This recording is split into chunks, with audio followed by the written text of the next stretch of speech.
Good afternoon, ladies and gentlemen, and welcome to Microsoft Sundays here, brought to you by Esports Arena. My name is Jay, so I will be your host throughout the day, and I am excited to get back into the action. We had our first weekend of a return to the Halo 5 4v4 action last Sunday, and it was an exciting day. Great runs from Zen and KCP. KCP doing that awesome run through the losers bracket and getting a huge upset win, getting revenge on Envy to get into the grand finals. They were even able to get the bracket reset with a 2-0 win in the first part of grands, but Zen was able to finish it off strong, taking the win on the day. Sadly, as someone who was looking forward to this week and looking forward to tracking those teams' trajectories here today, seeing if we could get that possible rematch, maybe in a winners finals or grands, we won't see those boys here again. Those teams won't be participating today, but one team, I should say, to be keeping an eye on is Envy. After a disappointing finish, I would say, to last weekend, they had the win in the winner's side against KCP, but were taken down in losers finals by that same squad. Now they are here today as the #1 seed, trying to take the win here today. Should be a strong performance from them once again. Now we'll just have to see if they can go the distance and take the win. Other teams to keep an eye out on for me is going to be our second seeded Demon Time, including Bound. Our third seed Flyers back with Super CC. They had a strong performance last weekend as well. Another one too is Fire and Ice. That was a fun squad to watch last Sunday, so definitely keep an eye on them. They have already moved on to our winners quarterfinals. So strong start to the day from Fire and Ice, winning their initial 2 matches. So definitely lots to keep track of here today. You'll be joining me here in between series throughout the day to break down some replays. We'll do some series recaps, talk about some stats, and I will just be making sure to keep you guys up to date on what's going on with the bracket. Track kind of the stories that I am following, the ones that are interesting me, and if you guys want to follow along, make sure to hit !bracket in Twitch chat right now so you guys can follow along with me, okay? Envy has moved on. We've got tons of matches already underway, so I'm not going to waste your guys' time anymore. We got Clutch and Shyway, a couple of goats there on the cast, and I believe maybe a familiar face we may see playing here today, so keep an eye out for that. But we're ready to get into the action, ladies and gentlemen. It is Microsoft Sunday. It is time for some Halo 5. Let's have some fun.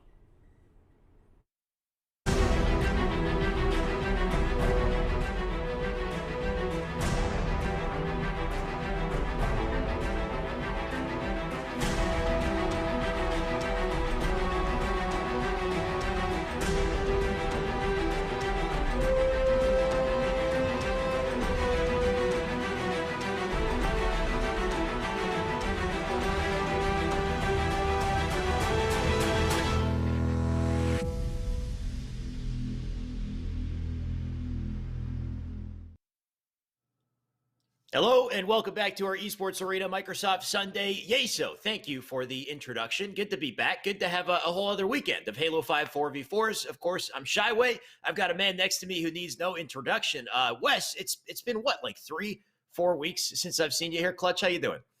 Feels like it's been forever, right? It's been forever, like, man. It feels like it's been at least a month. I think it's only been a couple of weeks, but I'm looking forward to some Halo action. I've been watching all the Halo action when I've been out of town. I've always tuned in, saw some of the stuff that went on yesterday. Just there's a lot going on in the Halo scene right now, a lot to be excited about. I know we're saying it's almost like a farewell to Halo 5, and it feels like we're going out with a bang towards the end. So I'm excited to see some more action, give these guys an opportunity to perform at a high level, win some cash, and have some fun. Yeah, it's glad to see things ramp up, right? Having the Saturday event we had yesterday, of course, Esports Arena today, then the send-off next week, and then E3. So it's all just kind of building up. And I'm sure it's crazy over there at 343 West, but I won't bug you about it. Did you get a chance to see the check-in list, by the way? Any top names popping out at you today? I haven't. I'm going to be honest. I've been glued to this Valorant finals that North America is dominating right now. I'm sorry not to take any attention away from Halo, but North America finally is in the finals of a first-person shooter. Other than Halo, it feels like in the first time in history. So I've been paying attention to that all day. am excited to see who's in today's tournament, though. I'm sure we have the regulars with KCP boys, Frosty, and Sure. I'm sure Frosty's got some gang that he's put together that's going to be pretty tough to beat. I'm looking forward to seeing who else is in it as well. I'm sure we got a lot of stars. Yeah, I'll be honest. I think we're both waiting for big surprises today. And my recommendation would be to multi-twitch it, right? Have some Valorant, have some Halo action at the same time. They're both great games to enjoy. But a couple names. Trippy, I see streaming. He's going to be a big one to look out for. I think he's teaming with Penguin today. So we got a God Squad coming in definitely. I think Bound's in here as well. So a lot of high level names to look out for. Of course, if you're not already aware, let's take a look at our format today. We've got a capacity of 64 teams in our tournament here. It's 4v4 double elimination. So of course, winner and loser bracket. They're best of 3 for every single match, even grand finals. We're making sure we get through this quick and give you guys the action, right to the right on the money. And speaking of money, we've got prizing as well here. There's a total 1K every Sunday. First place is $600, second place $300, third place $100. So if you want to be in the money, you got to be in the top 3. But Wes, I just want to get into this, to find out, who is going to start to pop off today, give us a show. And there we go. What a lovely transition. We got Flyers and a one-shot top mid for our first matchup today. Flyers is a name that I recognize. I can only expect we got our usual star-studded cast here. Yeah, I mean, whatever group Flyers has combined to kind of form today, you know that they're going to be pushing for one of those top 3 spots. You know they're going to compete at a high level. One shot top mid. Very interested to see who's on that team. I immediately thought when I saw one shot top mid that's like a call out you make when you die and you probably just lost a gunfight. Sure. So maybe rethink the team name, like Two Dead Push Up or something. I'd rather have that be the team name. But just making slight jabs. It'll be interesting to see. It's a better call out than one shot my ex. I hate the one shot my ex call out, right? It rarely are they ever actually on your ex when you call out that they're on your ex, right? You got to give them some specifics. Let me know where the enemy actually is. Top mid is kind of just your generic. A lesson out there, something you learn as you climb up the ranks of competing at a high level. Like one shot my ex is not a call out. Like that is not because I don't know if there's more than one person dead on your team. Now it's like whose ex is it? Which ex is it? Where did you just die? Right. Yeah. So just tell me where he is, boss. Don't make it tough for us. We're gonna get into some gameplay. All right. So it's Mr. Alpha Benji Left Thumb and Panda Assassin 97. It's gonna be one shot top mid, but they're gonna have their hands full because, like we said, this Flyers roster, these guys are up and comers like Arctic, Super CC, Sab. These guys all are so individually talented, and Commonly's gonna be bringing on the heat as well. So we're gonna see what they bring on early in this tournament. Yeah, a little bit of spice on this roster for sure. You don't typically see Arctic here. I'm not sure if Sab jumps into Flyers as well. I know Commonly and CC frequent the roster, but all we can say is there's definitely some top-level players in the mix here, and they're all a threat for this blue team. I do recognize some players on blue. They're about to die in horrible fashion here, though. Benji gonna go down. Alpha as well. New spawner who's flying off for the pedestal there. I'm gonna make a guess and say that's Left Thumb. Left Thumb is big into the Halo 5 jumps, so he's gonna be pulling off some creative stuff and maybe getting taken down for it, punished for it as well, Wes.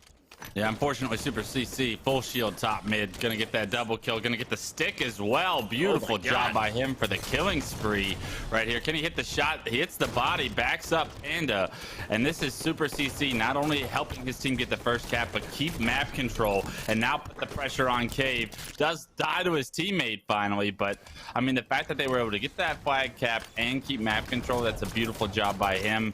That's all on Super CC right there. Arctic still up. Finally, they get rid of him. So just to get the pest out of the cave, give him a chance to move up. Of course, they've already lost one flag point here. So coming out hot, Flyers as expected, getting a cap early on here. Panda looking for he could have been an assassin there, right? If he just went for the quick melee, but not living up to his name just yet. He's getting a couple shots of damage and trying to live up on Snipe's side. You can see speaking of X's, right? He's got multiple red X's on the map here. He's going to have to chip into that flag because it's already out, going down elbow. they're going to choose to run this top rockets, which is kind of unorthodox, right? And you just found out why. Sav gets taken down by a nade and a one-shot very quickly. Now they've got to deal with all of one-shot top mid pressuring their base as multiple members. The flag is also out, so Commonly doesn't really have a reason to bring this in right now. Needs to play his life. Wait for his teammates to get some kills. They do spot a player in the window. They're able to take him out, but he's got 2 players above him on elbow right now. Does thrust to the side, stays alive. His teammate saves him, and Sab Commonly playing his life perfectly. Sab picks up that double kill. They get the return, and they're going to punch that one in, make it 2-0. Beautiful movement and awareness by Commonly there to understand that all he needed to do was stay alive and wait for his teammates to get help. Yep. Yeah, amazing work at a Commonly team for sure. A little interesting to see blue team holding hands that much out on the blue bend together, like right beside each other. It's quite the surprise to 180 and see that behind you, but unfortunately they do both go down. They lose the flag as well. And the third cap about to pop in also for a 3-0 victory early on here. And a couple Rockets to maybe add insult to injury, but Flyers, Wes, I mean, we're used to seeing Flyers dominate. This is kind of expected to start the day. Yeah, it's early in the tournament. You know Flyers is one of the best teams here, so when you hop into one of these series, you expect these dominant performances, right? You blink and you miss that third flag run. I mean, it was instantaneous after they picked up those couple of kills elbow. They capped the flag. Somebody was probably already in position off screen to run that third and final one, and they punched that in. I mean, that's what you expect from Flyers, right? Like, if Flyers wants to win this whole thing, they need to be playing at that dominant of a level. They have to dominate the bad teams to where they can convince you that their strategy and like the way that they're playing and rotating around the map is at such a high level that they are able to compete with some of the better teams that are going to come on later in this bracket. Good point. If they struggle early on, then our predictions for their potential aren't so great for sure. So they got to make sure they're dominating here and now. Start out hot. Give us, some good incentive to believe in them throughout the winner's side here. But they'll be jumping into a Slayer. We'll find out how that looks up next. Slayer is usually, I want to say, the opportunity for these up-and-coming teams to kind of breathe and get a chance to make some plays, maybe pull things back together. What would you hope to see from Blue Team? We didn't get to see much of them, so it's hard to really know who to look for to pop off. But if you're in Blue Team's position, what are you hoping to do, I guess, in Slayer? You gotta, I guess it starts with, I mean, as like cliche as it is, it starts with power weapon control.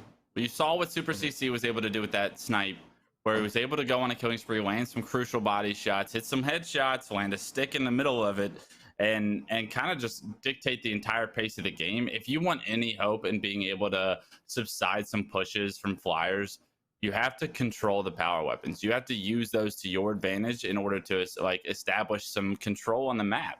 And if you're not able to, one, get control of those, but two, the other team has control of those, you're going to find yourself in a world of pain. Right. Control the power weapons. And I guess worst case scenario, make sure the enemy team doesn't have them. If there's a possibility to toss them off the map, get them out of the picture, then waste the ammo. Unfortunately, you can't throw them off Plaza, so wasting the ammo going to have to be the play if they have the luxury of doing so. They got to get there first, and left them looking for the creative opening strat. Unfortunately, it doesn't quite work out. Not sure if his teammate bumped him there, but going to be a little late to this snipe. And it looks like CC and the boys, they are already on top of it. And for a guy that's the king of the jumps, as you said, might want to make that one to snipe. Just give him a hard time. But 3-0 the lead, and unfortunately it's Sab with not only the overshield, but he's got the fresh sniper in hand. So worst case scenario if you're a one-shot top mid fan right now. And Sab, he's feeling extremely confident as you see him flying top middle with overshield snipe. He's going to be aggressive with this. Misses the no-scope, pulls the pistol out. Left thumb shows me some jumps. And because of it, he plays his life perfectly. Buys some time, and Sab not able to do a whole lot with that overshield snipe. And yes, they're down 5 kills, but at least they don't have to deal with those power weapons as of right now. We are seeing some of the ammo starting to get burned out as well. Unfortunately, that third shot not connecting, and Panda just drops the fourth into the wall there. No more snipe at the very least, but you can see the lead already developed. 11, now 12-3 on the board. They're going to force spawn either into, looking like Cafe, maybe Hotel, but you can see commonly, yeah, he's close to Cafe, but his teammates blocking the outer spawns here. But it looks like Yard ended up being the play. And you know what? They're aware of it. Look at the collapse already coming in. You got Sab CC with 2 on the feed. Left Thumb does get the trade onto Sab, but I mean, he's all for naught here. 15-4, about to be 16. It's just looking hopeless already early on here, Wes. Yeah, you're just hoping nobody gooses at this point, right? This is a dominant performance from Flyers. So right now, I guarantee you there is. But I'm saying as the game goes on, make sure you get one.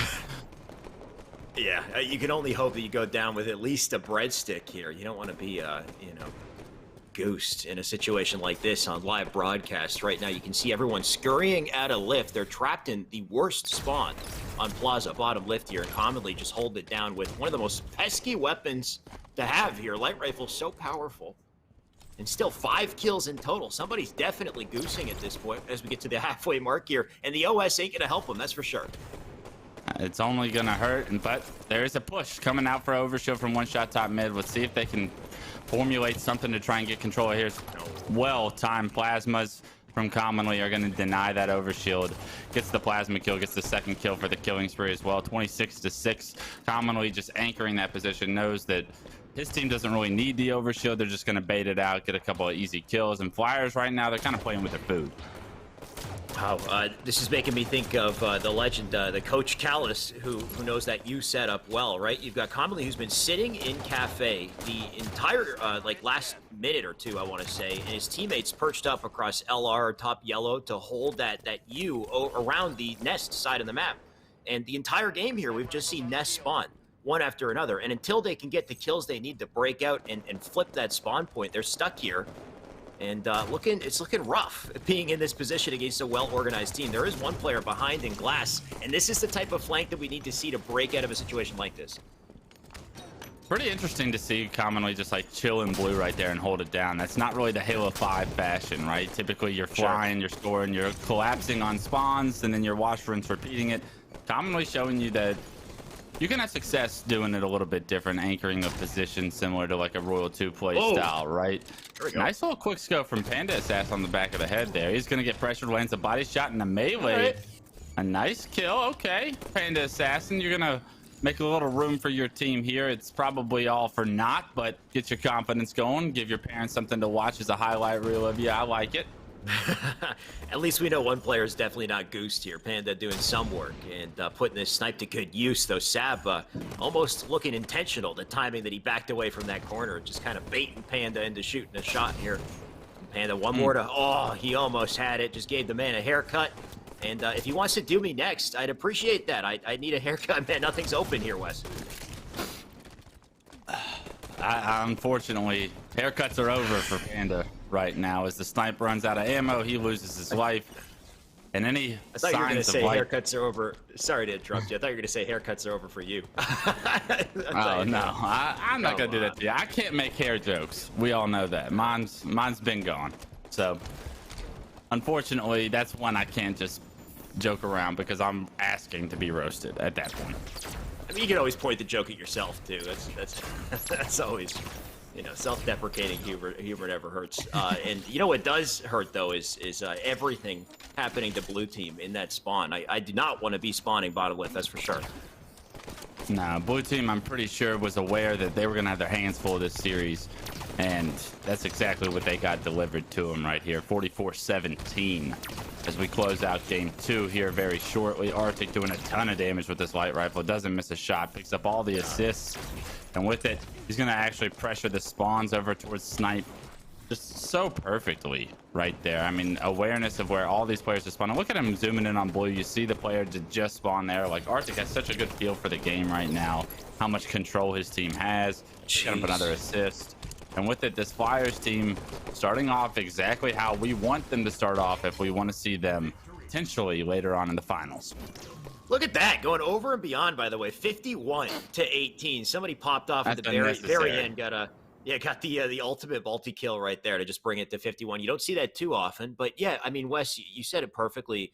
Really just looking at the positions of the blue players the entire game says it, right? They were stuck in low ground pretty much the entire game, either spawning bottom lift, being over in hotel, and couldn't seem to flip the situation. And I think a good team is not only a team that can hold a setup and spawn players in unfavorable spots, it's also a team that is flexible, that can adapt to the split spawns that occur when you flip the map, right? If you push too far out, push into nest, you get maybe a yard spawn, and being ready to collapse onto yard and flip the situation, put it back into your favor. Being flexible is, I think, what allowed these teams to push through and to conquer. And so far, Flyers is looking that way.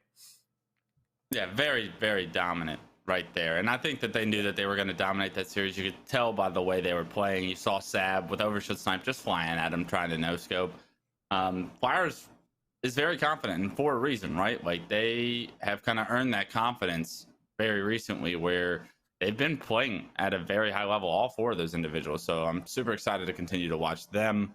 We are going to throw this to Yeso back in the studio. He's going to break something down for us.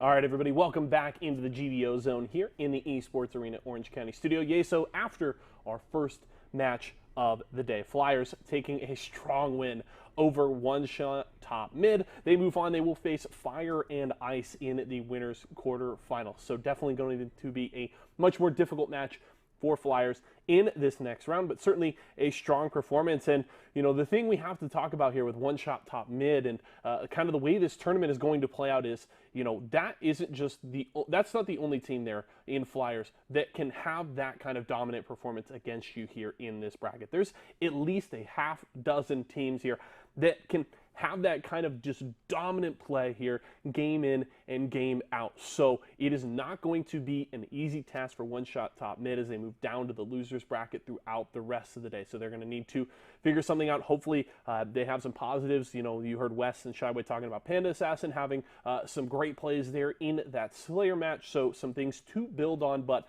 it definitely is going to be a tough rest of the day. Let's check out our stats here for our first streamed match of the day. We go into what was the first of two dominant maps. Here we were on Coliseum for some CTF, and it was just the boys on Flyers trying to speed run it here in this first one. We'll go to our next page and check out our kill stats here. And there it is, 9 kills there for Super CC. And that really shows how quick this game was, right? 3 minutes and 19 seconds. Nobody even hitting double digits, but it's just strong performance. Super CC, 9 kills, 6 assists in only 3 deaths. That's a really great game from him. And we even got to see that interesting play from Commonly, trying to deliver that second flag and just playing extremely patient, waiting for his team to group up with him so they could return their own flag, cap the second one, keep things rolling. We'll check the third stat page here. Last one of this first game. And there it is. Yeah, there's the 8.0 KDA for Super CC. Very accurate. He and Sab looking really clean there. And look at that damage. 1,600 damage for Super CC in just over 3 minutes of game time. Meanwhile, Benji trying to lead the way. Solid accuracy there from Panda Assassin and the rest of the squad, so hopefully they can build on that. We'll check out our second map here. Go over to Slayer on Plaza, and Plaza certainly one of my favorite maps to watch here in Halo 5. And when we get Slayer and we have people battling over that sniper spawn, over that overshield spawn, things get really interesting. And it was another pop off here. Super CC, 17 kills, 8 assists, and only 4 deaths. 2 dominant games here from Super CC as well as Sab. So great performance from Flyers. Certainly a lot for them to build on here. Certainly going to be a tougher match up against Fire and Ice, so they have their work cut out for them, but definitely a good way to start the day for Flyers.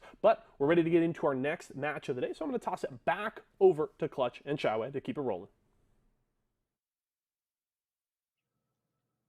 Thank you, Yeso. Nice quick game to start the day. Apparently there was a goose loose. Unfortunate for Mr. Alpha, who went 0-14 in that one, but he still has a chance. He's going to drop down to losers bracket with his team. They can try to fight through, get back some footing, and maybe show up on the broadcast if they really start to pop off. But the winner side's going to continue west. Turns out we've got PK coming up next, up against San Diego Fire. Now, I'm not 100% sure who's on San Diego. We'll find out in a sec, but PK we know pretty well.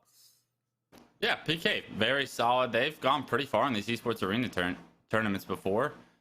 Like you said, I'm not quite sure who's on San Diego Fire. Sounds like an Overwatch team. Just kind off the break. But we'll see what they're bringing out here. But PK, one of those teams that you would expect to see go pretty far in this tournament as well, if they're playing well, because I think they've gotten like probably top 3 before in one of these esports arena tournaments. They've created a few upsets along the way, so they're capable of playing at a high level. We'll see if they're at that capacity today. Not only top 3, they've won before as well, Wes. It really depends on, you know, what kind of mix of competition we're looking at today. It's tough when you've got a God squad with players like Trippy, Penguin on the team. It's going to be tough to overtake some of those top teams, but PK definitely up in the running with the potential to do so. However, recently up against Fire and Ice, which is a team that I want to say they go pretty close with, but usually can overtake. I think Fire and Ice has been kind of getting the best of them as I guess according to last week. So PK, they're a great team, they're a consistent team, but recently maybe some signs of wavering, and I'm curious to see if they have a better day today. Those are definitely the 2 top LATAM teams, right? I think that's like not a real arguable stat. I think when I think of Fire and Ice, more consistent, typically the better team, but PK, when they create those upsets, it's so fun because they create that dynamic of like power distribution in that LATAM scene that I love to see.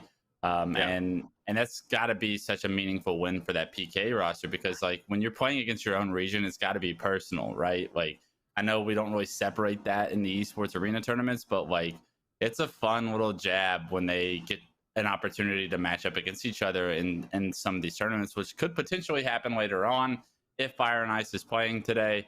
But we'll have to see if PK is playing at that level, because there's times where PK really impresses me, and then there's times where I'm like, they leave a lot on the table to be desired, right? So we'll see what kind of PK we get today.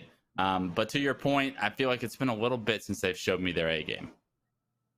I'm looking forward to it as well, Wes. Hopefully they do have something surprising planned for us. Looking at tapping buttons, usually popping off, making plays. I know Drift also big playmaker as well. So we'll be jumping into the game shortly. If I had to guess, I think we go back into Kali CTF, which is a tried and true map for everyone, but I'd say especially PK, who are a very well-coordinated team, especially in Esports Arena when you get a lot of pickup teams, a lot of kind of holes in strategies. PK has a strategy they've been kind of fine-tuning for months and months now. So in Kali CTF, it definitely pays off. I'm sure we'll see it here.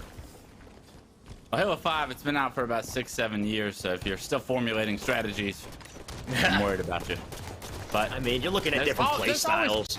You're always trying to perfect things, okay? You're always trying to perfect things, but looks like this PK roster actually has ATSO on it today and tapping. Okay. So it's going to be a mix of Fire and Ice and PK from the looks of it. So they've combined forces. We're going to see what these combined forces can turn into. It's ATSO, Drift, tapping, and Nugget for the day. And I like that roster. It's got a lot of skill on it, a lot of high flash potential. We're going to see what kind of level they're able to play at. And on the other side, San Diego Fire, some very familiar names as well. Nugget being that one player we don't typically see on PK who's snuck in here. He's in place of Pelu, the player that we'd usually have. Tapping, though, he's a mainstay, and Tapping's got something we know he's good at using here. He's got that snipe with 6 shots, and I mean, the opportunity was right in front of him. Couldn't connect on this shields. But the nade's going to come in for now. Just going to play it carefully here. There's the opening body shot. Pressure in. Tapping. Going to quickly change lanes here. Let the teammate take the aggro so the man keeps making plays. Get the triple, please. Just narrowly misses the body shot there, but opens up the map with his teammate right there. And they're going to pull this flag. Spawning elbow. Great job by him to deny that elbow player access back to the flag. But unfortunately, his flag carrier goes down in the window. So Tapping caught in between a rock and a hard space. And because of it, that's going to be map control going back in the favor of San Diego Fire. They lose multiple members right there from PK's side. But you do have an opportunity here to set up, play a little defense. Rockets coming up in 15. But looks like the pressure is on from San Diego Fire. Oh, yes, San Diego Fire tried to make it count here in the window.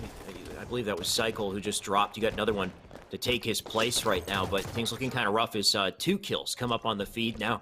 Breaking out of red base and an opportunity to pick up rockets here, but Nugget drops down below. A little bit unorthodox. Either way, Tapping in position to take the rockets. Maybe he just wants to hand it off to the main Slayer instead. They got 2 great kills on elbow here, so like you said, I mean, look at the opportunity they've created. They'll take the flag out through window, just pull it, get it over to elbow, let your teammates support it. This should be an easy flag cap. He has no shield though, so a nade could interrupt this entire flag run. No nades come through, but there is a flag, and Piggy, he's gonna be getting a touch as well. Piggy not only gets a first kill, knocks the player to no shield, gets the flag into the window. Will the rest of San Diego Fire be able to capitalize? They're trying to get another touch, but they're trying is not going to be enough. And the kills come through from PK. They're going to be able to punch this one in, make it 1-0, and nice shots from Drift is going to continue control of his cave. That's a beautiful job by Drift to get that kill. Set up for this next snipe coming up, but he's going to have to deal with multiple members from San Diego Fire here. Drift is still cooking here. They're looking like he'll take this kill. That's a double for him. He got no challenger over through snipe side as well, so he's got a chance to connect it to a triple. The over coming in. Oh, he had it. That was stolen. He still gets it onto Astound. Drift knows exactly where to look. And it's back-based, apparently. Man, yeah, it could have been a kill tag right there if that player just spawned a second earlier, but he's still cooking. He's still got a kill feed coming up. He's unstoppable, apparently. Finally, they put him down, but that's bad. Yeah, when Drift is going off, Drift goes off, man. It's fun to watch. He gets that snipe, takes control of the game, gets his team a second cap and an overkill to match. Like you said, should have been a kill tag, but Tapping Buttons had perfect shots over on the flag to deny his teammate the kill tag. It happens when you have good teammates like Tapping Buttons, but Drift really showing you how talented of a player he is when put in the right position. Now I just want to see Drift pick up another sniper, but we might not get a chance. Piggy saying will try to get himself a flag here. He does go down, though, and you can see the members of PK are so quick to hop on that flag at the return. Going to try to punch in one more. Rockets up on the map as well to take advantage of here. Astound, though, trapped in cave. Not too many options. Piggy saying gonna dive, or sorry, Tapping gonna dive in and get that quick kill. Red barred as well, so he just barely lives here. Opportunity to pick up flag. Nobody looking as he grabs it, so he'll take it down into grass here. And I love this play to just delay and get the kills instead. A bit of a scrappy exchange, but he does get the trade still. It looks like San Diego Fire are holding on. They're still in this. Yeah, good job by San Diego Fire to get the return, stop the bleeding, get a little bit of control. You got cave now. A couple kills go in your favor. You're going to be able to get a run here. You see two in the kill feed. That's Piggy's sign to grab this flag, take it elbow. But unfortunately, that's exactly what PK is doing on the other side of the map. So right now, saying that was a questionable plasma, but fortunately, he's not able to, or he is able to dodge it. The flag gets stuck on the stand, and Piggy. Kind of a questionable flag run here. Can you get it to the elbow? Get it there. It's not the prettiest way to get it there. This is the ugliest flag run I've seen in a bit. They do punch it in, but the fact that they had to do all of that work is going to allow PK this opening to potentially swarm on the base. And right now, multiple nades come in, but it's not enough. The flag gets pulled, and now San Diego Fire on their back heels once again. Quite the series of events to get that flag into the pedestal. And like you said, they might have lost the counter cap opportunity as a result here, though you can see the PK losing a lot of their teammates. So San Diego Fire doing a great job with the defense here. Drift trying to get the kill before the flag reads, unsuccessful, but that flag now going out from the side of San Diego. He will get these defensive kills onto Piggy with the help of the teammate, and they could push through snipe side now. So look at this, just in time to counter. Pull that flag out, maybe get themselves a return here. The nade's coming into elbow, and they'll take the flag to elbow as well, which I like the attempt. They could get the re and run it, but it looks like San Diego somehow just one step ahead, and a second flag going in for them. It's not pretty, but it's working. It's 2-2 all of a sudden. San Diego Fire has climbed back in game one here. They've tied this up. What looked like a dominant performance from PK, where Drift was going off, has now all been washed. It's an even game, 2-2. Next flag cap will win. We got 5.5 minutes left on the clock, but the real relevancy here is the momentum that San Diego Fire has suddenly built.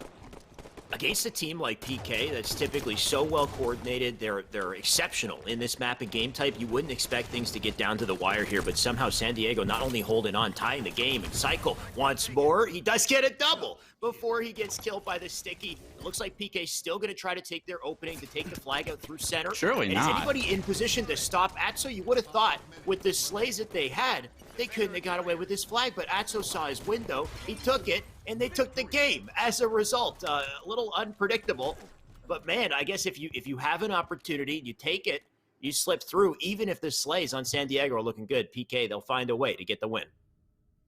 Yeah, I have no idea how that last flag cap gets punched in. You saw 3 members go down for PK, but Last Guy Live is running the flag across the catwalk. Nobody's shooting him. And because of it, PK is able to capitalize, but we witnessed a very close game there. Closest game of the day so far. Right. And it looked like it was going to be a wash where PK was going to run away with it, especially the way Drift was popping off early on. Beautiful overkill by him, almost a kill tag. But San Diego Fire showed some presence, showed some scrappiness. It was some unorthodox flag caps that were very questionable, and maybe they need to go back and practice their flag juggling a little bit, but there was something there, right? Like there was a spark that they showed that maybe they can carry some of that momentum into game 2 and turn this into a series. I will say the flag fumble, it's probably very hard to recreate that exact fumble, though, because how often does the flag just land on the very end of that pedestal, stay there, and ruin your run, right? I feel like you could practice flag running and never have that issue, but it's different when you're under pressure, right? It's different when PK is hot on your heels. You got to know to go to the left a little bit, right? Like you can't afford the flag to land on that platform if you're not going to land on that platform. I saw it happening like as he was doing it, and I was like, is he going to be able to run this? You knew it was coming. Just like small, minor mistakes like that can really cost you. It actually didn't end up costing them at the time, but that's not mistakes that you can continue to make and expect to have the level of success that hopefully some of these players are hoping their careers turn into. Right. It's just they are also mistakes I don't think would come about if it wasn't for the pressure of a team like PK in a tournament environment that kind of puts you in a situation where you can make mistakes you might not make otherwise. Either way, that's just all lessons for Piggy and for team to learn to get better to ensure they don't make mistakes in the future. But it was funny to watch just to see the flag get stuck in the combo of them having to turn around, try to pick it up, and finally fumble that one in. But either way, we are in our game 2. It's a Slayer on Plaza once again. This is an opportunity for the individual members of San Diego to really show us some plays and astound. First one to take the spotlight with the 5. Piggy and Astound pick up the first 2 kills, make it 3 for San Diego Fire, but the snipe goes in the hands of Drift. We saw what he was able to do last game with this, but he's got an overshield player rushing straight at him. He's unable to hit the shots, but his teammates are able to melt that overshield player and shield. Unfortunately, Drift does go down, but the overshield's off the map. Snipe, a lot of the ammo was wasted, so if you're a San Diego Fire fan, I think it's looking very well early on, and a nice win down in the pit. It's going to reward them with another kill there. San Diego opening strong, but look who's got this snipe, Wes. He's already got 2 kills. And I am worried for any member of the blue team that opts to just peek a corner. Man, was that risky, even in the hallway, because everything he snaps and hits. Thankfully for the blue team, Drift is out of ammo, so Nade's going to come in, just going to try to hold the position here. And changing routes ever so slightly. I love this movement by Drift, just to be unorthodox and get as much damage in as he can to allow PK to get trades. 12-6, San Diego Fire, a completely different team. Starting off this game very hot right now, doubling the kills of PK. They do have them pressed into blue. Are they going to be able to pressure these kills, though? Great positioning by Atso, and the team's going to deny the push from San Diego Fire, and all of a sudden it's just a 4-kill game, 13-9. San Diego's still in favor, but the pressure is on right now. You see PK looking to be aggressive. Atso kind of sneaking his way up through S4 as well. Look at this, 3 targets below. Piggy, first one to go down. Get a turn. Watch 2 more out in front of him, but Astound. Nice movement out of him. Another 5 from him as well. He's been shooting well. And is that enough to help his team hold on here? They got to keep map control through the next 10-15 seconds as that OS pops. And right now, Drift making a play out through bottom. Grabbing a couple kills on his way here. His teammates starting to hold the perimeter over to OS. Did they grab it, though? I think they might have burned that OS as a blue player dived out for it. You're seeing PK start to dwindle this lead down just to 3, make it 2 as Piggy loses his life. Astound trying to hold down Sniper, but this pressure that PK is playing with, you can see that San Diego, once they've lost control, it was very difficult for them to kind of weather that storm.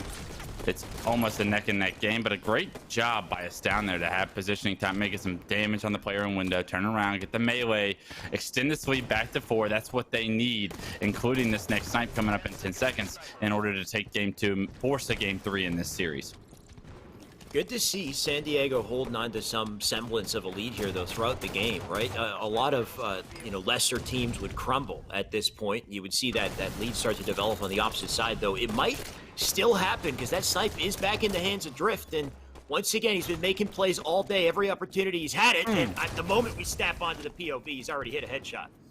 Yeah, if there's one person you don't want with Snipe right now on PK, if you're a San Diego Fire fan, it's probably Drift after seeing what he was able to do early last game. He's found another sniper, finds a nade kill on top of it, make it a body shot. Double for him. He's going to actually take the lead for his team right there. Are they going to expect these loop spawns, though? There was a player that just spawned up in loop.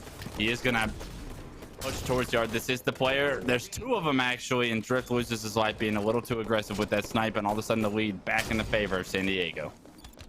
Yeah, a little unfortunate for Drift getting shot from a player in loop at the same time. That spawn still happened on Tram, despite the fact that he was pushing up on LR. There must have been teammates blocking the other spawns to force that to happen, and Drift, just too many targets to worry about there, and now Shields has an opportunity to connect a couple shots. Just one more, actually, and hopefully he puts it to good use here, because you can see they just barely lost their lead. They need to get back into this before it's out of hand here. That OS should be up as well, and I don't see it on anyone. Shields doesn't have an angle on it either. He's losing the opportunity for the OS here. And Nugget got it needs for to get free. up top. Finally gets up top, but it's too little too late. Nugget's going to have that overshield in hand. Shield actually gets taken a no shield. Is going to deny the push from Blue, which could subside some of the pressure for his team, but he loses all of his team to the left, it looks like. But actually, PK loses 3 as well. Only a 1-kill game, neck and neck, as we entered the second portion of this game. 7 minutes and 15 on the clock. You don't think time's going to be really relevant here as we get towards 50. Shields is trying to lock down Yard and Yellow. Looks like the rotation coming up through Cafe. Now, nice little 2v1. If they can stay together, kind of hold hands here, they can get big kills as they push through. And I'm liking the teamwork as they stay up, bait and switch to get their trades. One player up on top, Yellow, just to tag up Shields, though, and he was not looking for it. And that was a bit of a chink in the armor right there. PK just separating these team players and pushing them back on the spawn here. You can see they're coming off a Yard now, looking a little trapped as the perimeter formed out through Snipe to Cafe is very dominant from PK at the moment. Yeah, tapping buttons, top Yellow there, just destroyed San Diego's push, was able to pick up a double and a third as well. And now all of a sudden PK has control of the map and they're looking to be aggressive once again. Look at them flying into Yard, picking up those kills. They spot players over towards Blue, tapping a little bit too aggressive there, but he can afford it with the leverage that he's built his team, a 5-kill lead as of now. And now we're in the end zone as well. Just 9 kills to close it out. So the worst point to have a lead extended, on this side here. So 42 and counting. New snipe just popped up on the map. This is a chance for San Diego to actually bounce back if they can grab that snipe. At the very least, keep it out of the hands of Drift here. I don't see it on the overlay. Atso is rotating out to center map. You know he wants that OS, which is about to come up. So San Diego, double dilemma. Can they manage it? They got to make sure they keep the OS out of the hands of PK. And you see the cross, the positioning come in here. So San Diego doing a great job at securing OS, but tapping buttons with this sniper. He's still got 7 shots. They need to put the pressure on and put it on now before he has a chance to make a play. Oh, no. Tapping. Gonna make sure that doesn't happen. Tapping hits the snipe, hits the shots with the pistol with a little help from his friends. Can he get the triple? No, he's gonna back it up for his teammates. Throw some nades, bottom snipe. Picks up a kill with the nades as well. Just so controlled. Everything he's doing right now, you can tell that there's not a lot of pressure on the kid, or he's dealing with the pressure well. It's just a 10-kill game anyways. Just one for PK to end this series. San Diego Fire put up a hell of a fight this series, but it was not enough to take it to a game 3, and we're going to see PK advance with a little bit different of a roster. They're still having the same success as of now. I was hoping tapping would end it in style, but a win's a win. I'll take it. 50-40 to close game 2. And honestly, Wes, you said it, relatively close, I'd say. Maybe even surprisingly close, considering the caliber of PK and the fact that we haven't seen too much of San Diego Fire just yet. I think, a couple things went different. Maybe a sniper, one more sniper over to Blue. Who knows? It could have been a totally different story. I think Drift was a pretty big bane in that game, especially, every moment he had that snipe. It was the reason why they kind of overlapped at the halfway point there. But it's good to see San Diego, go toe-to-toe in CTF and hold it down, even in Slayer throughout to the end there. And I wonder what that means for them in losers bracket. They might have a chance going on here, Wes. Yeah, I mean, it was that one sniper that Drift picked up that dictated the end of that series, right? Drift ended up popping off, extending his team's lead to about 4 or 5 with the help of tapping buttons in that play top yellow. And from that, it was they never really looked back. But that series was definitely winnable for San Diego Fire. That shows them hope maybe throughout the losers bracket. They have to play a little bit better, control the power weapons and overshoot a little bit more. But if they're able to do that, that series could potentially go the other way. Agreed, Wes. Yeso, what do you think? Let's send it back to you and see you break it down. Hey guys, welcome back. Personally, I think that San Diego Fire had a great performance there. That is one of those matches where you look at the match score, a 2-0 win there for the boys of PK, and you say that didn't really quite tell the story of that best of 3. I think San Diego Fire looked strong, very competitive on both maps. Did go down early in CTF, but were able to, tie things up there, and then took an early lead in Slayer on Plaza, but it was the comeback there from the boys on the Pittsburgh Knights, are able to grab the 2-0 win, so congratulations to them. They move on. They will face off against Shooters, which is Envor's team, in the winners quarter final. So things getting really interesting as the day continues. I want to do a quick peek through our stats here, and then I've got a great replay that I want to go to you guys. Nugget. His kill stats aren't going to look as great, but did a great job just focusing on the objective. All 3 caps for the side of PK there as we can go to the kill stats here for the first map here. We'll go to the next one. And yeah, bit of a rough game on that front. 7 kills, 9 assists, 16 deaths. So bit of a rough go, but took care of business, got the caps that wins the map. So the kill stats don't matter there as long as you are winning the map. So well done from Nugget. Meanwhile, Drift and Atso, great performances. 21, 20 kills, 19 for tapping buttons. So it was the rest of the squad was picking up the slack on the kill front. Great from them. We'll check out our final stats page for this first map here. Peek at that accuracy and look at that. Drift, Adzo, tapping buttons, all upwards of 58% accuracy, all above 2,400 damage. So they really just told Nugget, hey, you just get those flags, get them capped, we'll focus on the fragging. They got it done. And still look, Shields and Piggy, solid stats there, good KDAs, good accuracy, just wasn't able to get that last cap. And they had a solid performance, good comeback in the middle. As I mentioned, they went down 2-0 early in that map, but were able to bring it back. Okay, let's check out our second map here. We go back to Plaza once again for Slayer here, and it was tapping buttons leading the way. And we talked about, San Diego Fire did take a solid early lead. They were up about 22, 23 to 15, but then you saw in the middle part of that map that Pittsburgh Knights just came charging back, and it was largely on the backs of tapping buttons and Drift, though love to see all players up there in the double digits on the kill front. Great assist distribution as well. Drift and Nugget, they're 10 and 14 assists respectively. We'll check our last stats page here for this second on-stream match, and there it is, the headshots. 3 perfect kills there for tapping buttons.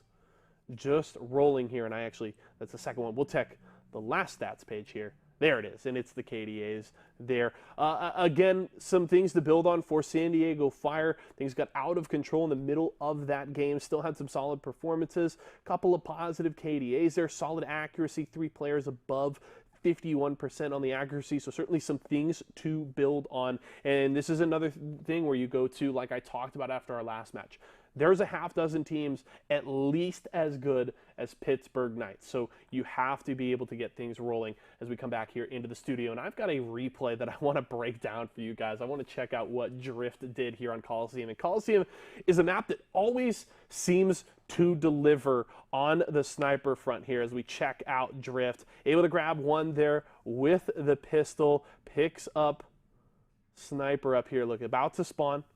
4 seconds on, and he's got it in his eyes. Great one tap there. looking for the push onto Astound. This was a close one and just able to grab that. You see his shield's getting a little low, and now things get really interesting. First kill there for Drift with the sniper, looking for the second, gets a flick, just misses there, but doesn't miss that time around. Drift. Coliseum just, I love when we get here as well as Plaza because we get access to that sniper rifle, and it just makes for some awesome plays. And Drift just showing us how it's done. Able to finish another there. Beautiful headshot. So great work from Drift. Definitely big catalyst for that PK squad. A player certainly to keep an eye on throughout the day. We're going to go to a quick break here, but when we come back, we've got more action ahead of us, folks. We're only to winners quarters, so plenty more Halo 5 to play on the day. All these teams fighting for a share of that $1,000 prize pool. We'll be back in just a few.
Welcome back once again to our Esports Arena Microsoft Sunday. We are well in the middle of the winner's side bracket. It looks like the matches are getting just a little spicier now, Wes. We got a big one coming up. We got Flyers up against Fire and Ice. We've seen Flyers today. They're looking good. They dominated, I want to say, a team that, we expected them to dominate. But this time they've got some real competition in the name of Fire and Ice, who have recently been looking really good. Yeah, this is pretty early in the tournament, I feel like, for these two teams to match up against each other. It'd be interesting to see what Fire and Ice roster is out there right now, because we saw the PK roster. We saw that they have kind of a mix of what typically, or at least a player from Fire and Ice is typically playing with this squad. So Flyers, we know that they're going to be a handful for anybody. We got a chance to see them earlier in the day. They looked dominant. I expect them to continue that dominant run. Fire and Ice might just be a stepping stone in that direction. We'll have to see. I think this is a great test for Flyers and whether or not they have potential to really make it through, get to winners finals and maybe beyond in this tournament, because Fire and Ice put our top teams to the test last weekend as well. The God Squad we had last weekend with Frosty was taken to almost to a game 3. They had a very, very close rig Strongholds where they had to make a full sweep comeback to beat them. And look at this. It's a rig Stronghold. So Fire and Ice, I would say they're very comfy here. And if they play their game and clutch up this time, they could potentially upset. But you're going to have to beat a well-organized team that is Flyers. We're going to be hopping on board with Noble very early on, but quickly shifting over to Commonly's point of view, it did look like Flyers was able to secure that camo. Maybe it was Sab who lost his life just now. I do believe camo is off the map, but Commonly going to pressure Whitehall here, spots a player, but gets railgun from the back. Unfortunate for him, but his teammate is able to take down that railgun player, and Arctic with some pressure on the long haul here is going to have that single kill with the scatter shot. Needs to stay alive, though. He's surrounded by players, both lower and upper hall. Unfortunately, he loses his life, and good job by Bullet to flush him out of there, because he could have really been a nuisance with that scatter shot, but nades come through. The 3 strongholds in the favors of Flyers throughout all this chaos, and right now it's Fire and Ice on their back heels early on. It's looking chaotic, but controlled chaos for Flyers, who have now got all the new spawners up in Bunker's side as they try to scurry out, fan out into perimeters here. But CC, of course, aware of it, diving down on top of Bullet and actually getting back smacked in the process here. The teammate who was behind him, I guess not in position to help out there. Either way, Commonly will jump on his POV. He's flying pretty damn quick here. Has to reload, though. Can't get himself a double. He'll stay up on E2 here. Player does re-challenge, and that's a little dicey for Commonly. He can't win the fight there. This does give Fire and Ice a chance to maybe grab full control here if they can hold down Bunker as well.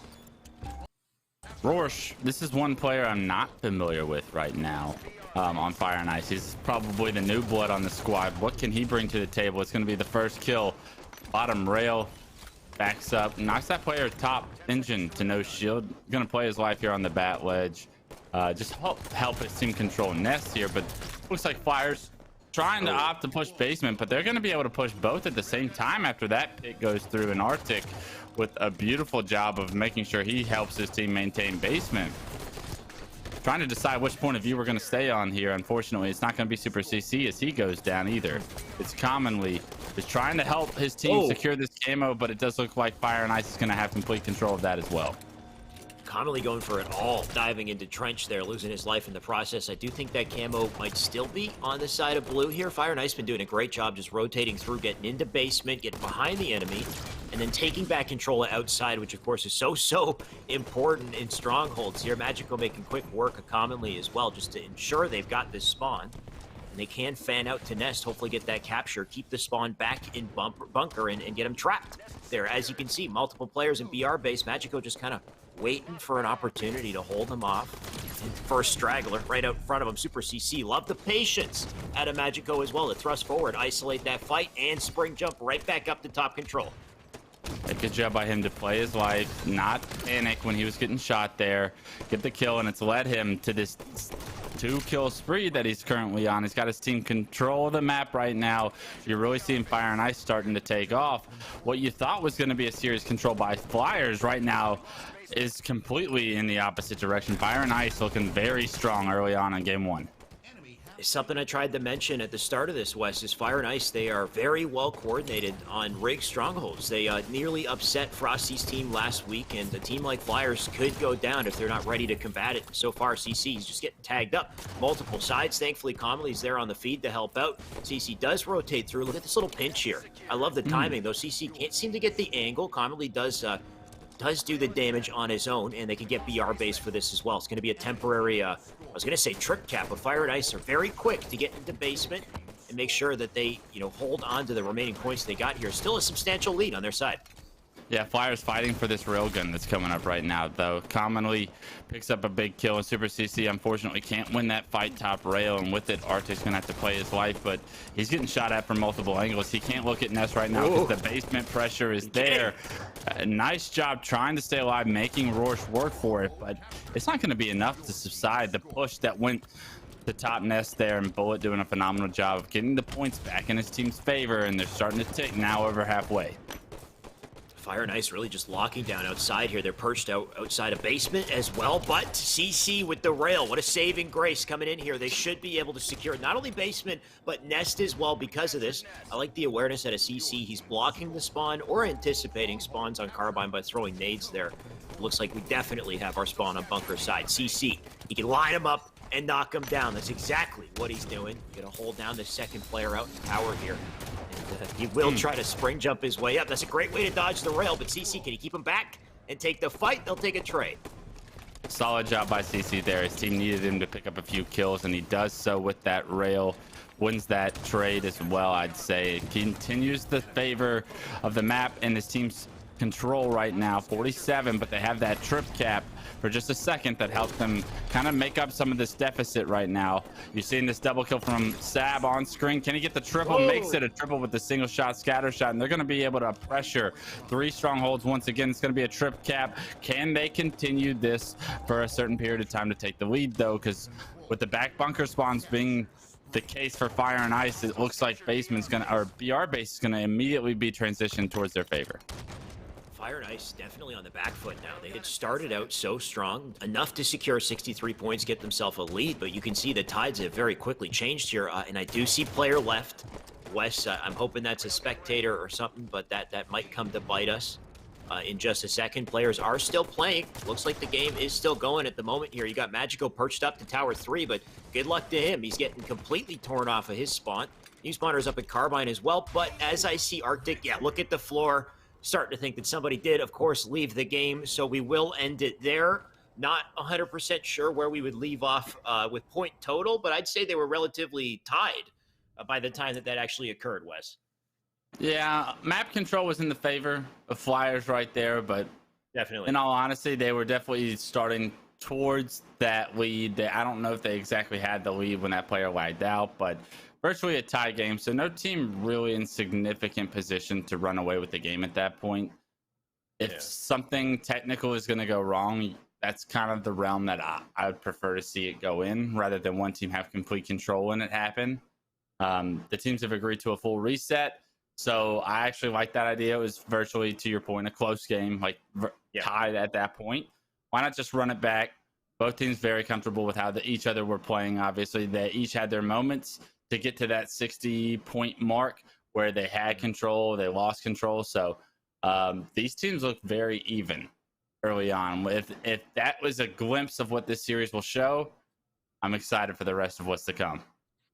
Yeah, I like the fact that they went for a full reset. That does seem fair to me. Let's just get this over with once again. But the biggest thing, Wes, you said they look even. I think the better team here is going to be the team that can adapt to the strategies of their opposition, of course. And I think the biggest thing in that last match was the start of the game from Fire and Ice and how powerful it was and how things had started to crumble by the time that player disconnected. I'm wondering if that game continued, if Fire and Ice would have been able to get their footing back, because it started to look like maybe there was a bit of a download adaptation process. What are you thinking, Wes? If you're Fire and Ice in that situation, what can they do to ensure that they have enough to be closers in that game? Yeah, I mean, the strong start is what it is, right? You want to start strong, and props to them for being able to do that. You're rewarded with the score that you were given. To your point, yeah, we saw Flyers climbing back, but there was nothing in that game that really showed me that like Flyers had turned the corner and they were going to run away with it. Like, Completely. it was only probably a matter of time for us to see the Strongholds flop back in Fire and Ice's favor, and then back and forth they would have gone towards the end. But you do want to see how these two teams start off, because like when Camo and to the point, Camo and Railgun always up at the start of the game, so like those can really be the difference maker in the outcome of the game at the very start of it. So you want to see what teams are able to jump out to an early lead, and with it, are they able to run away with it? It looks like Arctic has been able to secure that Railgun and secure basement, so a good job by him. He's gonna have to play his light though. It looks like he's gonna choose to back up. You see Sap picks up a kill in the kill feed, so it's actually Flyers that looks like they've had the stronger start here in the remix of game one. Definitely in terms of map control. They've got the outside of the map here, and of course Arctic in position to make plays with this rail. 3 shots, but he's not going to get a chance to do it. The shotty was in the hands of Fire and Ice. They got into basement. Now they've earned themselves all the goodies. Noble, we'll see what he can put together with this as he makes his way up the tower here. New spawners up in bunker. Noble, great position to destroy these members of Flyers. Just needs to patiently select the targets. So Sap the first one. Magico with the shotty to get CC. New spawner in bunker now trapped there. And Noble gonna make sure he stays where he is as they cap the BR base here. They could get an early trip cap and maybe get a little point total rolling here. They lose 3 players, all 4 actually go down, so that trip cap, even though it happened for a brief second, could be completely reversed here very shortly. All the players for Fire and Ice spawning towards Nest, so the pressure is going to be coming towards the BR base. It looks like Commonly has this railgun in his back pocket. You want to see him pull it out, put it to work. Unfortunately, he pulls it out, misses the shot, and with it, Fire and Ice has found that opening to potentially recapture BR base very quickly. Flyers not really able to capitalize on the spawns right there of Fire and Ice. That tells me that they're a better team is able to turn that into more. Unfortunately, Flyers not at that caliber, or at least playing to that caliber just yet today. They're not looking in sync, right? A very staggered push on the BR base there. I'm not sure how I feel about Commonly diving into BR base as that last player completely alone, losing the railgun there, instead of maybe rotating, ensuring they had control outside, collapsing on basement nest instead. Either way, maybe they can still put it together. There's just the coordination, of course, needs to be there against a team like Fire and Ice. And Commonly, he's got a second chance here. A good chance as well. Predator mode activated, of course. Camo, rail, all the goodies. shoddy, literally everything he could ever want in the basement here as he's just getting started with the plays he's about to make. You know what? I like this, though. Drop one of them. Maybe too much power for one man, even though he does no such pick thing. up the shot. He puts it down, he picks it back up. So I guess he changed his mind. He thinks he can make plays.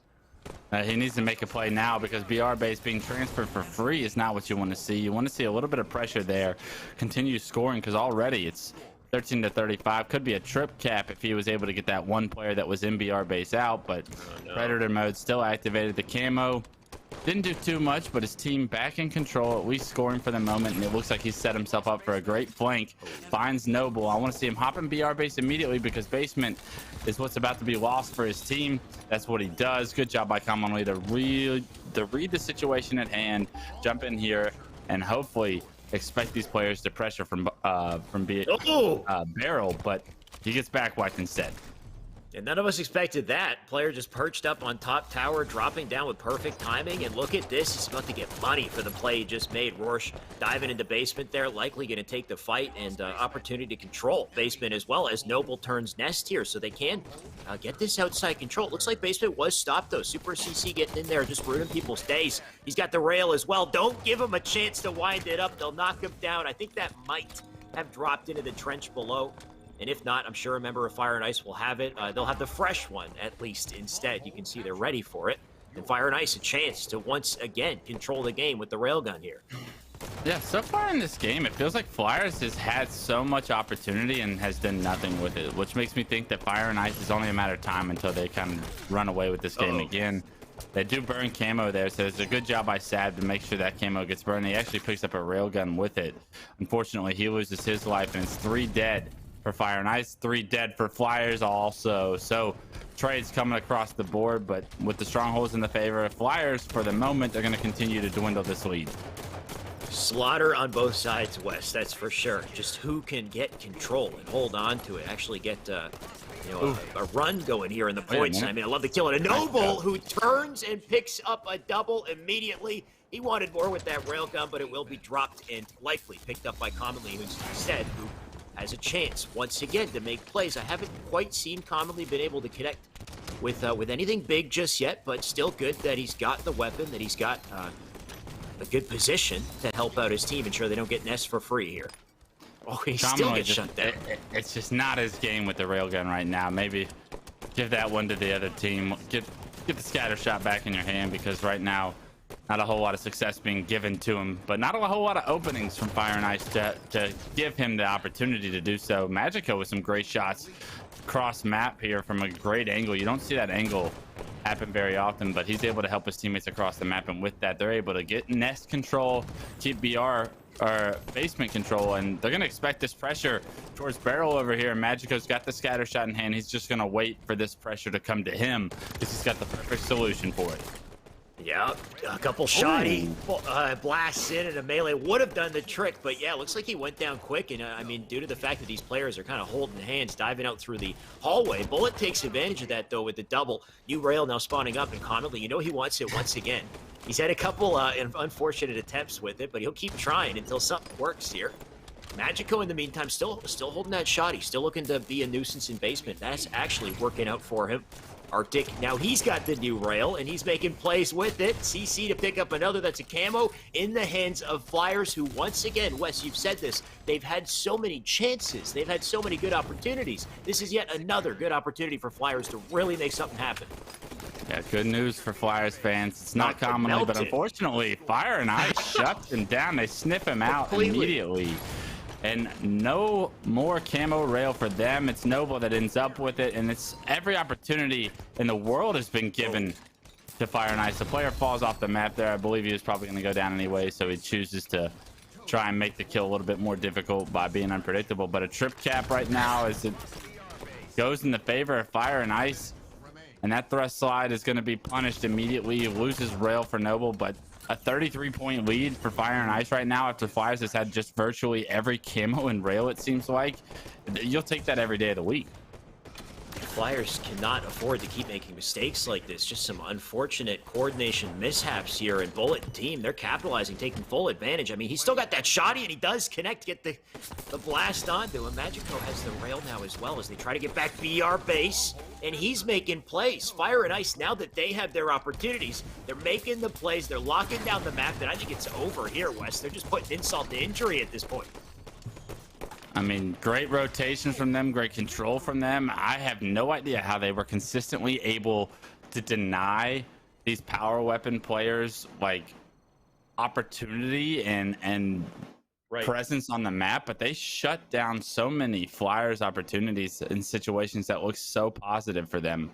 But that's props to Fire and Ice. You want to see them do a little bit better of a job of controlling that for themselves, but when they're able to shut players down like Commonly, like Arctic, all the time when they have these power weapons in great positions, like that says a lot about yourself as far as dealing with adversity in tough situations and playing on your back heels.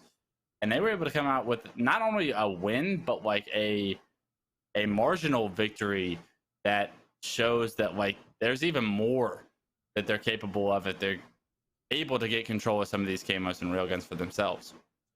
Right. If they keep what they've got here going, we could potentially see a 2-0, which I think would be a bit of an upset and bit of a surprising turn of events to start our day today. But that's just how it's been with Game 1. Game 1 has been a hell of a coordinated series of events from Fire and Ice, and the opposite from our Flyers team. I think a good example is just watching Commonly with those weapons, right? He had the shoddy, he had the rail, he had the camo, and it's not that he's playing bad, it's not that he's not accurate, it's that he didn't have opportunities. Right? Fire and Ice were so good at kind of making him feel suffocated, making him feel like he never had the timing that he needed to get that guaranteed kill to break away. And it could be a combination of Fire and Ice's plays and maybe just a lack of coordination, timing, communication out of Flyers that isn't really helping, Commonly get the opportunities or setups that he needs.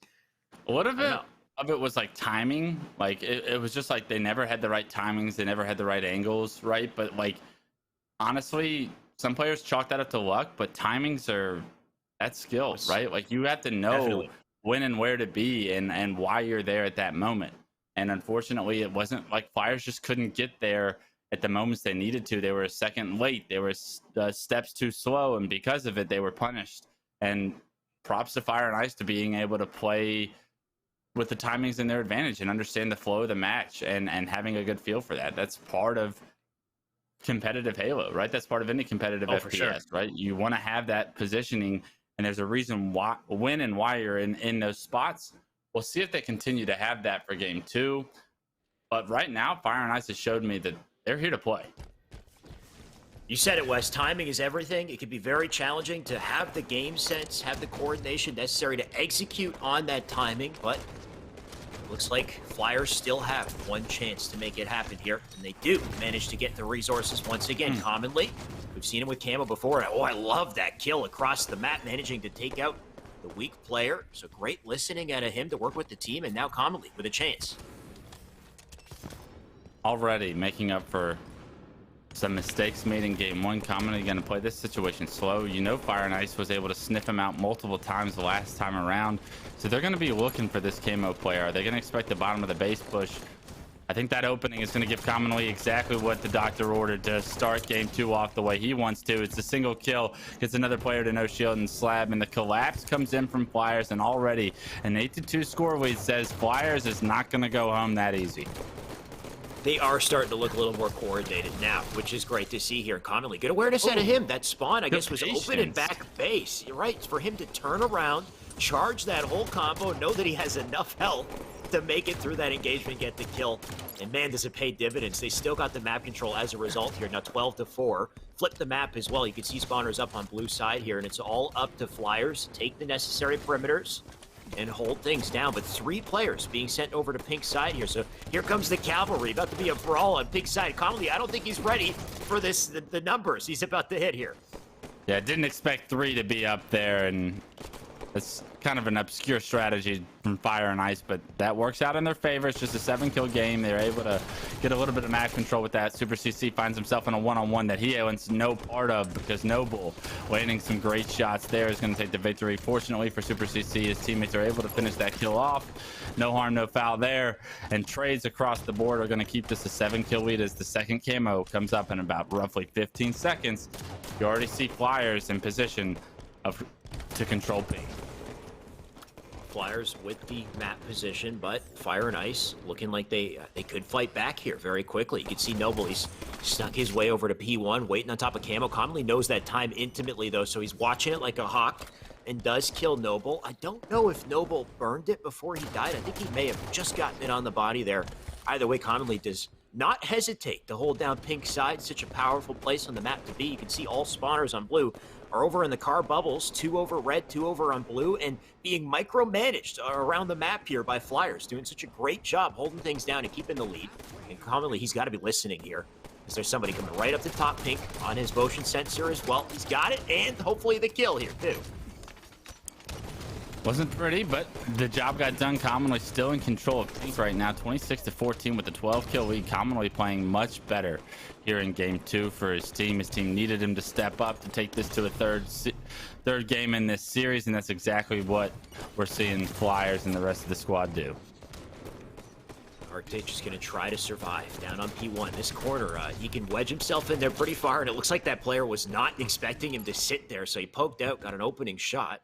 That was enough to allow his teammates to get in there. Like you said, Commonly getting the wonder nade to finish off that player. CC maybe an opportunity here over on Carr's side, just trying to wait for his chance. He's got teammates behind him to support him, but he's getting tagged up multiple sides, does get burned.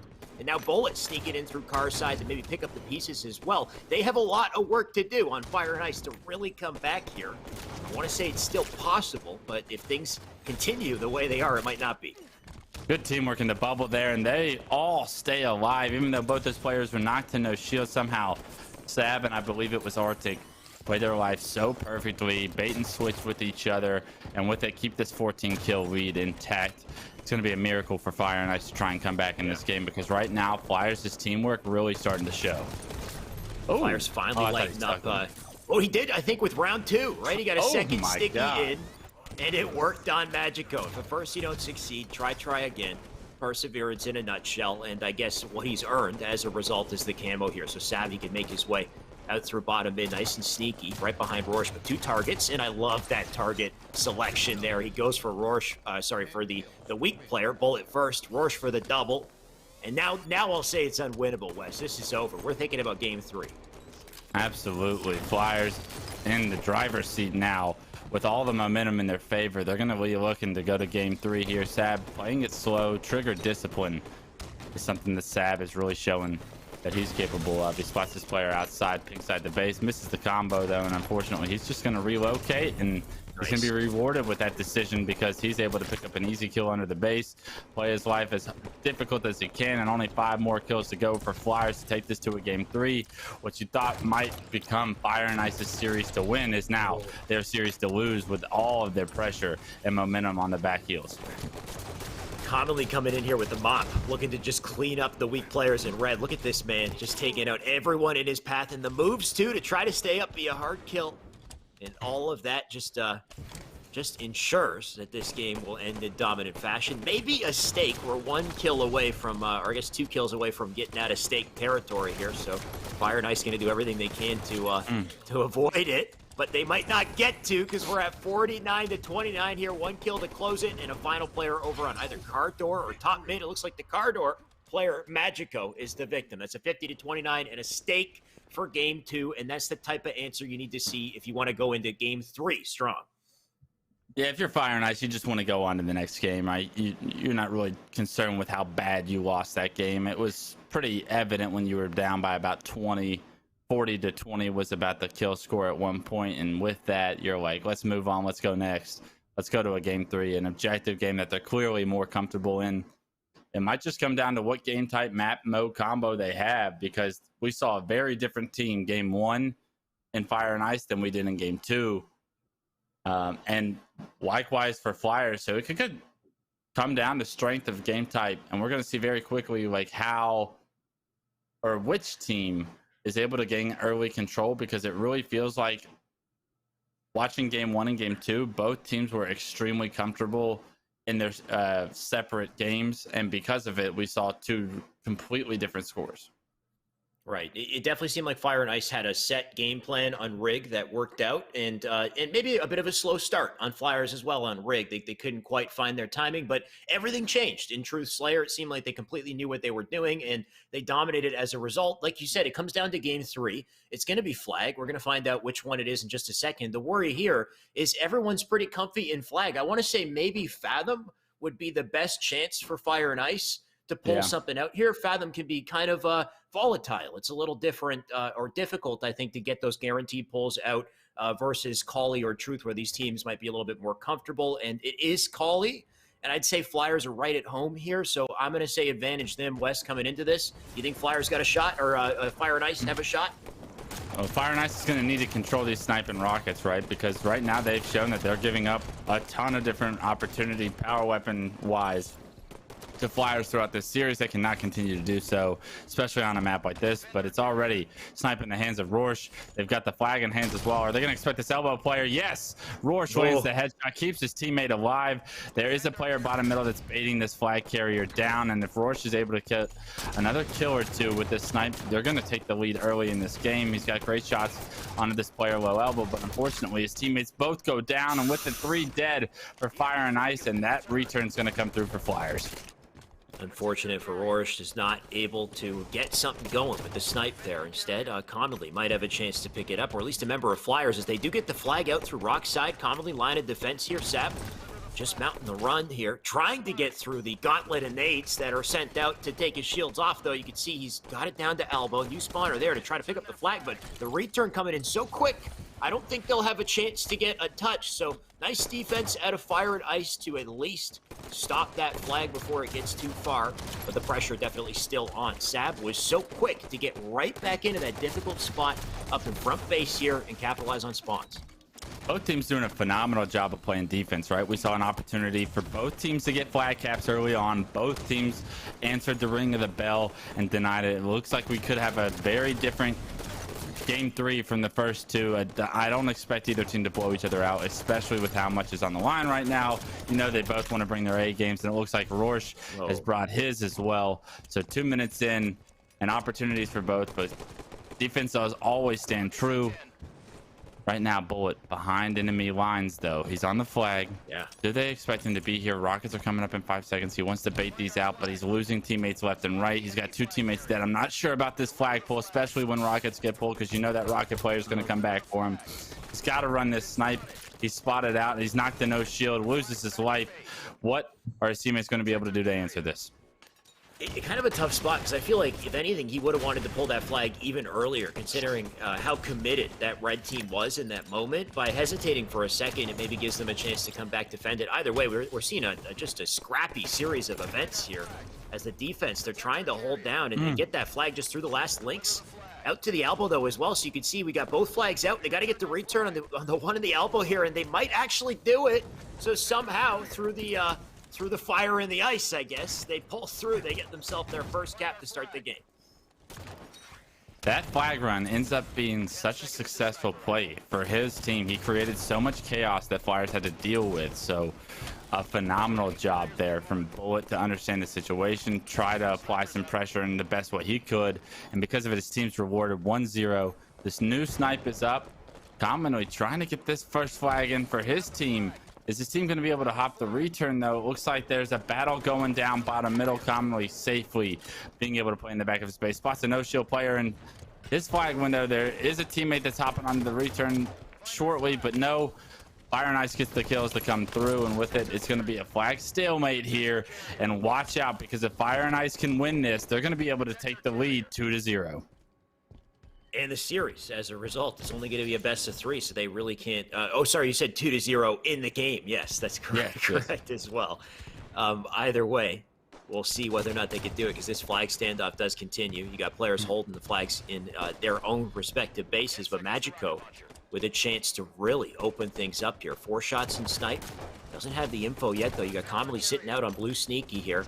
Hopefully not going to lose his life in this fight, though. Don't want to spend too long looking at it, because he's got himself exposed over to the snipe side. And the new Rockets as well, just barely whipping a shot, but connecting on the second, though. He drops snipe over on DMR there.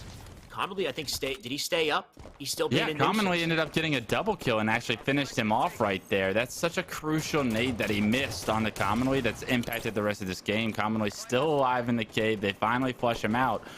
But Magico would have been able to do more there, right? And now it continues to stalemate. Because Commonly played his life so perfectly on that back sneaky, it was unbelievable what he was probably able to do from his point of view to make sure that his team stays alive in this series right now, because you do not want to go down 2-0. I mean, on top of just disrupting the play out of blue, it gave the snipe over to Commonly as well. He put 1 shot into 1 player. Here he's now made it up to elbow. No snipe left, but great vantage point to keep the pressure up on blue base and ensure they don't have too many options breaking out here. Looking like they got 0 options, that's for sure. The return coming in. Player already standing on the pedestal, so that's 1 flag in. But they're looking for more money here. Of course, you got to be greedy with these opportunities and try to get that second flag through. He's got a player escorting him, that CC, to help him out as Commonly tries to sneak it out through center. He's been found, though, dropping the flag out front. And honestly, right in front of a blue player to get the return. Not too sure if that was what they had planned, Wes, because Bullet is now running a counter cap, and I don't think there's anybody available to stop him. No, absolutely not. That was 3 dead for Flyers, and Bullet with a quick flag run is going to punch it in right before he gets taken down. Unfortunately, Flyers not able to finish that kill as soon as he punched it in. Fire and Ice lost the lead for just a second, but immediately answered the ring of the bell with a counter cap there. Take the lead back 2-1. You got Snipe coming up in 10 seconds, and Magico and Bullet both find kills, so they're going to be able to control Snipe side of the map right now. Pick up this new power weapon. They're doing a much better job this time around of controlling these weapons, and because of it, you see this lead. I wonder, you know, looking back on it in hindsight, whether or not, like, what was the game plan from Commonly to go from Rocks, like from elbow side with that run, up to center and throw it out in grass, rather than just continuing out through Rock's side with his teammate, put it in a position to get easily return. I mean, the result is now they're on the back foot, and they're facing eliminate, or at least, you know, winner side elimination here. They need to, you know what, they got a second flag in as well, Wes, so I'm not even paying attention to what matters most here. They have, yes, they've managed the chaos. They got themselves a second flag. They have a sniper as well. So here I am worrying, and all for naught. Flyers, they could completely control this here. Yeah, somehow Flyers gets a counter cap throughout this entire situation, and commonly with the no-scope beatdown as he's no shield right there. That's beautiful by him. He's going to extend that to a second kill, trying to keep his teammate alive. There's a player that spawns above him. Elbow, can he do the same thing to this player? No, but he's going to try and throw that snipe off the map. The flag is being run in from snipe side though, and Bullet, he's the last guy alive that has anything to do about it. Does pull the flag into the window, gives his team maybe some signs of life, but Magico's positioning right now is not going to benefit his team. They're going to be able to hop the return right now, and Magico has got to get in there and get the touch. He is going to be there. There's 2 players there, but the kills are not going to come through. Super CC, with 3 kills in the kill feed. The return comes in eventually, and they punch it in. Win the game, and Super CC gets the triple kill as Fire and Ice panics with multiple members flying in to get the touch. Nobody's focused on getting the kills, making themselves easy targets. And the clutch comes through for Flyers, but it's not without entirely draining Fire and Ice's energy right there. 2-1, it was as close as it could have been, but Flyers is going to take that series, and wouldn't be surprised if we got to see these 2 teams play later on once again. Man, I definitely overreacted a little bit in that moment, though. I think once CC got himself the triple, that's 100% game over. There's no way anybody spawns up in time to ensure that they can stop that flag. But that moment when you're waiting on the pedestal and you're like, where the heck is the return, right? The return should have come through. You start to panic. You start to freak out. It feels like an eternity. So I was panicking too. But it looks like Flyers rightfully stayed calm, cool, collected. They pulled it out. And no thanks in part due to CC, who popped off, got himself a clutch triple kill at the end of the game. Flyers will clutch their way through winner's side and stay there. Fire and Ice will drop down to losers. I'm sure we'll see more of them. They've been playing well today. That was the closest series we've seen so far, Wes. And Yeso, I'd like to hear your thoughts on it. So let's get you to break it down. Definitely fun series to watch there. Welcome back, ladies and gentlemen. We're inside the Esports Arena, Orange County Studio. My name is Yeso, and what a way to close out winners quarterfinals there. Flyers, taking the win over Fire and Ice. A very tightly contested series, but Flyers able to pull it out, and it looked multiple times on that third map like it might be Fire and Ice pulling it into a victory, but Flyers were able to bring that one back out. Let's check out our stats there for that series we just followed. It was very, very crazy. Fire and Ice, even with the reset of that first map, right? We had the disconnect, so we had to replay that first map of Stronghold, and we had seen in the kind of the first time around that Flyers were kind of charging back. They had just taken the lead, but the point difference was really negligible at that point, and it looked like they may be able to pull away with it, but it looked like that reset, unfortunate obviously that we have to replay a map there, but we end up getting back in, and it looked to benefit Fire and Ice as they came back, had a strong performance on Stronghold, and that's what we saw from them a week ago. You've heard Shyway mention it a couple of times in discussing this squad that they had good performances last weekend against some strong teams, and Stronghold was one of those game types that they really benefited from. But we do have our stats here in that first game, and it was Strongholds on the ring, and Fire and Ice were able to take this one. Bullet leading the way from the objective standpoint. 10 Strongholds captured there. Let's go to the next page here.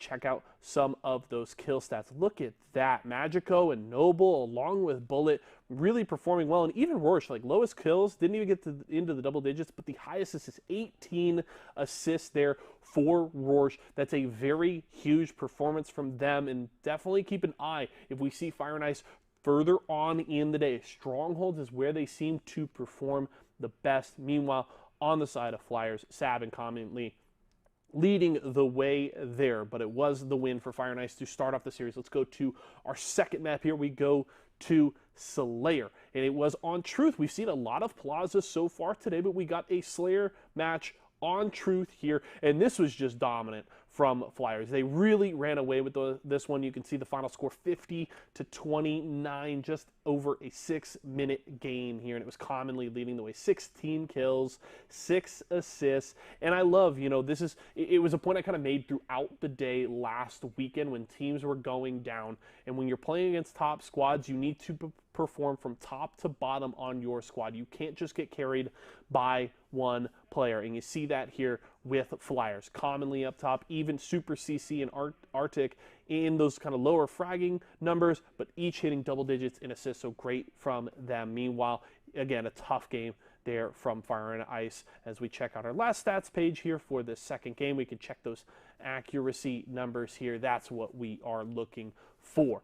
Look at that, 59%, almost 60 there from Savage. Still some solid numbers from the other side. Noble and Bullet with great accuracy numbers there, but obviously weren't able to turn it into the kills that they needed. And one thing I do want to note here, when you see that big kill difference, but not necessarily the difference in damage, what that tells me is it was just the fact that Flyers were consistently able to finish their kills on time, right? They weren't letting those kills get away from them, so the damage numbers are extremely efficient for them. Let's go to our third map here, and it was CTF on Coliseum. When we saw Fire and Ice jump out to an early lead, they get that first cap, and things got really interesting in the mid game. It looked like they were going to run away with it, but Flyers were able to tie things back up. Sab with 2 caps. This was a really fun one. Let's check out our kill stats for this CTF match. Coliseum once again delivering here, 19 kills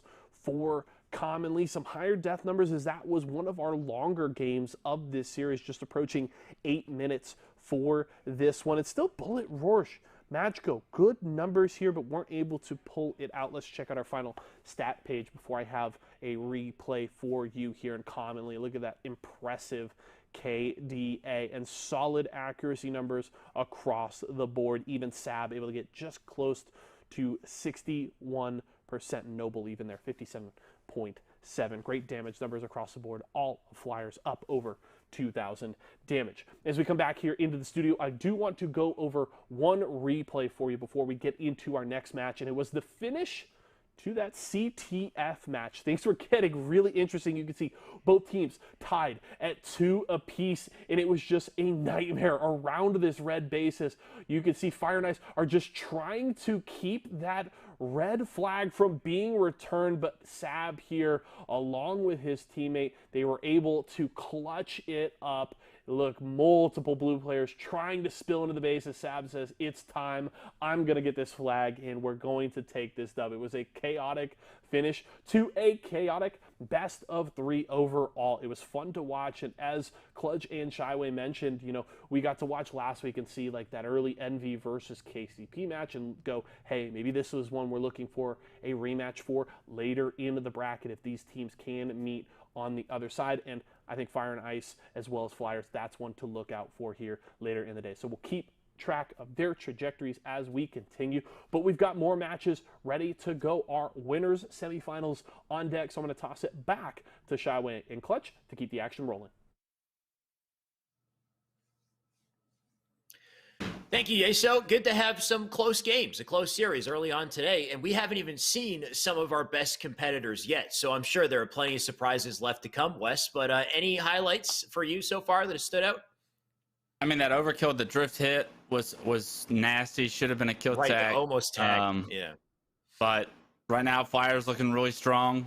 A little bit of chaos in that last series, but both those teams I expect to continue to move on in the winners bracket and the losers bracket. I'm very excited to see if they're able to match up again later on in this tournament. If we're able to see some games like that, it's always good for the fans and the viewers out there watching, because pure chaos, and then someone steps up, thrives in the chaos like Super CC did at the end of that last game. Right.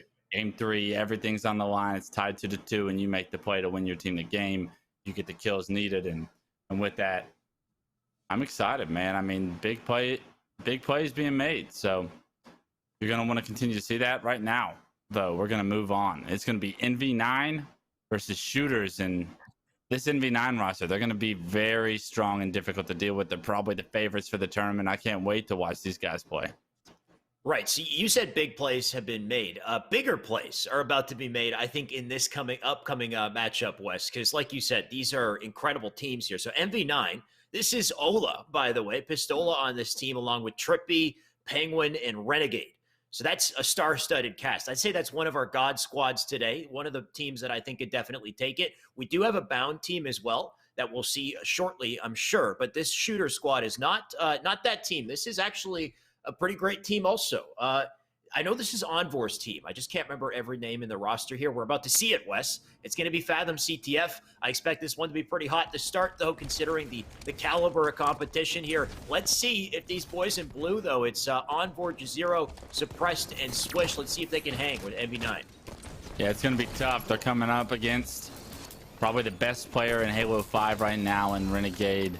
Trippy's right behind him. Penguin, Ola. I mean, this roster is stacked with talent. We'll see how they mesh here early on. But shooters, there are no slouches, but they're going to have their hands full in this series. And Trippy already in control of that railgun is going to be able to open up potentially this top mid control for NV9 early on. Now, Trippy recently has been playing Halo from Texas in Envy's home studio. He's got, I'm sure enjoying it over there, but I wonder if there's some connection benefits that come with it. He's got the ultimate setup right now, and he's been playing really, really well, back in yesterday's tournament in 2v2. I'm sure he'll carry that over to 4v4 here as soon as he gets an opportunity with the rail, which unfortunately everyone being so elusive to start here. Trippy's still up, though. It looks like they've caught the camo player that's Envor. Got to chase him down, make sure they neutralize that. They can push up, get the flag. Trippy still in control of top middle, but Suppressed with some great shots, gets a double and immediately sprints for the flag. That's textbook Halo 5. Not sure what he was shooting at right there, but unfortunately he's not able to turn the corner with that flag. Pistola takes him down, the return comes in, and unfortunately on the other side of the map, it's Renegade that's pulled the flag himself, and somehow a double kill for Suppressed turns into a flag cap for MB9. It's just a matter of playing such great players like Renegade that's like, even when you think you have an opportunity, it's really just being flipped on your head as Renegade picks up a double kill shortly after. 3 straight dead for shooters, and we're going to see if they're able to run yet another flag for NV9. That was actually their whole team that died in quick succession there. They all spawned over on Silo, and Trippy is looking to hold it down with the LR here. He's got the pre-nades into elbow. 2 players up for the challenge against him. One shot. You'll dispatch him quickly, but can't stay up, though. So maybe a chance here to get the flag, though. Ola about to completely deny it. What a double out of him. And, of course, you know he's going to connect with this triple. Ola is back, baby. He's making plays, Wes. I mean, Pistola, one of the best to ever do it, a legend in the game. You wondered how he was going to be able to hop on Halo 5 and play. I know he's recently started to play Halo 5 again. It looks like he's already got his feet on the ground. He's starting to run with it. That triple kill was nice. We're going to see what he's capable of throughout the day, and I couldn't be more excited to watch that young man play, because I call him young because it feels like he's been in the game forever, but he's still just so talented and so pure, and like, you know, his career still has so much more to go. It's great to see him playing at a high level. His current life might not last much longer, though, if he's not careful. There's a player directly below him. Ola, though, double dilemma, and look at him just turn and burn Swish immediately. That's it for the rail, but 2 caps on the board as a result here. MV9 just locking things down, taking full advantage of any opportunity they have here. And they've got the info on all 4 players now. Trapped in blue treehouse, 2 of them just quickly melted. Remaining 2 in blue bases. They mount the challenge here. Look at Ola just going to fly out through window. Teammates in the surrounding perimeters. And if they can lock it down and jump into generator, which is massive, he almost had the chance. And they can start to work that silo side. But you'll see the silo spawners are now kind of a thorn in the side of red team in here. They managed to get the kills they needed to stop the flag in its tracks and kind of thwart the game plan there for red team. And it looks like they're going to flip that as well. Shooters with a quick 3 dead. 1 player up on the porch here as they get the nades in and just keep them back. That's Renegade, the last line of defense, but Suppress going to get away here with a checkpoint. What's going on with this flag run is the problem, though. Yeah. Like, you cannot afford to make these mistakes, because look at that, MV9 already in their base. They had 4 dead, and somehow the fumble on the flag costs you enough time to where MV9 spawns up, overextends, and now they're in your base. You got to flush them out. Trippy goes down, Penguin goes down. Ola still in the base. Can he get taken out as well? Yes, all 4 dead for MV9, and a great job by shooters to reslay. So no harm, no foul on the flag run, but I believe they're going to punch this one in eventually. Suppressed having to get the return first and foremost. So a 2-0 lead turned to 2-1. Shooters with a sign of life here now. Great to see shooters capitalize, at least get that flag in, but starting to feel like they have to work a little harder than necessary to get these in, just with the little fumbles that they're making to slow their progress just enough to make it, a little bit difficult. but despite it, they continue, they press on, and Swish, another opportunity for a flag here. You got multiple red players over in blue base to maybe stop it, but they're quickly melted, giving Swish the chance to get right to the net and plant this in. But he will go down. Flag sits there beside the pedestal. Line of defense still in. You can see 2 kills on the feed, so I expect them to have the chance they need to tie the game. Nice shot by Chorizo to punch that in. Can he anchor elbow and stay alive, though? His tree is full of enemy players. They've rotated towards top middle. On board, trying to play his life with the railgun spots. 2 players bottom middle, I believe. Renegade's going to get taken out. The second player is going to pressure him. Can he get the railgun shot off? He gets it off, but he narrowly misses, and Penguin makes him pay for it with his life. Trippy picks up that rail, tries to rotate towards top middle, chooses to pull out the light rifle, doesn't expect Jazero to already be top middle, and great job by Jazero to take him down before Trippy's able to do any damage and apply some pressure onto the spawners and the flag.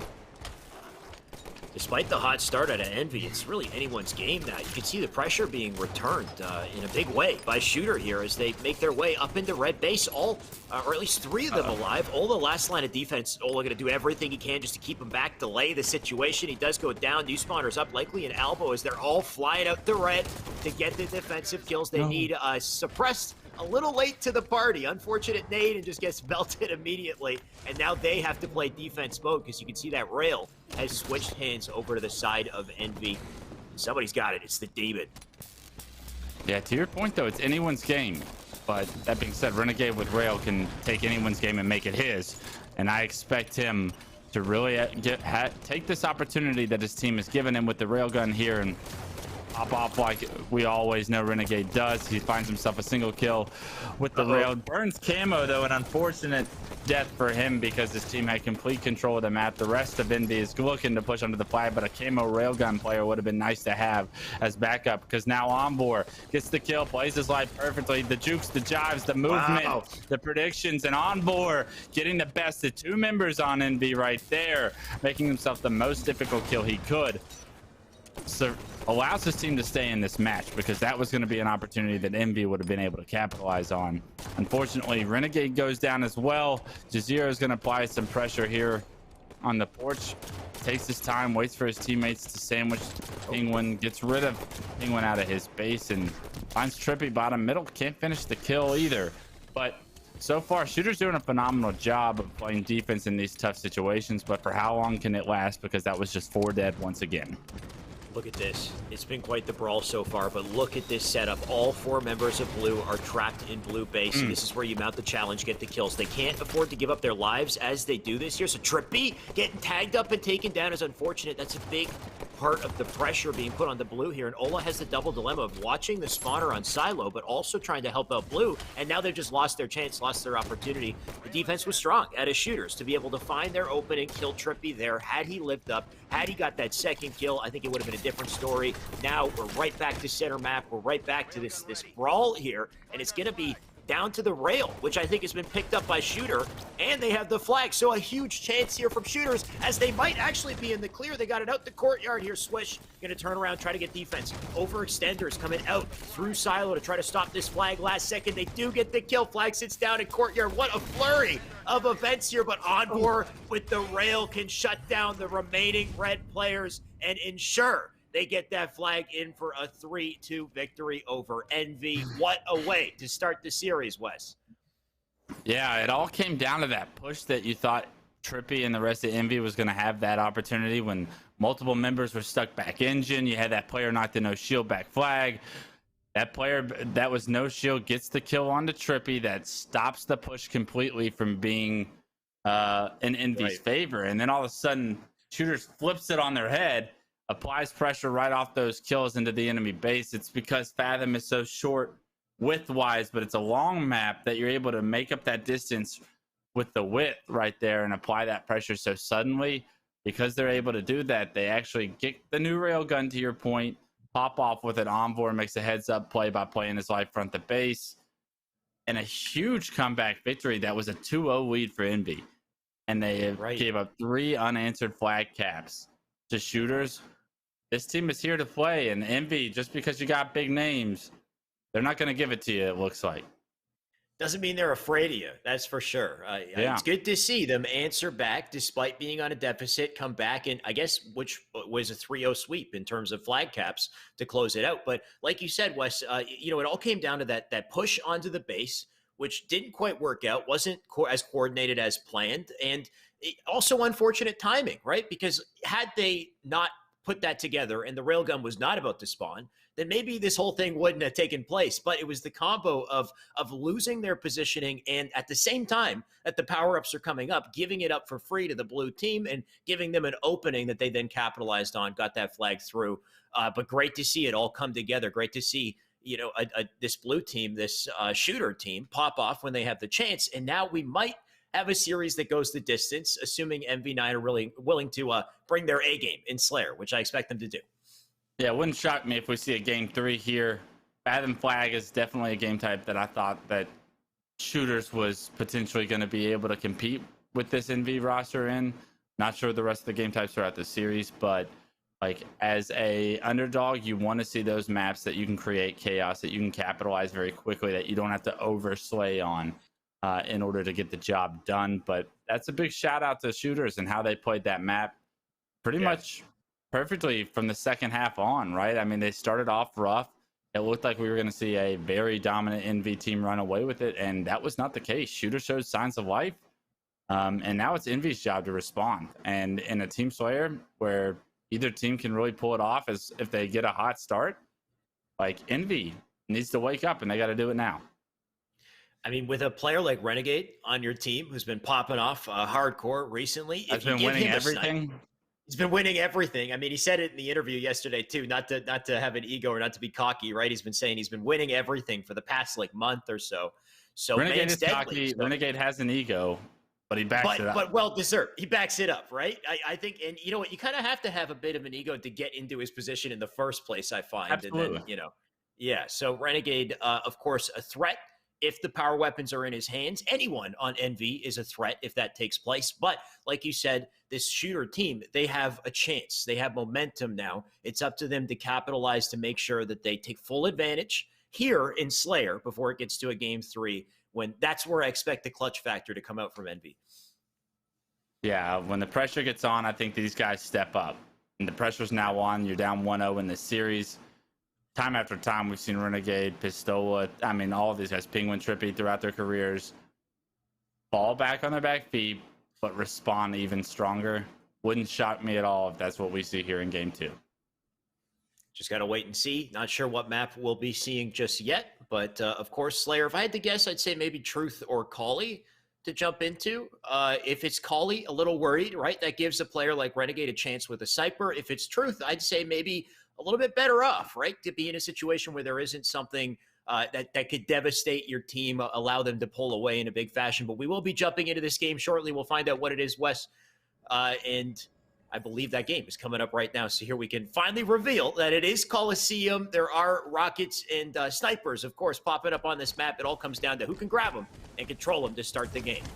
And this is a game type where if you get an early lead, it's very easy to snowball that into a great lead and carry that momentum throughout the game. We'll see what kind of a lead Envy is able to jump out to. They get the first few kills, and a good decision by Suppress to throw that snipe off the map because he lost multiple teammates, already down 3-0. You do not want that snipe going into Renegade's hands, and that's exactly where it was going if he decided not to jump off with it there.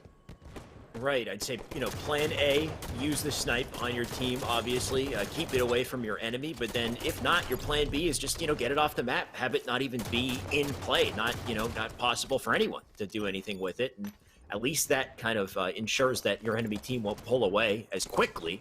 But right now, you can see that Envy do have the strong opening start here, 5-2. Zane just flying out through center map here. Knows he's lost his teammates, though, so does need to back up. And Renegade, who tries to turn on a dime here with the Rockets, can't use them. Those are going to transfer hands over to Blue, who now have map control. They know the spawns are in Blue as well, so Suppressed. I'd like to see something happen, but not watching that street as he goes down Rockets there. A little unfortunate for him. Yeah, but in all honesty, the way that this game's going, only a 3-kill game right now, and both teams fighting for map control, this is all because Suppress decided to throw the snipe off the map. I cannot stress how important that play was. It might not make a difference at the end of the day. We might see NV run away with this, but it's much different story if Renegade's not sitting back comfortably, quick scoping your team, just anchoring on a map like Coliseum. Slayer, right now, we're seeing a competitive game because that decision early on was made. A veteran decision from Suppressed, a rookie in the scene. You love to see them very quickly be able to decipher those moments in their games and be able to keep their team in it, even if it means not getting a kill or doing something super skillful. Decision making overall has kept his team in it, and now they're tied 11-11 with what looks like good map control as well. Those rockets, by the way, I think they've been handed off just left, right, center, and I don't think they were burned completely. It may be cursed, but they might still be somewhere. Of course, you can see there's a whole new rocket launcher up on the map in the meantime. We'll find out who actually gets to use it, because it's a hot point of contention here. Renegade wants it. He tried to use the other one and didn't get the chance to, but of course these members of Blue so aware of that potential, just trying to hold it down from snipe side to zero. I'm loving the movement, but Trippy just a little more aware there with the nade that comes in to take him out. Now Renegade did get the rockets he was looking for, but not the opportunity just yet. The nades doing some serious damage to make him think twice about pushing out from snipe side here. Just needs to wait patiently for an opportunity here, but these Blue players, I think they're aware of the fact that Renegade might be looking for him. If Renegade choosing to push with this one rocket actually loses it, doesn't even shoot the rockets. The rocket's not Renegade's forte. Unfortunately, the snipe's coming up, and I would have thought that Renegade would have waited towards the snipe with those rockets, baited it out. But he's gonna have to play with this pistol towards that snipe. Unfortunately for Shooters fans, it's still gonna be Renegade, I believe, that ends up with the new snipe here in a second. He picks up another kill towards snipe as well, and now if we can hop on board with Renegade, this is what would have happened earlier on that Suppress was able to deny, not the second time around. Renegade's not going to be denied twice with the snipe. It's been very difficult to find rocket opportunities here. I think Ola's just got the best one he's ever going to get, though. This player right out front of him. Ola needs to hit it, but they just keep jumping up and being monkeys here. Ola finally finds the opportunity. He needs to connect. Renegade did have that snipe. I think he still does. He's holding it down from cave. So Ola doing everything he can to just be the defensive player here. But Renegade, this is the chance for him to make plays here. Still 7 shots in the snipe. And awareness of the spawners on right side, so you know he'll start hitting faces the moment they reveal themselves. Gets the hit markers with that nade, and he's going to decide to pressure this. Pistol out. No, he chooses to pick out the snipe. Does land a nice plasma nade on the Suppress. Is the pressure going to come into the cave here? No, they're going to opt to try and push throughout the window, but Renegade comfortably sitting in this cave. Can't land the shots he needs to yet, but you know they're coming. Oh, this killing spree comes in. He hits the first, can't hit the second, and loses his life. But that 5-kill spree from where Renegade picked up that snipe is the difference in the score right now. It could have been a lot worse, though. Shooters have been doing a great job fending off the storm and you know, the series of kills that might have followed. And I think they have the snipe now as a result here. Envor does have the snipe in the back pocket. Not sure if he's got ammo. He doesn't need it, though. Great work out of the Magnum. Oh, sink one for the triple. You know you wanted to see it, but unfortunately he does whiff the shots. At the very least, he's got the info and the new rocket launcher to really put the damage in here. He'll fly right up through elbow. Try to stay up here, just dodging nades in the process, getting Trippy down to 1 shot. So Envor, great micromanagement here as he tries to get a stick on the Renegade as well. Oh, what could have been? Yeah, every kill counts right now, and you're trying to make up this deficit, and those kind of sticks would have, they make the difference in the score, right? 34-29 right now. Shooters needs to figure out a way to create an opening, cut into this deficit, because right now this game feels like it's on the brink of either going heavily in NV9's favor or it's going to be a close one down to the wire. It's definitely still not heavily in anyone's favor, that's for sure. There's a chance for a comeback here, but a 7-kill deficit. They are starting to lose that chance as the game goes through. They got to start picking up kills. Swish has info on that player top rockets. Renegade's one of those rockets all game long, so he's really got his sights on him. And Swish getting overwhelmed, taken down here as the score lead extends to 10 in the last links of this game. Not what you want to see if you're on Shooters here. Shooters, the only chance they're going to have to bounce back is to get these weapons, but they have no control. You got Renegade coming up from grass with the rockets. He's going to take anyone who dares to oppress Snipe's side here. So the Sniper likely going to go over to Red, as well as Renegade deals with Encore also just holding it down from Couch. And I think that Sniper is already in the hands of the Red team, so not looking good to close it. There it is. Looking like a hot potato here. The Sniper will continue to fall, but as they fight for it, they're running out of chances. 43 and counting for Red here. Looking like we're going to see a game 3 in this series as Envy took that 4-kill lead and extended it to 10 here. It's such a difficult deficit to try and make up with so little room for error. 5 kills to go for MV9 to make sure we see a game 3 and to answer the ring of the bell in an objective game type here. At the end of the series, a nice little quick scope from the body from Pistola right there as he decides to try and knock some nades over towards Snipe to 0.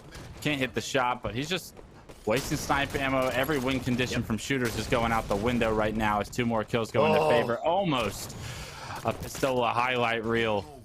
But no, Renegade Penguin, they end the game with 2 of their own. And 50-37, Envy woke up. And now, if you're shooters, you got to get ready to battle against the demons because they're up, they're awake, and you have all the momentum against you at this point. Right. No further options here but to clutch up in the final game. I'm just waiting for that Ola highlight reel, by the way, Wes. We'll celebrate when we get there. He had it cooking, right? In game 1 with the rail, the man pulls out the triple. You can see the beginnings of it in Cauley as well as he turns, almost hits the shot with the snipe, but he'll have another chance in game 3, and I'm sure many more chances down the line here in this tournament. NV9 looking like one of the teams that might be able to take this, but shooters, they're still in it. It's up to whether or not they got the clutch factor, and I'm a little worried just looking at Slayer and the fact that MV seem to have now gathered their footing. They're definitely running the show now at this point. Yeah, it's similar to what we saw at the start of game 1, where Envy looked very dominant, right? And I think that Suppressed did what he could at the start, threw the snipe off the map, subsided the pressure that Envy was going to be able to put on them, but it was almost just a matter of time for that next snipe to come up, Renegade to go on a killing spree. And now all of a sudden it's a 5-kill game, and the rest of the team starts to follow suit with that map control and the pressure that they build. They turn it into 10. And now you're looking at a game 3. The question to me for game 3 will be, can shooters stop Envy's pressure and then capitalize by flipping that over on them, right? And they weren't able to do that in game 2. They were never able to find that opening. They were never able to make that play that was necessary to get some momentum in that game 2.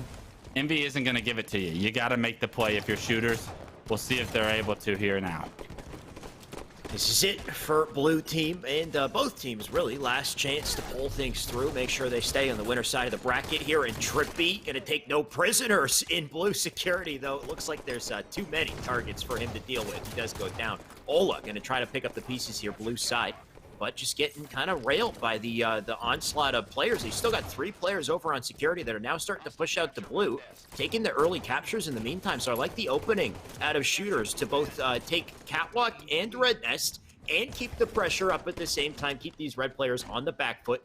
That is until Renegade finds the opportunity he's looking for here. Renegade could have been plays it slow, gets a nice melee. Does have to eat a melee to play his life, and because of it, he's not able to get his shields back. Does he lose his life here? No, he's clambering to perfection here. Outplays multiple members of shooters, and with that, because he's able to play his life, he's going to be able to hop in this stronghold after those slays come through, and he's going to be able to flip this score in his team's favor potentially. But with an 18-point lead already for shooters, all of this damage that Renegade was able to do is catch-up game. So great job by shooters to get off to an early lead to force the ability to respond to Renegade's killing spree that he's about to be on. I mean, now that they've gotten the full series of kills, taking everybody out on blue, you can see they're definitely on the back foot here. They're stuck over in spawn, but doing everything they can to just keep Renegade at bay. Renegade does manage to live with the low shields. Ola picks up a double instead, and the remaining players up in the red window trying to work together to take out Renegade. They do succeed.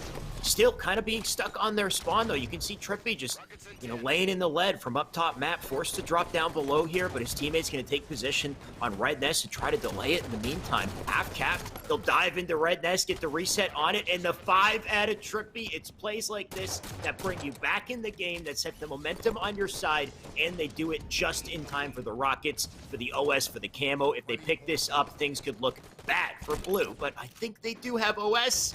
Look at this out of Trippy. He conserves the ammo, gets the back smack. He still has 2 rockets to really put the hurt into Zero in just a second here. Here it is. Feel the pain. No more OS for you and a death. Good luck to the death screen. It was 18-0 and now Envy. 26 unanswered points and continuing to climb. Penguin gonna pressure Catwalk here. Make sure that he blocks these spawns immediately. Reverses towards red because he knows he's gonna force those red spawns after doing so.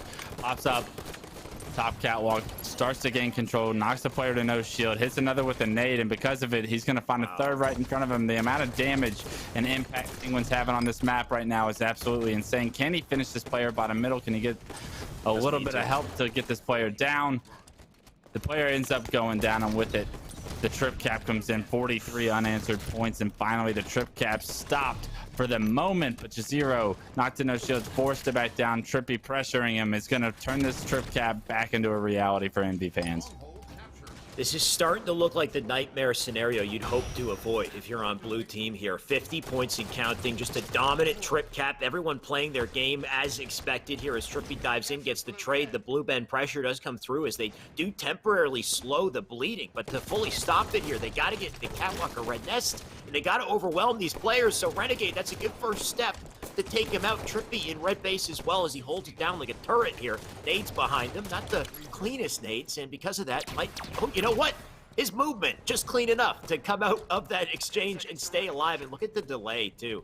Forces Swish to think about him. He can't just go right to red nest immediately, and that's valuable timing that they're losing to get to these points to get back in the game. 67 unanswered points still. MV9 has gotten control and has never looked back as of right now. What can shooters do? Because the timings, the power-ups are not in their favor. There's pressure. Suppress trying to compete for camo, but Ola and the rest of the gang are there. Trippy's already got overshield in his hands as well, so both power-ups go in the hands of Envy, and this game 3 is looking like NV9 has got their name written all over it. Trippy with the overshield opts not to go for rockets, but to hop back in the stronghold, create some pressure with his team. Suppress tries to get some sort of control for his team, but he can't do it. The teamwork is there. Ola, Trippy knocking him down left, right, and center on board, trying to pressure Catwalk. But, I mean, the numbers have never been in their advantage for the past few minutes. MV9 gets a whiff of blood, and they just swarm these guys like sharks. Look at this. Trippy putting Onboard down to the grave. 92 and counting. This is all but over. Just a matter of whether or not they do it in style here, but there's no chance for blue to even move off spawn. That's going to be a 100-18 absolute dominant finish in game 3. Shooters, they gave us a show. They gave us hope with that opening game in the series. But Wes, you know, the moment that Envy got their chance, they didn't let go. They just they're like a boa constrictor or something, Wes. They just kept gripping tighter. Dominance. You wondered how this team was going to mesh. Or at least I wondered how this team was going to mesh, seeing these guys play together. I don't know if I've ever seen this exact combination before. Nope. And at first, when they gave up the 2-0 lead in game 1, you had to question, like, is this going to be a roster that, like, figures it out? Or somehow they're going to get upset by the shooter squad? And this team figured it out. Something clicked in the middle of game 2. And ever since then, it's been dominance. So they're going to continue their winner's bracket run here. I'm looking forward to seeing what more they're capable of, and if they're able to use this as momentum for the future of this tournament. Everybody else, you're playing for second place because these guys are here to stay. Envy looking nasty for sure. They definitely woken up. They've showcased in the end of that series that they could be the team to beat this tournament. I will also say, though, of course, shooters are an incredible team as well. They started out strong in the series. They couldn't quite clutch it up, but they gave us enough of a show for me to believe that they'll be back. And back with a vengeance. So it's just a matter of whether or not they can fight through that loser's bracket. We still have other top teams we haven't seen, Wes. We have yet to see the team with Bound, Boo Boo, Septify, and Falcated, which I think is another top team looking for that spot. And we might get to see him soon. But first, let's send it over to Yeso, get a breakdown on that last game. Thank you, gentlemen. Great work so far today, getting to see NV9 take down shooters there. Very strong match from them. going the distance in 3 games. Definitely another one of those matchups we want to keep an eye on and see if we maybe get a possible rematch later on in the day. As the gentleman mentioned, though, Demon Time is that team that Bound and that squad are playing on. They are on the other side of our winter semifinals up against Flyers, so certainly another match to keep an eye on. We're going to run through our stats here real quick for this series, then I want to kind of break down where the bracket stands here at this point in the day before we go to a break. So let's check out those stats here. Thank you to our awesome production staff for getting this all ready for me. So it was the first map, 2 shooters. It was looking really good for NV9 early on, but shooters able to bring it back, and it was suppressed, getting those 2 caps. Huge performance from them, and sadly you just weren't able to see NV9 after kind of a solid early start able to finish the game. And so shooters took the first map. Let's check out our next page here. Look at the kill stats here, and it was 18 and 20 for Suppress and Juzuro there. Great job from them. 7 assists apiece. Wow, very similar stat lines. 16 deaths apiece, each with a perfect kill. Great work from them. Meanwhile, good kill stats across the board from NV9, but obviously the objective didn't go in their favor. Let's check out our last page here for the first map here on Fathom. Solid KDAs, even Envoy there with that 9.3. Great game from him, and he actually led the team in damage, over 2,700 there.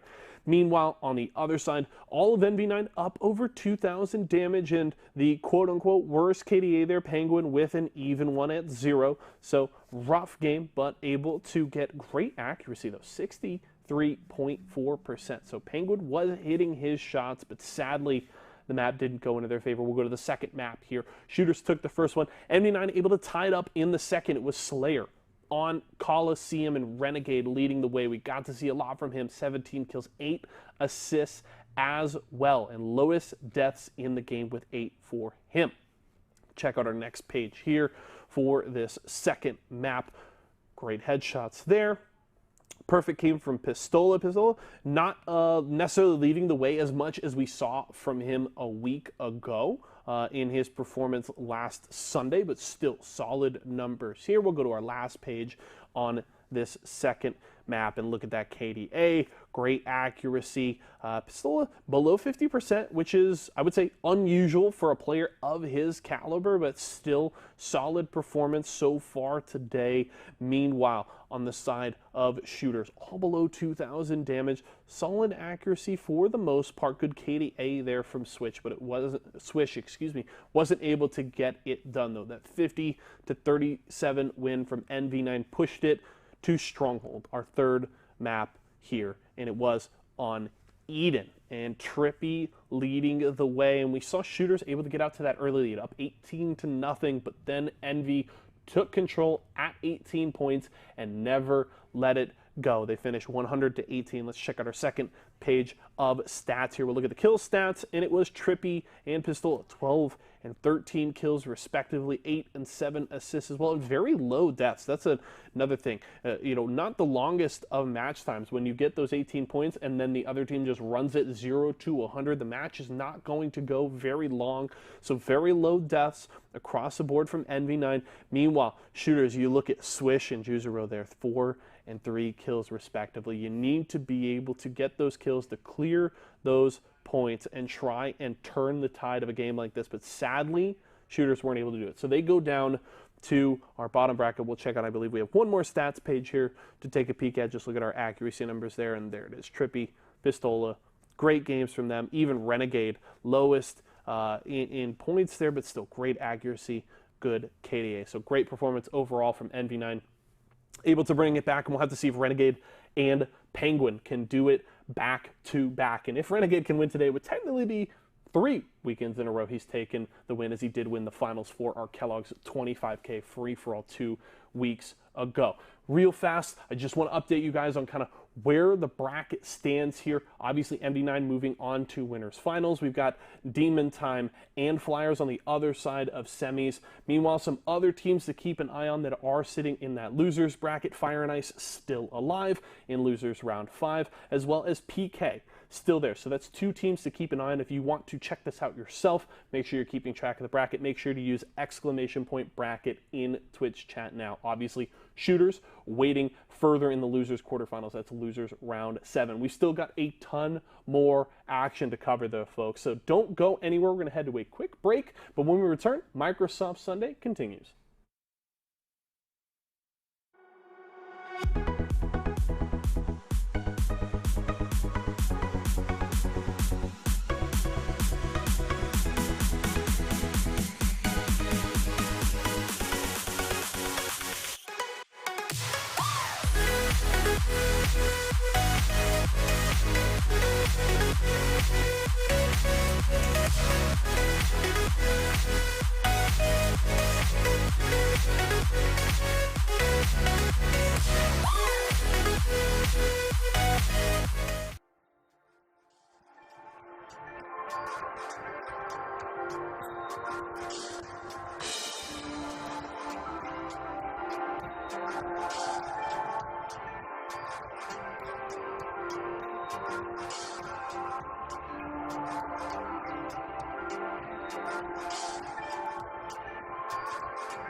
Ladies and gentlemen, welcome back to our Esports Arena Microsoft Sunday. The winners bracket continues. We are in round 5 of winners. We're about to see Demon Time go up against Flyers this time. Now, Wes, we've seen Flyers already. They're looking pretty nice. They've held their own through winners' side.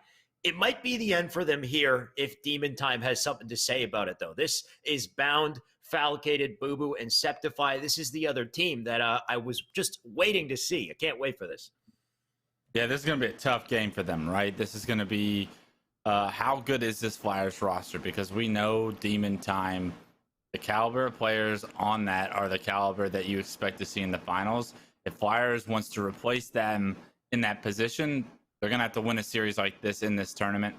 And so far, we've seen some close games with them. And Demon Time is a caliber above the teams that they've played against so far, so it'll be very interesting to see, are they able to elevate their game another level? Right, and we've, like you said, we've seen some weaknesses so far in Flyers, specifically against Fire and Ice, where they had a very close series and they lost Rig Strongholds. It seemed like they were struggling to coordinate themselves in that first game. They did get their footing by the second half, but against a team like Demon Time, they will take advantage of any weaknesses on your roster. So hopefully they got none of them here. At least it's a map that I'd say both teams are relatively comfortable on. Just a matter of who can win this opening. We've got the camo, the rail to fight over here, and Sab with the rail and somehow whiffing that opening shot. I thought he had that clean. Yeah, it looked good to me, but unfortunately just a narrow miss for Sab. Gonna force him into a tough position. He lost multiple teammates so far, but he's able to find Falcated before the rest of the company can show up, and a kill onto the camo player would be huge. And Sab doing everything he can to keep his team at a 0-0 tie game right now, because that push from Demon Time was going to be tough if they don't kill that camo player. But Sab had the answer for him right there. Unbelievable play by him. Is going to keep his team in control of the map for now, but we've seen Demon Time in the observer mode come off spawn, already pushed towards the silo, so there is a player behind him that he doesn't know about. But Sab absolutely popping off early on. Oh, he still gets it. Let's just wait to see if he would clutch up. And, you know, a bit of a flail out of both sides there, but Sab did manage to pull through, get the kill. And, well, he died. He got the opening his team needed to get that flag out. Can they get it through this treehouse, though? You can see Commonly trying to escort CC as he brings the flag through. Overextenders coming out through silo side, but nobody in position to stop that flag quickly enough. It does go in, and it's a matter of whether or not the counter will come through. Commonly, interestingly enough, does not stay back to defend. He is going straight back to red base, and I kind of like this play. If this works out, keeps Bound now one shot, turns back to get the shots into flag here, and now he's earned himself a position to put pressure onto that base yet again. So not only did they stop the counter, they have a setup here for me. Yeah, Commonly doing it all right there, making sure that he's able to apply pressure not only towards his flag, but towards the enemy's flag. It was Bound, the last guy alive on the flag. They haven't been able to quite get in there and get a second pull yet, but commonly still alive front to base, being a nuisance, going to land a melee. Trades come in, and that's actually 3 dead for Flyers. So as good of a play it was a defensive stand that commonly was able to help his team achieve. Super CC with the last guy alive, though, able to find one, can't find 2, and that would have been a nice kill on Falcated, but Falcated ends up picking that one up. Map control gets reset for now, and you've seen Demon Time on their back heels as of yet throughout this game. Interesting that the camo stayed up this long. Arctic going to try to get to it, but actually slightly too late. It's still there. Is it even possible to pick this damn thing up? I thought somebody would have had it by now, but they must have it. It must be in red. I think Septify does finally have it on the body here. Bound has himself a flag, and I love the route out of Bound here as he gets to top mid. You know what, though? All for naught. If you lose that fight, you might lose the flag entirely. Somehow a teammate does get there in a scrappy series of events. He pulls it and tosses it out to court, but commonly needs to stay up. He gets the flag into sub, and the trades coming back and forth here might just be enough for a flag. You know what? Not even that. For a second cap, maybe, on the side of blue. They got their return, and they turned that situation into a capture. No idea how Flyers are pulling this out. Somehow, with the grace of Commonly's play down in the pit with flag, it turned into a Flyers advantage that's given them this 2-0 lead. Will the counter cap come in because the kills already in the favor of Dimmonton? The flag bottom middle 2 already dead for Flyers, and I don't think they're going to be able to stop this counter cap from happening. So yes, they got that second one in, but it costed them one of their own. But if you're asking me, a 2-1 lead is better than a 1-0 lead because you're one cap closer. If you can do the same thing one more time, you'll end the game in your favor every day of the week. So Flyers move a little bit closer to winning game 1 against a very strong Demon Time team. Flyers going to try to keep that energy up as well. CC hot in tow with his teammate here as they just try to bait and switch, get their kills in Treehouse, but Bound does get the best of CC, and Arctic getting tagged up from behind, so it looks like Demon Time back on the prowl once again. Commonly, line of defense still has 3 rails to make something count here, but nothing's connecting. Septify puts him down in the dirt, and I think that rail, I don't know if it went down with him, but that rail might still be on the map, and if it is, then the worry is that Demon Time has more resources now to continue to apply pressure to Blue. Blue who gets a kill on this Sab. You see Commonly with the trade. Foul just trying to hold it down with the LR. Does pick up Commonly. And as long as he stays here, it's just a thorn in the side of Blue team. But I do like the decision to just back off a little bit. That camo is very late. I wouldn't be surprised if it just came up. And I'm not sure if somebody is in position to grab it. But if Demon Time can take advantage here, they might be able to pull another flag.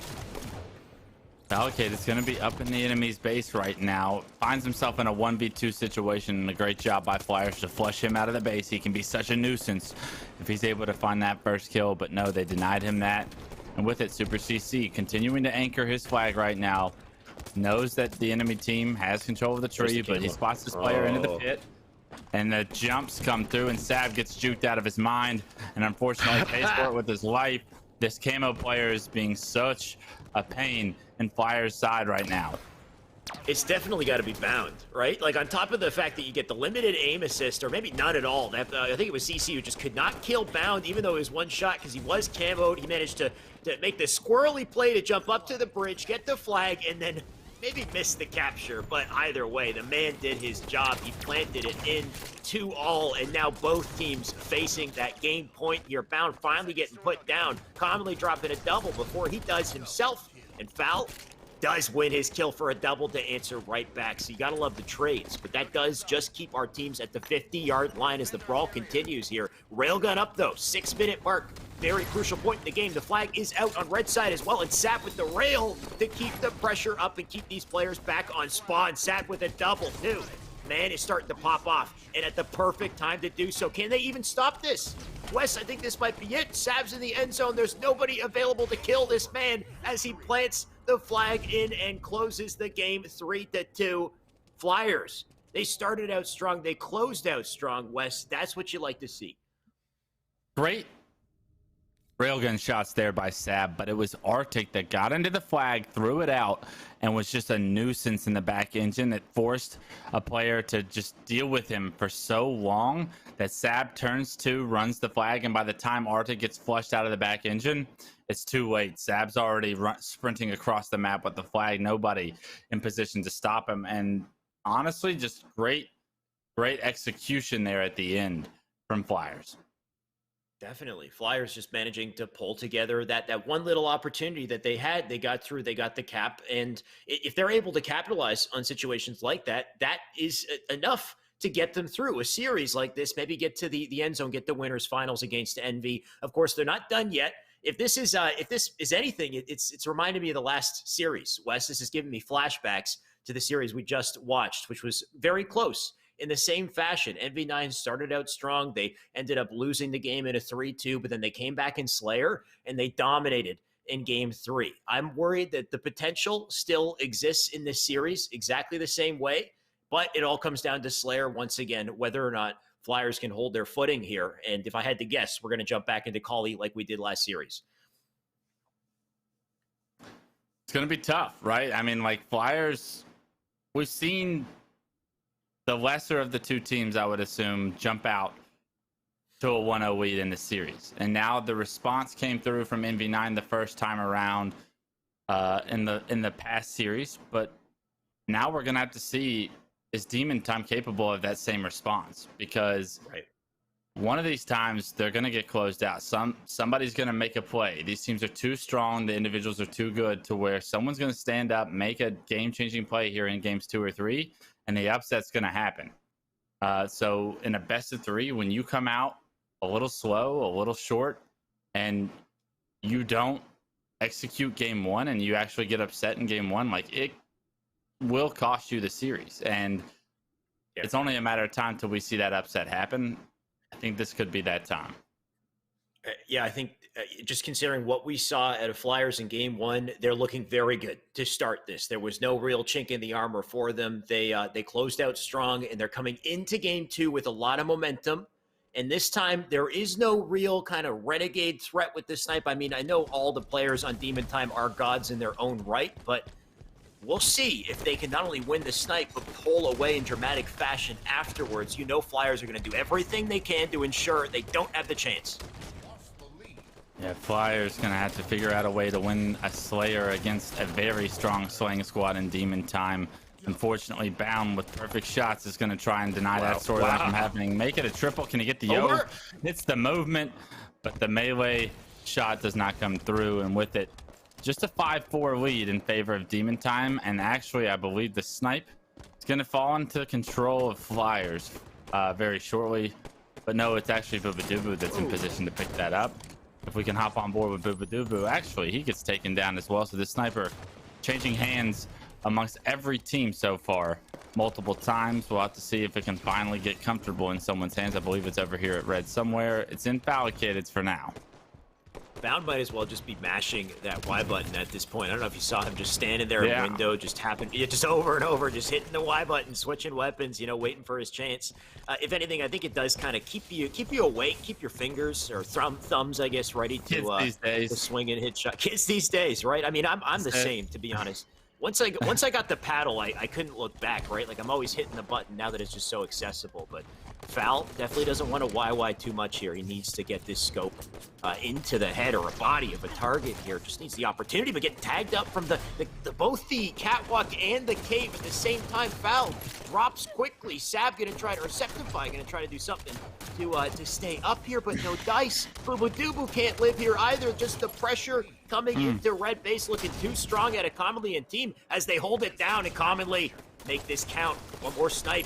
Unfortunately doesn't connect it, but as long as he lives, his job is done.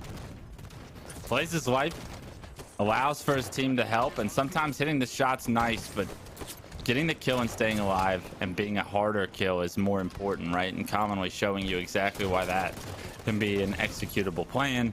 He's going to get pressure on the elbow, and Fallicated loses that 1v1, keeps the game 16-16. Super CC just picked up the new rockets as well, so potential for a play to be made there, and a little bit of a lead for Flyers on the verge.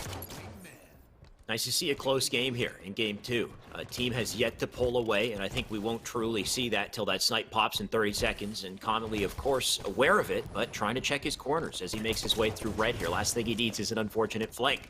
Bubadubu going to be the first line of defense to keep him back, and you know what? All of his teammates are dead, unfortunately, as well. So Connolly, he's taking a risk here, and he knows that, but he needs to stay in the fight on the side of Snipe here. Last thing he needs is to give it up for free, so they're doing what they can, but Septify with the rockets on the feet takes him down, bringing us up to 21 on the board here. But not only that, they have earned Snipe's side, and the sniper in their hands as Sep is hitting his shots. Beautiful shots by Septify. Is going to open up all of red base for their allocated to fall back onto with the snipe. He's going to find himself comfortably in red K. There are 2 players in the elbow, as we've spotted out there. He's going to have to fall back towards snipe. Hits 1 shot, can't hit the second, and that player in window, he's not finished off quite yet, but the other 2 sandwiching from snipe side go down. And right now, Demon Time, this is the verge where they open up this game. A 4-kill lead, what was all of a sudden a tied game, is now heavily in the favor of Demon Time, with allocated with the opening to do more.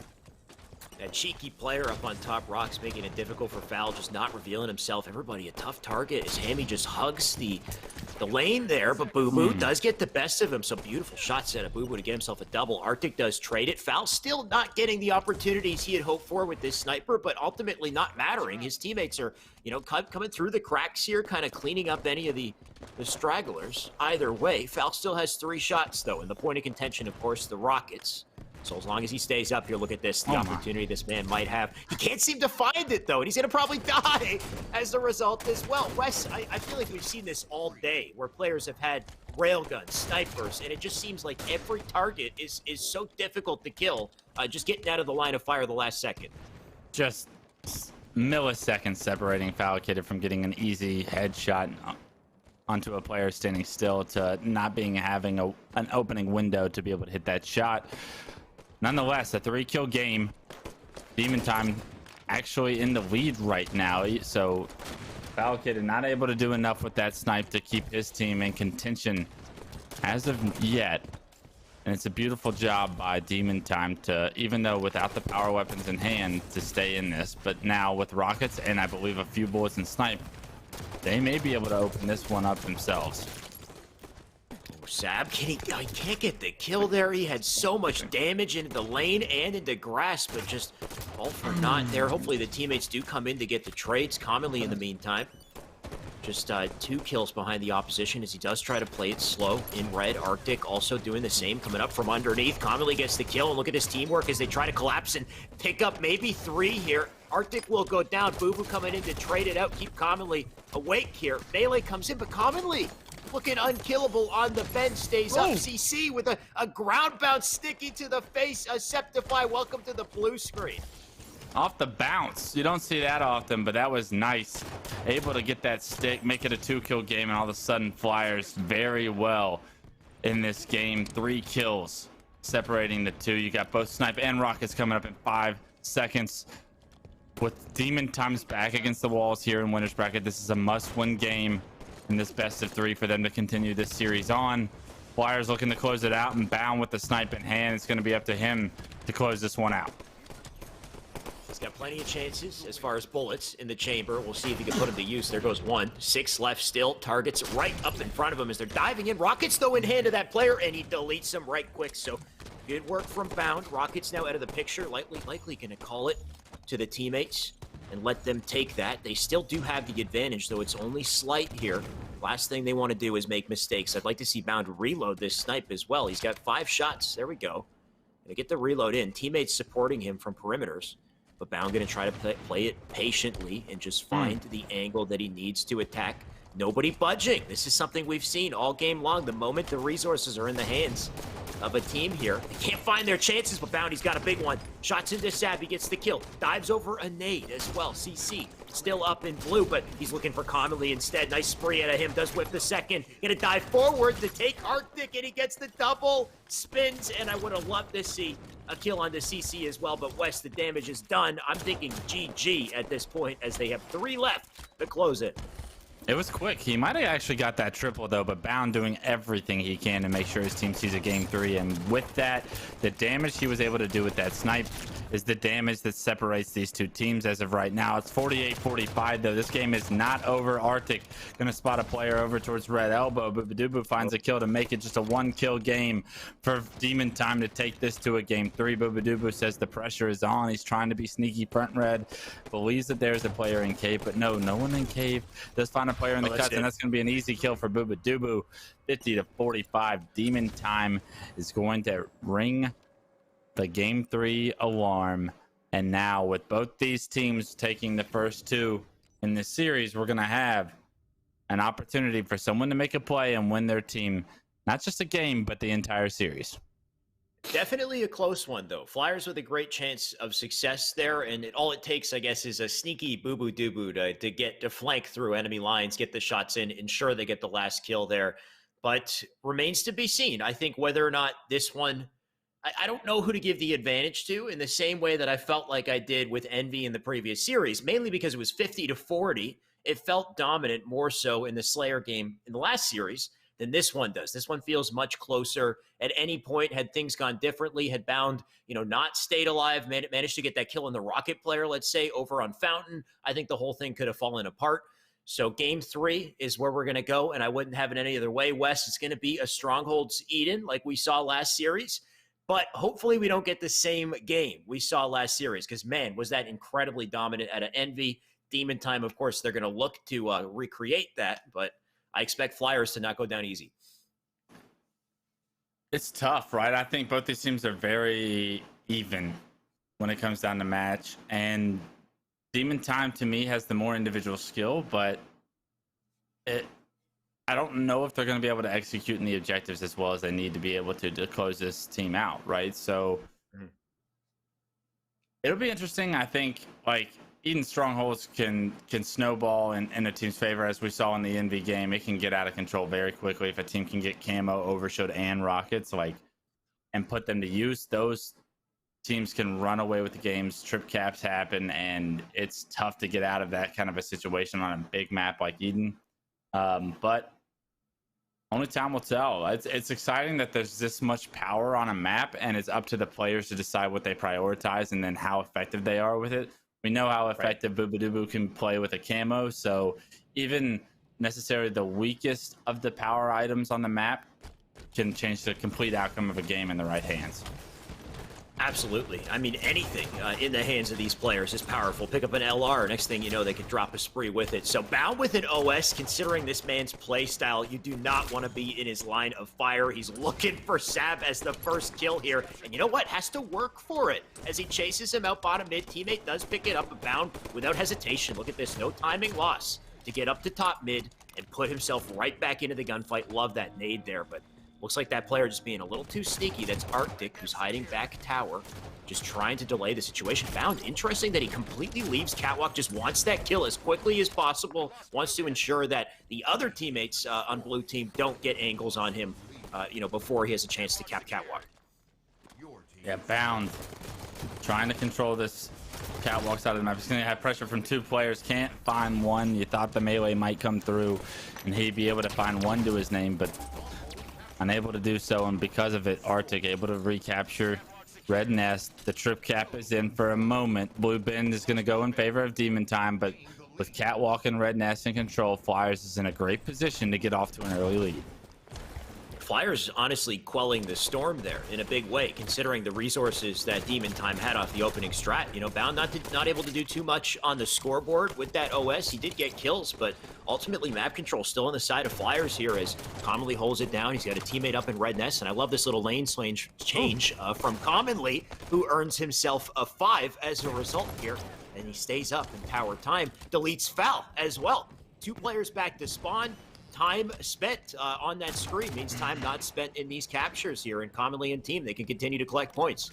Okay, so you got Overshoot and Camo both coming up in about 15-20 seconds. There's 1 player over at red for Demon Time. It's Bound. He finds 1, knocks a player to no shield for 2, and the rest of Demon Time is going to be coming from Catwalk side of the map. Now Septify in a 1v1 with the player that's stuck cages now. He can't get out of there, and unfortunately, Septify not able to finish that kill in time. But with the camo. in perfect position to pick up that camo. Overshield is going to go in the hands of Commonly, though, so we're going to see one team with camo, one team with Overshield. How are these going to play out? The issue here is the trip cap, though. The blue team is forced to take action to get into one spot, and it looks like red team are so aware of the potential here. They do manage to turn 2. Septify continuing to play it slow. Doesn't know there's a player actually sitting up on the ledge on blue bend here. He'll spot one out on his own, though. That's Sab, so nice easy kill from him. He'll enter blue bend. U-spawners up on blue side, and Septify something to be aware of here. Double dilemma, one on Fan, one coming out through blue base, and Septify, all he needs to do is delay, get himself the capture, let the cavalry come in to help him out, and now he's got a great spot to defend Catwalk in blue base here. Look at this. Oh, he's still cooking, of course. He'll get out with his life, and look at him draw the attention of the player on Cage here as well, who does decide to go up to Catwalk, but does so not ready for the fight with Fallacatus. So Septify, such a massive distraction, still making plays and delaying this Flyers team. Unbelievable camo plays, and that's how more impactful a camo can be than an Overshield in the right hands, right? Septify did everything right, played and had trigger discipline to a key, and because of it, a 23-0 or a 23-point lead for Flyers is now flipped on its head. It's 53 and counting for Demon Time. They cannot get control back of the map. They do have Catwalk, however, so that's step 1. Getting Catwalk control, the most preferred stronghold, but which way are they going to go, red or blue? They know all these players are waiting outside. You got another set of power-ups coming up in about 20 seconds. You cannot afford to let this clock continue to dwindle, though. Flyers needs to win in this situation, or we will see a repeat of what we saw in the last series. And Flyers, of course, they don't want that. They get a quick 3 dead. This is beautiful. By living here, like you said, they're up on the map, ready for these resources. The OS, the camo about to pop up. Everyone in pit to get that OS. So you'd hope that Flyers does end up winning the exchange. CC lives as well, and that's huge because he can get the camo. He can support Arctic, who I believe they already have it. They got the OS, they got the camo. They're on blue bend here. Spawners are going to pour up. Oh, you know what? Septify has the camo somehow. The man had the time.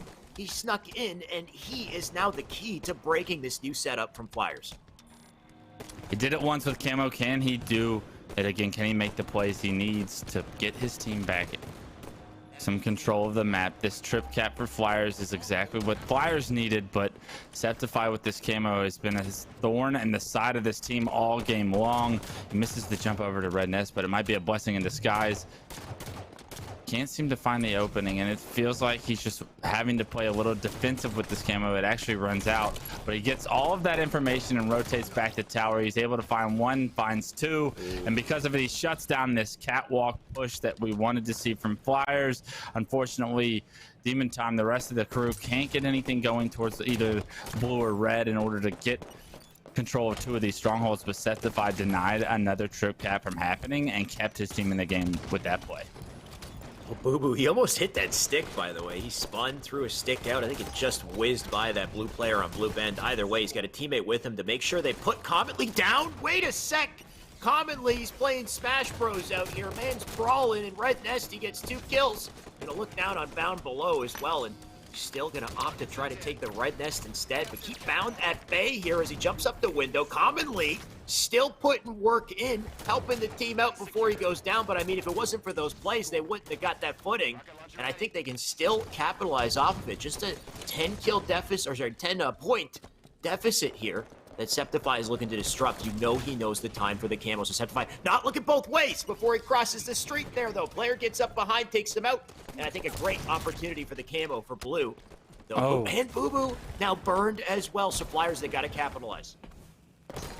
Flyers able to force the burn onto onto Overshield. They pick up camo for themselves. Sab going to be trying to pressure blue. He's got some help from his friends, and with it, the kills come in. There's 2 fresh dead from Demon Time. 1 player outside throwing some beautiful nades. Shuts down Commonly with the camo, and right now that's a huge blunder because Demon Time still in control of blue bin, still in control of Red Nest, are continuing to score. They only need 14 more points to win this series. Somehow, despite all the openings Flyers had just gained in that last series of events, Demon Time making it so difficult. Septify having to do a little dance around those nades. The dance wasn't good enough, though. He will go down back to spawn. And a trip cap on the side of Flyers as they have one final chance to really push through, overtake their score here. Unfortunately, dropping in blue base, though. Bound going to stay up in security. One player directly below. Can't get out of the line of fire. Commonly, who takes him out. Players will dive into red bed to stop the bleeding here. And Falcated does succeed. Up in Catwalk, you've got the remaining players on blue. Val looking to get the rotation in. They are starting to run out of time just a little bit, though. The score getting closer as Flyers finally start to lock this map down. It's this battle in tower that's going to decide the game right here, and 2 players go down for Flyers. It's Falcated that hops in the hill, commonly stuck down below. They have that information as well. They're going to be able to transfer this over. Are they going to pressure red? The answer is no. They're going to go back to blue. You see the overextenders from the spawners outside for Flyers. They're all getting melted. Boobadooboo finds 2 in the kill feed. Bound hops back into Stronghold, gets the reset. And I believe, unless a miracle happens, Flyers is going to get sent to the losers bracket because Demon Time is awake and they're swarming on these spawns perfectly. This is so rough. This position at a bound to just get behind the new spawners, be such a nuisance. That's a hell of a way to put them down and ensure that Demon Time walk away with game 3, 100-84. Wes, I love that we went down to the wire. We got a close matchup, but only one team prevails. This time it's Demon Time. Flyers will get sent down to lower bracket. Both these teams in this round of the brackets, both the favorites, fell behind game 1 and then answered with a 2-0 response to take both series 2-1. They did. Now we're going to see Demon Time versus NV9 here in the winners finals, and it's going to be one hell of a show. And I cannot stress how important it is to start hot in that series. The team that wins that first game is 1000% going to be in such a heavy momentum based position because we've seen that they're capable of responding and warming up and playing goods in game 2 and 3, but game 1 is going to be a big question mark as we enter this next winners finals.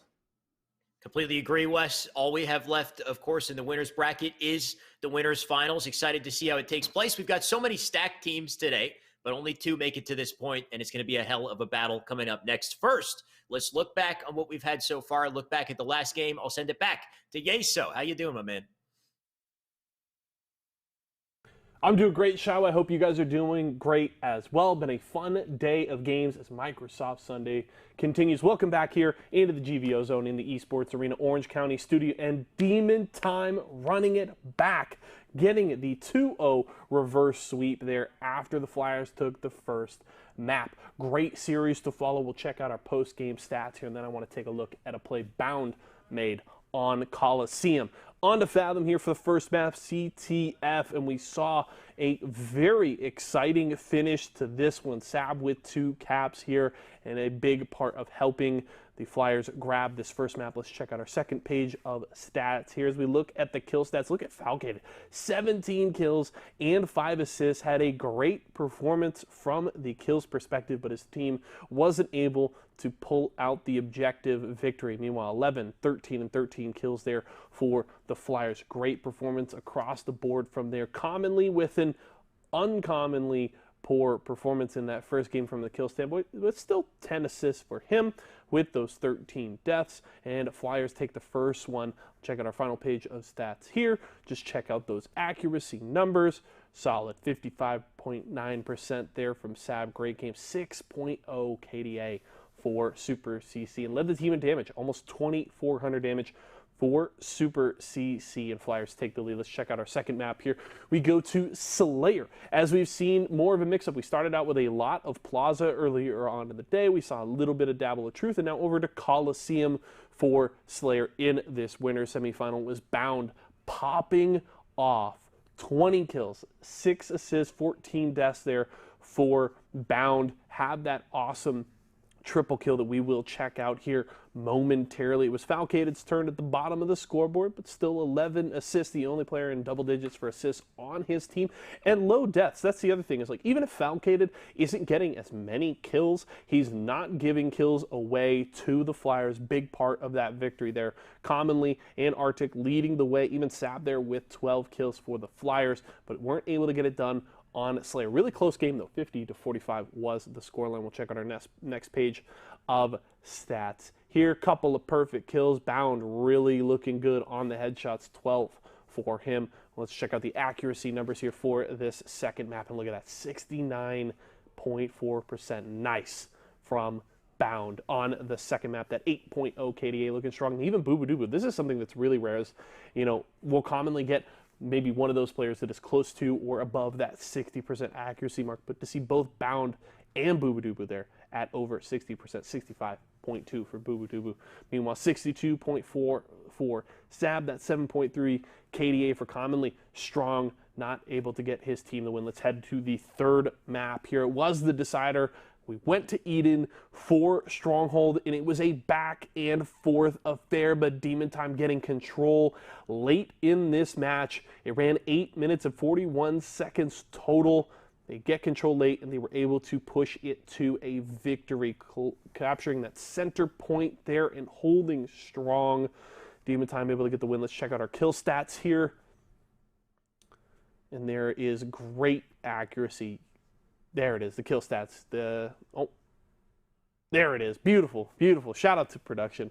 Great work back there, gentlemen. All double-digit kills there for Demon Time. A little bit of the higher deaths, one of our longer games in this series. Even commonly, look, 16-99. Great performance from him, but not enough to get the series win, and it means that Flyers go down to the losers bracket. We'll check out our final bit of stats here, and then we'll go to that replay.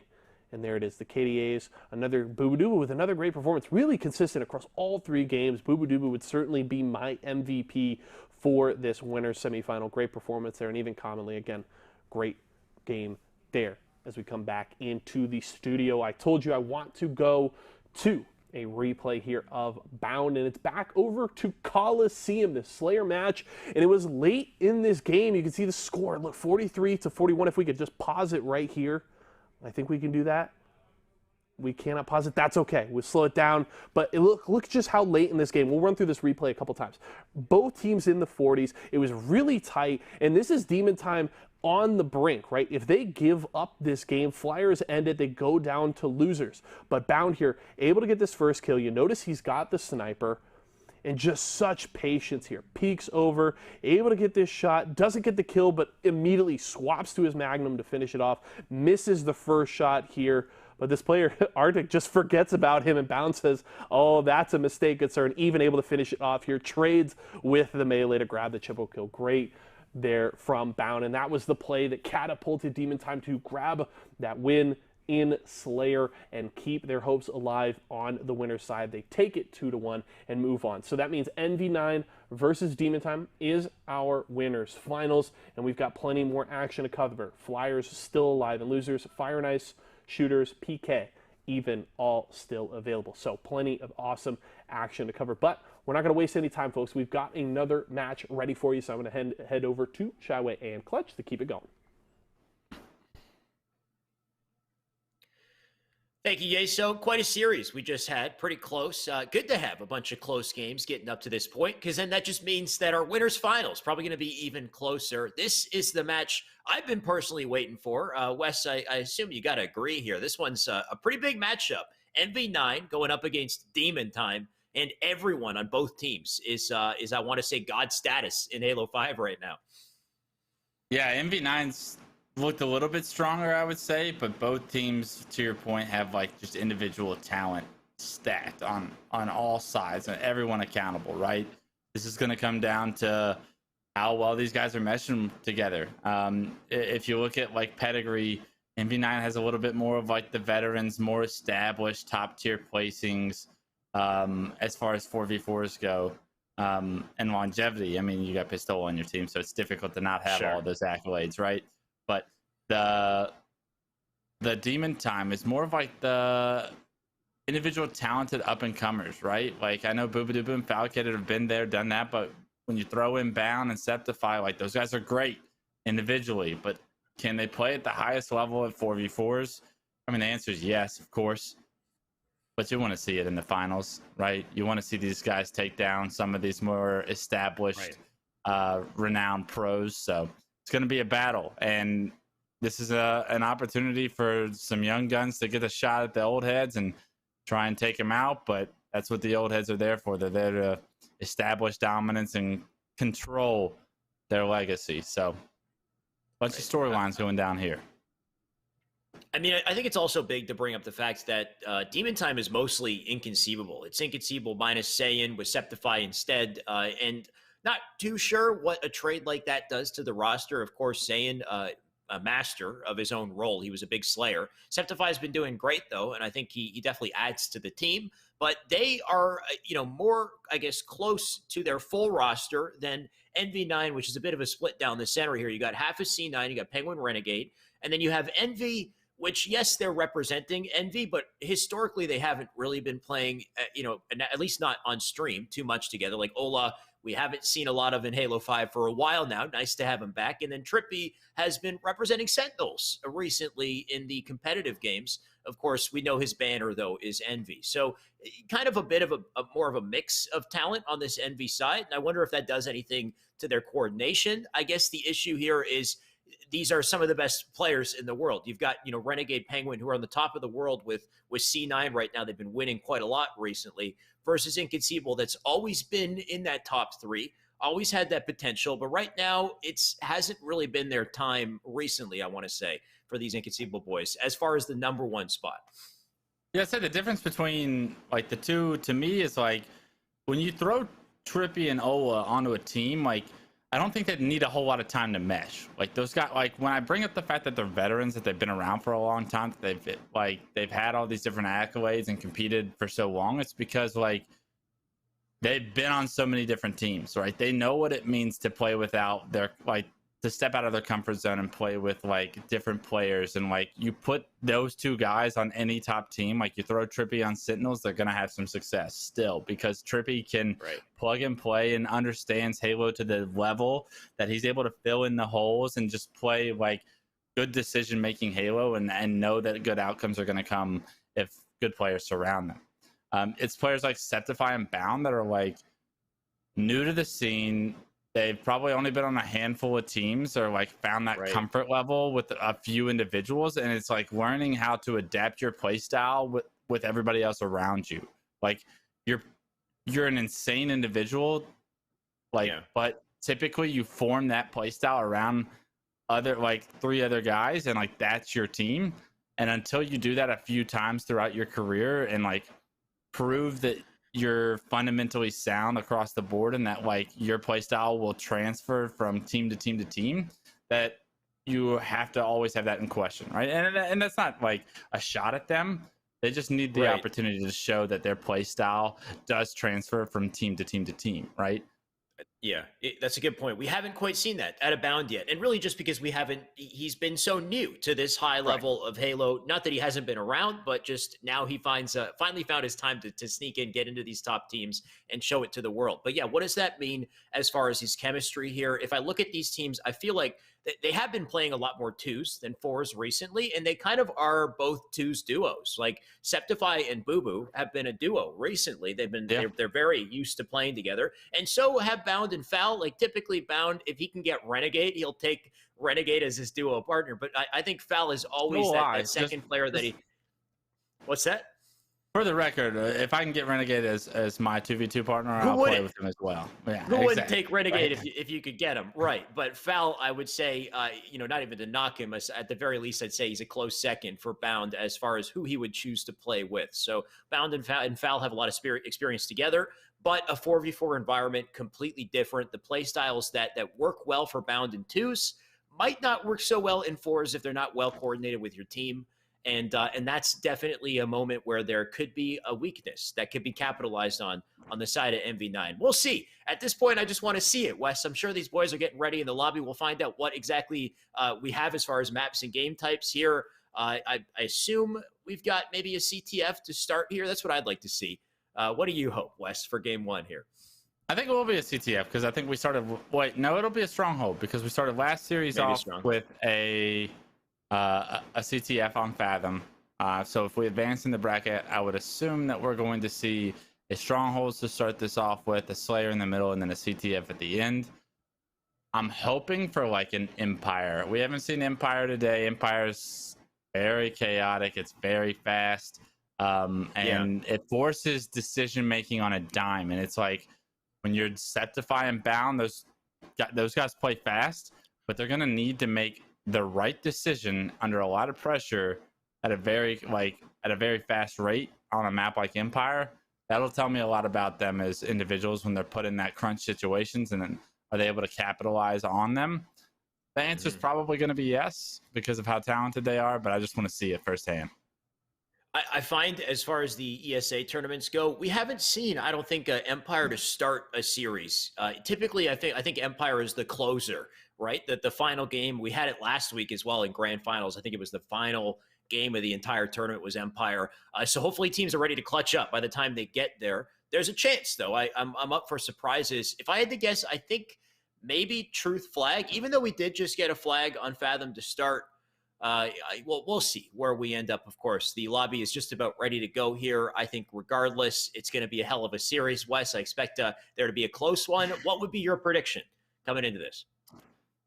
I think EV9 is going to take this series. I think it's a 2-0, but okay. Without seeing game types, it's difficult, right? I think Demon Time could easily win the series if they make the plays they need to make. I just think NV9 will be a little bit more sound, have a little bit more teamwork and like understanding of like how they want to play the game together. Right. Demon Time is a little bit more raw, and I'm not sure that they're all going to be on the same page as far as like where they're going and what they're pushing. If their communication can provide that, then this is going to be one hell of a series. I agree, Wes. I think if, to make a safe prediction, I would have to side with you and say MV9 do seem like they are, kind of in the better position to take this one. I don't know if it'll be a 2-0, maybe a 2-1, but we'll have to find out. Of course, I definitely think Demon Time could make plays here if they get the chance to do so, which, who knows, will they? As they, they pulled the flag already, so there was an opportunity there. Septify actually still delaying in the back of red base, and the longer he stays alive, the more of an opportunity this blue team has to come out and help out here. But Zane just perched up on P3, gonna do the damage. Multiple slays out in the feed, and Septify is still alive in bottom right base. Somehow they finally kill him, but Septify lived long enough for another flag to come out, and this time the Cavalry's there with it. Ola and company are going to have an opportunity to stop this, though. I believe it's Renegade and Pistola, and that is a duo you've always wanted to see. I guarantee it. They end up taking that 2v3 to this flag run. They get the return narrowly as Bound tries to swoop in there and get that kill. He does get the double, pulls the flag, throws it under the base, and Renegade ends up getting another double atop the base to flush them out. So a lot of pressure from Demon Time right now. But nobody home so far as objectives played, and the perfect kill by Trippy just saved a flag run right there on the player flying into the window that was Boobadoo. They may not have gotten the clean run just yet, and as I say it, they're going to opt to throw it out the window here. But man, relentless pressure out of Demon Time into red bases. They just continue to fire shots in, doing anything they can to get the opportunity on the flag here. Boobadoo does take Trippy down, and rotate back down to Carbine, try to get into a safe position to get the shields back here, but that flag still sits out front. Likely going to be returned at this point. Boo going to have to try once again with the pressure here. Penguin does get one, Bound with a trade. You got one up on top, Pink. That flag actually still moving. It's down on bottom mid, now sitting down near P1. Foul gonna try to be a point of defense here as he dives out to the street, shots into Penguin, has the team cross to help him out. And if they can keep the team cross up, they might have a shot here, but the camo, a double dilemma. They want the flag touch, but they don't want to let Ola and the players on Envy pick up this camo, and I think they might have gotten away with it. Ola does get away with that camo, makes his way up to Pink 3 for a second. There's a player below him though, so I'd want to see him take his time here. Does find a kill, forced to drop down, and unfortunately, because he chose to get that kill, he loses his life. Great job by Demon Time to execute on taking down Ola and finding where he is. Septify finds a double across the map with the help of Boobadoo. Boobadoo tries to push, but Penguin gonna be flying across the bottom middle. Oh my god, Penguin with the shots, taking down Septify, and it's that high level play that will separate some of these players if their shots aren't on. Unfortunately for Boo Boo, though, he perfectly timed that forward thrust, made himself a very hard target, but didn't clutch up, hit the shot, so Penguin got the best of him. As a result, there's pesky red players in blue base, putting the pressure on once again. Penguin, he's down to bottom blue. He deletes Septify as well. That's huge. You got Renegade sitting up on P2, and Penguin going to work for a double as well. Flag going out. Spawner's going to be up on Car's side, and there's already a player up on top mid. He's going to lock that down. Ola looking to bring this flag through, and I think he might be in the clear to do it, as long as he can get past these last lengths here. One player left to be the defense, but foul, no chance for him to get there in time. And look at this, the boys on MV9, they're turning one flag into two, and I don't think there's anybody in position to stop this one either. Are you kidding? No, Two flags back to back in what, 30 seconds? That's a huge blunder by Demon Time. You got to be able to give that cap up. That's that lack of chemistry that I'm talking about, like the decision making. Like that flag, it's gone. You can't overextend. You can't try and stop it. You made the mistake, and now because you tried to overextend and stop it, you find yourself down 2-0 in this game instead of just one flag cap. Right? With Camo coming up here, there is an opportunity for Demon Time to potentially answer with a little bit of map control that they've earned, but damage has been done. The blood is starting to pour here in game 1, and 2-0, an MV9 lead. And I think of this as like a boxing match, you know, where one player, or one I guess boxer, you'll say Demon Time, comes in with a flurry of punches, right? He's just applying pressure, and then all of a sudden, Envy just hits him with the haymaker, and then you're left staggering. You're like, whoa, right? Two flags in just a quick second. And it's about to be a game off of this as well. Make it a... Oh, it's still out. They did actually get a pull. Are you kidding me? Last second here. MV9 do get the return, and they have a breather. But, man, I'm telling you, the boxing match analogy here, they are left staggering. They're going to be in knockdown here. They've been able to recover, though. It looked like they were going to have an opportunity there to run the flag as well, but unfortunately, Demon Time just doesn't have the chemistry, it looks like, to get that done. The execution hasn't been there. They've had control of MV9 space multiple times, but the flag runs have not come through the way that they've needed them to in order to stay in this game. They made one wrong decision and paid for it 2 times with the result of those 2 flag caps. But right now, Trippy just anchoring his base, understanding that, hey, we got a 2-0 lead halfway through this game. Let me make sure that no mistakes are made on our end to match the mistakes that they've made, and sometimes that's all it takes. Wow. Yeah, they have excelled at playing patient, that's for sure. And I think Trippy's movement says it all. His ability to put shots into pink and then back up to the doorway, but push himself up against the edge of the door just to avoid the angle out bottom mid and live long enough to put the damage into pink streak. He does drop, and there is a second lease on life for the players on Demon Time as they get out to center map. Gonna try to lock down the lanes here as well. There's a player sneaking out through car 1. In the meantime, Renegade doing all he can just to get the defense onto Boo Boo. He'll make his way back up through pink side here. New camo about to spawn, so Renegade, important line of defense here. Just needs to make sure he has eyes on the camo, but he's getting tagged up by Septify. Tries to thrust back out, but Septify waiting for it, ready to execute, and he brings one to one shot as well. Boo Boo picks up Penguin. Throughout the hustle, though, the flurry of events, Ola, the wizard himself, sneaks through. He grabs himself the camo.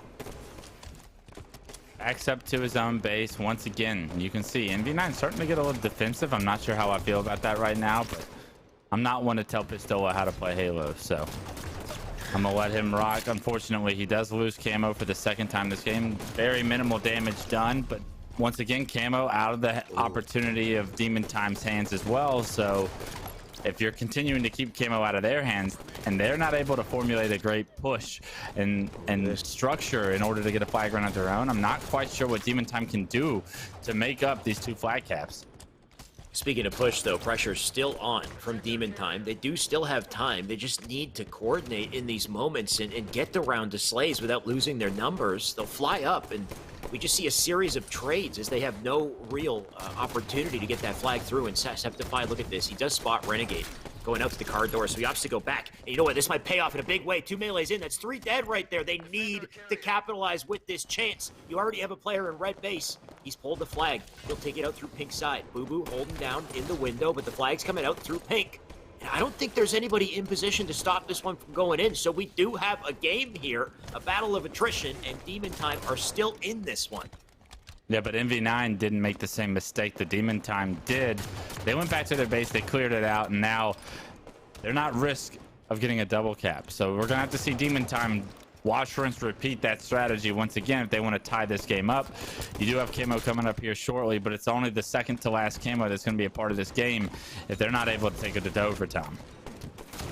And the one who has the time on the camo more than anybody is Ola. He's had it multiple times this game, so you want to watch out for him. What a devastating backsmack, by the way, in the bottom base there. So pressure's still coming in from Demon Time, and they'll get the camo for the first time. As a result here, you got the flag being pulled, so a bit of a double dilemma as that red player does sneak through, tries to draw the attention to him. But Foul not worried about it. Like you said, 2 dead. Foul gonna take out yet another here with the help of Septify. Remaining player in red base, completely alone for the 3-shot beatdown. So Trippy now down, Spawner's up on Car's side, and maybe in bottom base as well. So they'll run the flag out window. Foul gonna get multiple shots into Ola before finally getting taken down himself.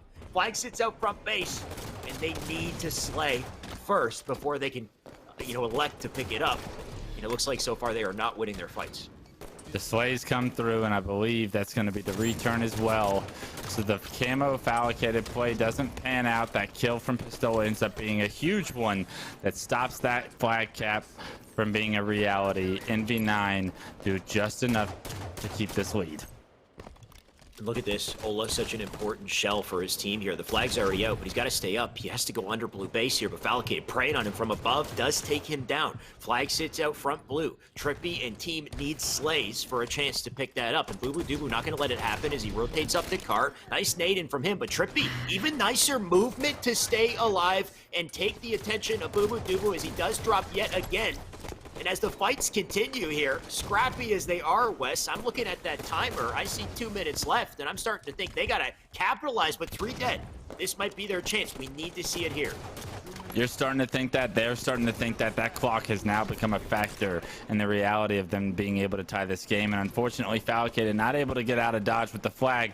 Goes down, and his teammate is going to win the one-on-one versus Renegade down there, but unfortunately the flag in such a tough position, it's got such a far way to travel in order for it to get punched in. Bound's going to opt to just say, screw this, I'm going to try and slay here for a second, but Penguin front the base, finds him, finds the second as well. Penguin with the double, Renegade with the return, camo being up, Boobadooboo sneaks in, pulls it out, but can Renegade finish him off? No, but Ola shoots right over his shoulder, takes the camo player out, and a great defensive stand from MV9 puts the pressure from the clock on Demon Time.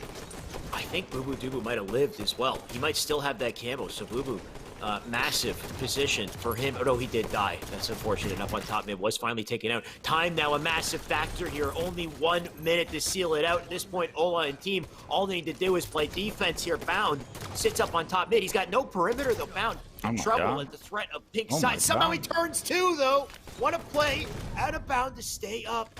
Pulled on the top map, the nade out of Ola. Talk about a wizardly nade coming into top mid just to delete Bound, but the player's still in red base. Can they hold off Car's side? Boo Boo Doo putting multiple shots into 2 targets. Needs to live though. Flag still sitting out. Look at like how scrappy does this have to be? Every single flag. They can't seem to get the clean pull. And honestly, I think that was their last chance, Wes.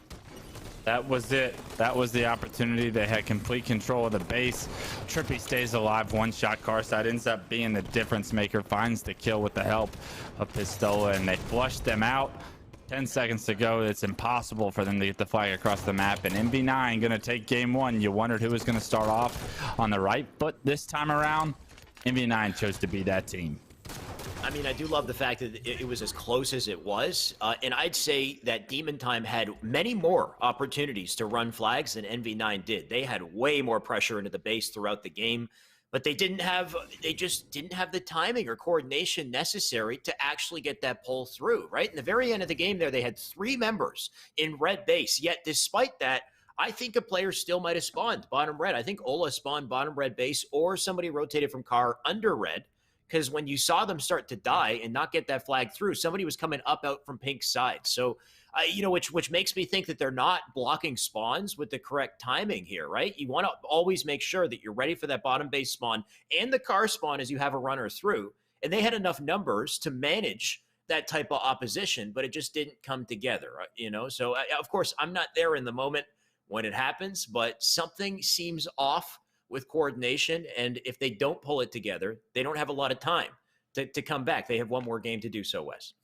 Well, it's really that double cap that they end up paying the price for, right? What should have been a 1-to-1 game for sure. was a double cap, because we saw a player in Fallicated overextend and the rest of the team was not there with him, so he ends up looking like a fool at the time, right? Like, you have to be on the same page as far as what are we going to do? Are we going to try and get control of our base, or are we trying to overextend and stop this cap? And if we overextend and we don't stop the cap, at least we're there together in order to get a counter cap. When neither of the two happen and you split your resources, that's where teams can expose you, and that's what we saw. And because of that, the double cap came through, and they were never able to get those two flag caps to answer. They were able to get one, but don't expect a team like MV9 full of veterans that understand what the right play is and probably have a little bit better of communication to be on the same page in order to be able to find themselves ahead in those situations. That's what I kind of worried was going to be the case. And not saying that this series is all from over, because we have a Team Slayer ahead of us, and Demon Time going to be a very strong Slayer team, I would expect. They can take this, make it a game 3, and then make plays that they need to. Don't make the same mistakes twice to find themselves the winner of the series, but their margin for error is so slim at this point. I will say, looking back on Truth, though, if you were to highlight a moment to do like a macro breakdown analysis on, it would be that moment with the 2 flagpoles, the 2 runs there, right? There was one fundamental thing that went wrong. And I mean, Wes, you said it with the play from Foul overextending alone. Like, you need to be coordinated on whether or not you're going to overextend or defend for the second flag, know whether or not to just give it up. And if you don't make that choice, then they can take advantage. And that's also testament to MV9 being as coordinated as they were to take full opportunity when they saw it and get that flag in. So I'm sure that would be a lovely breakdown. Maybe something I'll have to go back and watch. But that's the type of team play you want to see at the top level here. Let's see if these teams can continue to level up their play in game 2. We're about to jump into a Slayer, and this is where I hope to see Demon Time really show their stuff. They did in Flag. They had plenty of slays, plenty of aggro for sure, but they got to do it here, of course. Yeah, I was going to say, I didn't take a look at the stats too hard, but it wouldn't shock me if you told me Demon Time outslayed Envy in that game. It felt like they were always the ones applying pressure. Very rarely did MV9 have control of Demon Time space, but when they did, they kept twice. Let's see what they can do in Slayer. Of course, on the rig here, camo point of contention, but for the point that Trippy's concerned with is how does Bound live in that Certainly situation? not. I think Trippy thought that he got the kill, so he reloaded, and then Bound just turned and killed the man instead. But what a bit of a blunder to start. Though I don't think it'll hurt too much, because you can see MV9 still maybe in position to get to that snipe, though Penguin gets dropped immediately. Boo Boo with a flank underneath on the bridge here, right behind Ola, will easily secure that kill. And shots into Trippy as well, so Boo Boo, great defense from him. First man to earn the snipe, and a headshot for it. And Demon Time right back in action, in perfect position to potentially build this lead for themselves. Spawner's right behind Boobadooboo, a nice awareness to turn around and hit the no-scope, but unfortunately, you just kind of run away in that situation. That no-scope not being able to get capitalized because you're by yourself in that situation. Just get out of dodge, and with it, Boobadooboo loses that snipe. It does go into the hands of Fallicated, though, so no harm, no foul for now, but you do want to have that opportunity for that one kill to extend the lead a little bit further. Interesting to see a spawn like that. Really what would have to happen is, what Foul just about to get himself a nice kill here with 3 hit markers on the Magnum after the snipe shot. A little odd to see, but he'll put that one into the body of Trippy. That's a beautiful double for Foul. There you go. But that spawn, you don't typically see it in nests like that unless all areas are blocked, right? You got the perimeter on yellow, on Carbine, and somebody just pressuring bunker enough for the game to want to put players on nest instead. And we might see a little bit more of it if Val puts these boys on the spawn screen, because he definitely looks like he wants to. Though a flank does come through the doorway, that takes him down. 2 bullets left in that snipe, and that's 2 bullets that the Envy team can use to make plays. Okay, so it looked like Demon Time was going to try and run away with this game. Is now all of a sudden just a 2-kill game. Snipe in the hands of Penguin. He misses the shots. Kind of burns the ammo. Doesn't want anything to do with this thing. Doesn't want to have to, like, change his entire play style around the snipe just with 1 bullet or 2 bullets. Unfortunately, he's not able to make his way towards the battle rifle, which you can tell he was trying to go for. And he loses his life and the scatter shot, and Boobadooboo finds the camo, and right now, if you're a Demon Time fan, Booba Dooba with the camo on Rig Slayer could be a potential game changer, but unfortunately, he gets caught out. Does find a kill, but typically Booba Dooba with camo on Rig finds multiple kills, so that's a good shutdown kill for Envy. Definitely a big shutdown. Unfortunate for Boo Boo, though. He had the right idea. He got the kill, but he thrusted, hit the wall, and then got kind of stuck on the geometry there. Couldn't survive, and maybe giving Envy another chance here. But Val's been doing work this game as well, and looks like he's got the perfect position to... I don't know why you would burn 3 shotgun shots for that one, but that's fine. Val, you know better than I do. Let's see if you can put the last one to good use here or drop it off the map, whatever you elect to do. Just need to find an enemy. It looks like Whitehall might be the play, or basement window. The Demon's looking for you. He gets the 5. Penguin picks up the new snipe, and it's going to be his job to try and bring his team back into it. It's a 7-kill game. He's got players coming from the outside, sandwiching him. Actually, somehow the movement works out for him. He finds one. Can't land a no-scope, but does get a melee. Keeps the snipe on the map. Trippy finishes the kill, and Renegade right there to pick up the snipe. He's pressured by Bound, but right over Renegade's shoulder is Ola. Renegade gonna no-scope him in the body and finish him off. Beautiful job by Renegade to stay alive. 6 kills separates the two, but with 5 bullets left in the sniper, Renegade can all but make the difference in this score. As if Penguin just passed the baton from one dead Spartan to another. Renegade picked it up and then makes a play immediately. But Bound, who tries a second time there, I think that, yeah, it was him. He does earn the snipe this time around. Renegade put him down earlier. But, like you said, we got spawners up on car side. Bound starting to connect here, but Trippy takes him out despite the damage Bound puts in. Trippy not afraid to keep the reticle placed, to keep the work on his side, and he might earn himself a camo for it, or he'll delete it off the map. Earns the camo. Still a 7-kill lead for Demon Time. They're doing such a good job of making sure that this lead is not cut into at all, right? They're trading so efficiently. Fallicated having one hell of a game so far, doing everything he can to make sure that his team sees a game 3 here in the winners finals. Val just playing it patiently. Needs an opening here. He's got teammates on both perimeters. He is in the middle position, so it will be up to him to kind of fill in the cracks, try to figure out where to, help when the opportunity presents itself. But Trippy looking for an opportunity of his own here, and it's a dangerous one at that. If he finds just a whiff of an enemy player, this could be brutal. There's the first victim in the hallway and doesn't hesitate to get the shot into Bound, who somehow escapes. He's not going to waste time with it. He'll focus out the back cat. Trippy still with a shot in the chamber, but lost his teammates, and as he backs down, can he clean one up? He'll tag up Bound. That's the second time he's did it to him. Trippy's been having trouble killing Bound this game, but he is keeping him back. And there we go. Finish him off here. Trippy does. Ola gets it. I don't know what's going on with the Bound Trippy exchange, but somehow the man just won't die to Trippy's melees or bullets. Yeah, and because Bound's able to get that melee, Trippy loses his life, so the kill on the Bound doesn't mean anything. It's just another step closer to 50. It's another less of a win condition that MV9 now has, because this 7-kill deficit isn't that much, but as we approach 57 becomes more and more difficult to achieve. Oh, talk about a high wire act out of Boo Boo Doo there. At least he takes one down with him. They'll both hit the abyss below. That new snipe is now up. I think Bound, look at this, he's completely alone on the bottom of Nest. Everyone wants a piece, and Renegade dives in there with a fist to the face.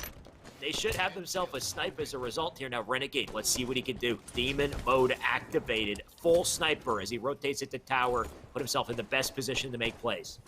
Okay, so the 7-kill lead, now just 2, right? Renegade with snipe top rail is going to actually have a lot to deal with on his plate right here. Neither one of these players see him in their FOV, and Renegade takes down both, ties this game up, and Camo, I believe, is somewhere, probably just got burned. I believe Ola was able to sniff out Booba Dooba, who just grabbed it. Now MV9 in the lead. Renegade with snipe. This is not what you want. Worst case scenario if you're a Demon Time fan.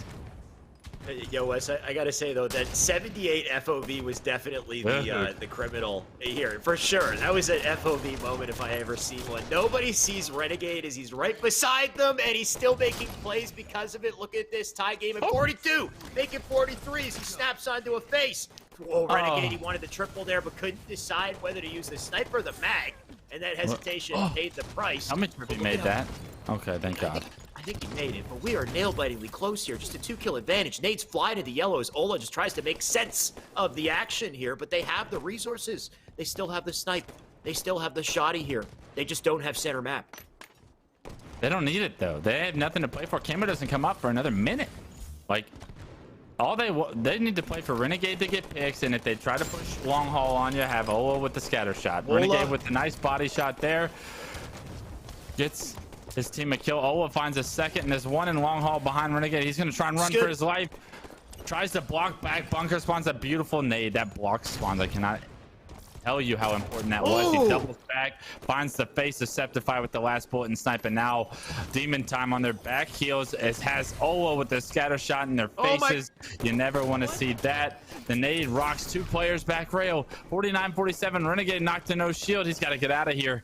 He's got to play his life. You cannot give up free deaths. 49-48. Camo will be coming up here shortly.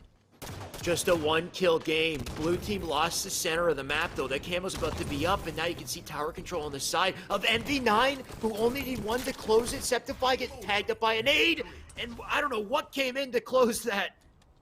But you can see the result, 50-48 out of NV9 to close a nail-biter game. What a series of events there. Who even got the last kill, Wes? I think we switched off POV the moment it happened. But I gotta say, at the end, they had inside map, and they gave up inside map when they went for went to on the attack there, right? Like I understand that they wanted to get slays, they wanted to get the resources out of the hands of Envy, but in doing so, I remember Ola getting out. He rotated out to center map. His teammates were all there. Next thing you know, they had the advantageous position and the remaining ammo in their guns. So something just wasn't. Something didn't work out as planned out of Demon Time to push through and just give up positioning there. Yeah, and that's potentially that chemistry, right? That's there's an angle not being watched, there's a hole not being filled, and with that, MV finds that gap, finds that opportunity in the push in order to stay alive where they probably shouldn't and are typically dead. Renegade runs for his life, throws the plasma, blocks back bunker, doubles back the second he sees his teammates spawn there. He's like, all right, we got control of the inside, let's roll. And he turns on the jets once again. What does Renegade do? He plays aggressive.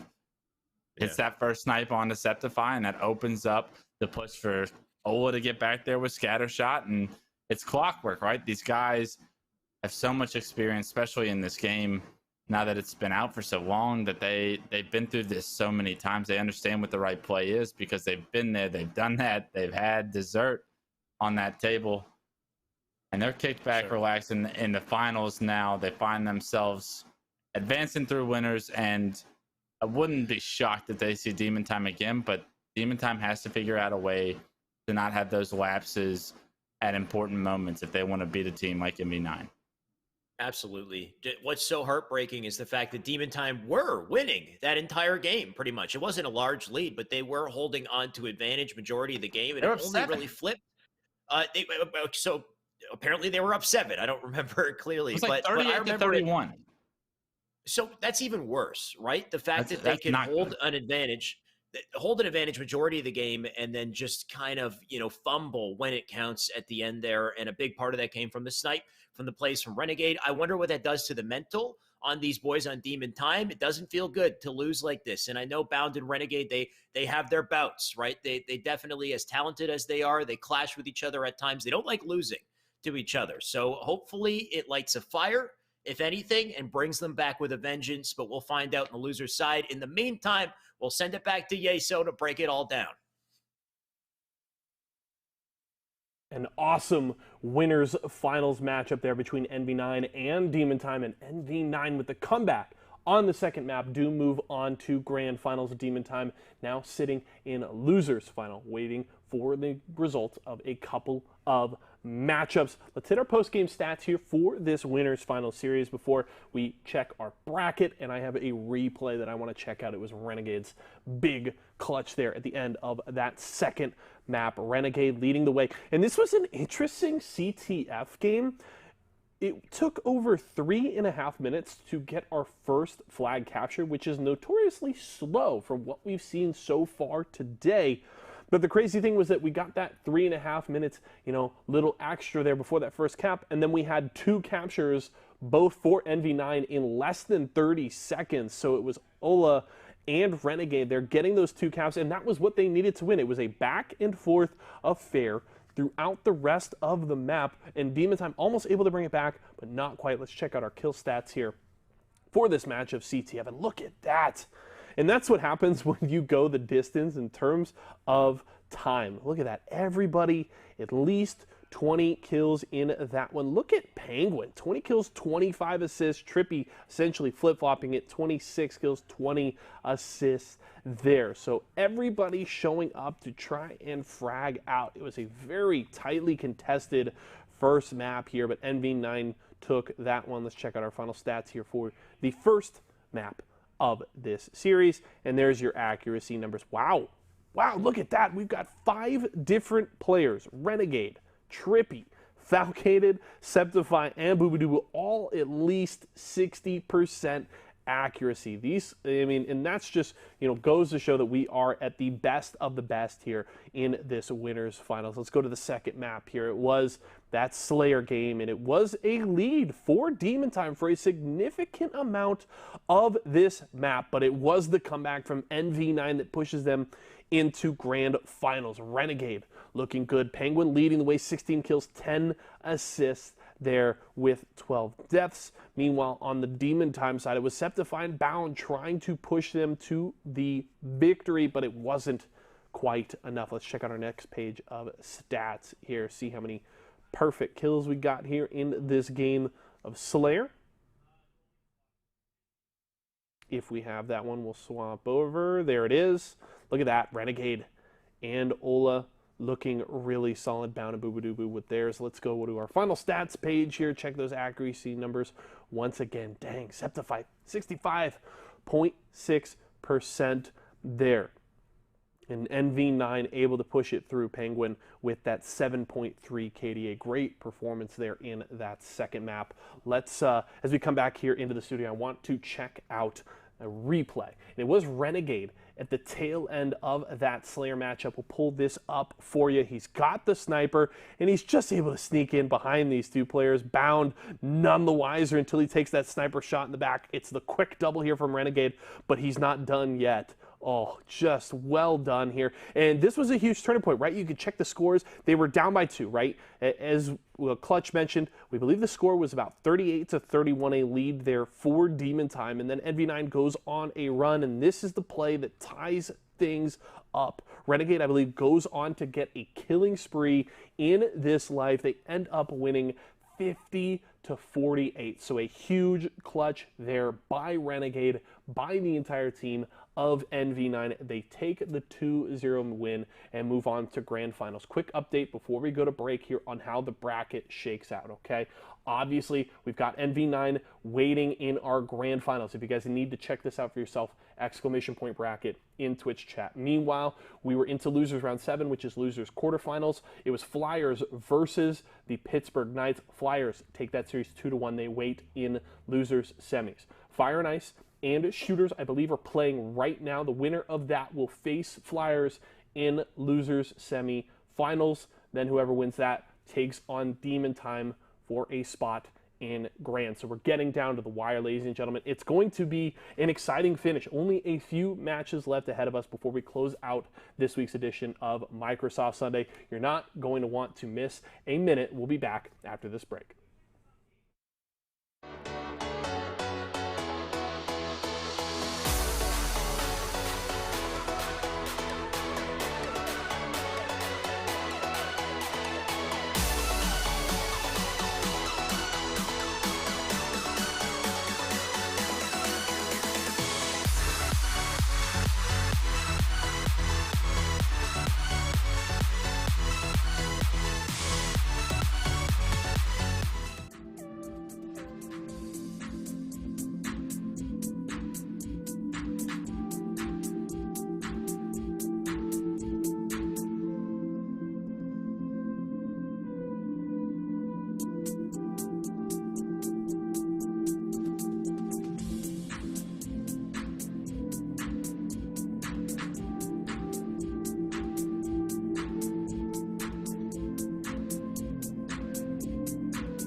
Ladies and gentlemen, welcome back to our Esports Arena Microsoft Sunday. If you're just tuning in, we've had a hell of a day so far. We've fought our way through the winner's side of the bracket. The teams have been decided, and it's been pretty sweaty today. Bit of a slobber knocker, I want to say, throughout many of our matches on winner's side. In the winner's finals, or the grand finals, winner's side, we have one team waiting, and I'm trying to remember the name of, Wes, and it's MV9 waiting on winner's side. The remaining teams, of course, are going to fight through loser's side bracket. That's what we're about to watch. We have our first losers match coming up shortly, and those teams will be Shooters going up against Flyers. We saw both these teams in the winners bracket respectively play two of our better teams in this tournament. And Flyers, we know what they're capable of. You want to see more out of them. You know that they can make a real losers bracket run here. Shooters, I almost want to say the same thing for them. You just know Flyers is a little bit more constructed as a team than the Shooter squad. But like this, to me, are two evenly matched teams going up against each other, and it's going to be a bloodbath, right? Like, I don't expect these games to get out of hand either way because of how close these two teams are in skill, I would say, as far as individuals are concerned. Pretty hard to know what to expect from this one, especially considering you have players that kind of go back and forth between these rosters, right? Like Flyers, for example, typically has Envor, and I want to say Jazero as well, who's been frequenting Flyers recently. He's over on Shooters this time around. And Shooters also has, I believe, Suppressed and one other heavy hitter. I think, is it Swish, who evens it out? Either way, Swish. These are Swish. So these are very strong teams on both sides. And it's hard to really give the W to either of them. I expect this to be a very close series. If I think back to who they fought against on winner's side, I think it was Shooters against Envy and Flyers against Demon Time. Is that correct? That sounds right. Yeah, that sounds right. Now, they had the same series and nearly equal results, except game 3, Shooters got completely run over, and Flyers at least had a close game 3. So, I mean, you could kind of take a look at history there and maybe give your edge to Flyers, but they both fought different teams, and Demon Time lost to MV9, who dominated. So, either way, I think this might, similarly to Winners Finals, I think this might be one of the closest matches today. Well, the big story is they both won game 1, right? Like, shockingly, both upset the better team in game 1, ended up losing the series. So it's like both these two teams won that Fathom CTF. And with that, like, I expect them both to play well at the first game of the series. It's the Slayer that you want to see one of these two step up and see if they can win that. And then maybe if we go to see a game 3, that's where, truth be told, the pressure will be on, and both these teams will have another opportunity to kind of step up and rise to the occasion. Unfortunately, neither one of them were able to, and that's why they're both here in losers bracket the last time around. But double elim bracket, you get that opportunity to showcase, to step up in bigger moments more often. You can make up for mistakes made in the past. But right now, I mean, to your point, these guys are all too familiar with each other. They know their play styles. Right. They know what they prefer to do, how they prefer to play situations. And with that, we're going to see how players are able to kind of change their play style up or catch on to tendencies and understand and take advantage of some of their friends on the other side of the coast. Right. Definitely a lot of comfort and I want to say camaraderie on both sides between these teams and the members. Really just a matter of who is more efficient today, who's working together better today, and curious to see how it all goes down. One thing's for sure, both of these teams excel in flag. They did an exceptional job on Fathom Flag, so I'm very curious to see how the CTF map game type will go for them when they face off. But you know, I guess the chink in the armor, the holes in their game plan was exposed in Slayer, and even more so in Strongholds later on. But it looks like we will get our flag game to start the series here. It's going to be Callie CTF, tried and true. Both teams expected to be comfortable here, but only the better one will prevail. And so far, Envor getting pushed in his opening strat, just a little slow to the plate here. Yeah, I feel like Flyers is typically a pretty strong Coliseum CTF team. You see Sab already with the rockets in his hand. He's going to be able to add to that strength. They've already got a flag pull and control of the enemy's elbow. Let's see if that rocket connects. It absolutely does not. but the melee does on the elbow, but no one there to finish him off. So the Flag is just sitting by the middle. We'll see if the Slays can come through for the rest of Flyers. Great shots by Kamino. He's going to get him a double. Teammate finds a third, and it's up to Chorizo to try and stop this Flag run. Fortunately for Shooters fans, Chorizo gets that kill onto the Flag carry, and Arctic going to be stuck just trying to anchor the snipe hold for now. The Flag still being run, though. Off screen, going to be punched in. So even though Chorizo picked up that first kill, there was someone else there to continue that Flag run, and Arctic continuing the pressure as well as he finds one of his own. 3 go down. It's on board, the last guy alive. Arctic going to drop his Flag for his teammate, play his life with the snipe here, and I would say Shooters fans are going to be looking at a 0-2 deficit here. Wow. As Arctic is posted up on the elbow perfectly. Can obviously run this Flag as well, and this could be one of the quicker games we've ever seen. Not again. They have a third Flag out, and they're still getting Slays in the feed here. Sab got a double. The Flag's going out through Rock side. Is there anyone here to stop it? We haven't even hit the... Have we hit the 2-minute mark yet? He's going to get this Flag in less than 2 minutes. Okay. Are you kidding me? A 3-0 out of Flyers. One opportunity they had, and 3 Flags came from it. I mean, I thought that the Truth game was surprising, but Wes... 1:53 for an entire Flag CTF. Sorry, Flag is CTF. Entire call. I'm losing my mind here. The entire call is CTF game. Less than 2 minutes. Did somebody goose? I gotta say. I mean, that's even a possibility. No gooses. No gooses. Okay. But ignore everything I said about this being a real close series and how it was going to be a bloodbath. It's over. And these two teams they know each other thick and thin, and it's going to be tough. You blink and you miss game 1. You go to the bathroom, you come back, and it is over. Flyers up 1-0. No gooses, but it doesn't matter. I mean, it feels like that you didn't even get to play a video game, right? You sat down, you expected to compete, and some people competed, the others did not in that game 1. And right now, if you're a Flyers fan, that feels good to know that when they get control, they can be that dominant. I mean, yeah, it's got to feel good as Flyers to that, like, efficiently close a game off one opening, to just keep rallying Flags. You know, it's just, I can't believe it worked out the way that it did. Obviously, big part due to Arctic, who had snipe, who stayed alive and rotated it. He was constantly a force that made things difficult. But just overall, the team coordinating their resources, making it happen, and all of that is, extra momentum jumping into game 2 here. Slayer, I don't want to say Shooters out of the running yet. They have a shot here, but man, what a way to put them down early with game 1. And Suppress going to take the long shot out there with the combo to at least get rid of the OS to start. Okay. Shooters off to a much better start here in game 2, 3-1. The game's not over yet, so that's a good thing. Swish has sniped. They were able to delete the overshield, which was a huge play, actually. All jokes aside, that plasma pistol from Suppressed was able to knock down any work that commonly would have eventually done. Unfortunately, as I say all of that, the game flips on its head, and all of a sudden, Flyers now has the snipe and the lead, 5-4. Great positioning, too. CC going to continue to hold it down with snipe here. Remaining players up in Cafe, completely alone. Get rid of the barrel just in case it comes to haunt him later. One player is up on top S4, but commonly aware of it. He's taking his time, sitting on those garbage cans there. And you know what? CC was ready for it. He gets the headshot instead. He's got a spree. Looking for another victim here. Suppressed, weaving in and out of yard. Last thing he wants to do is get in the line of fire of a hot CC. Let's see how hot CC is. Does spot a player, knocks his head right off. Looks good to me, coach.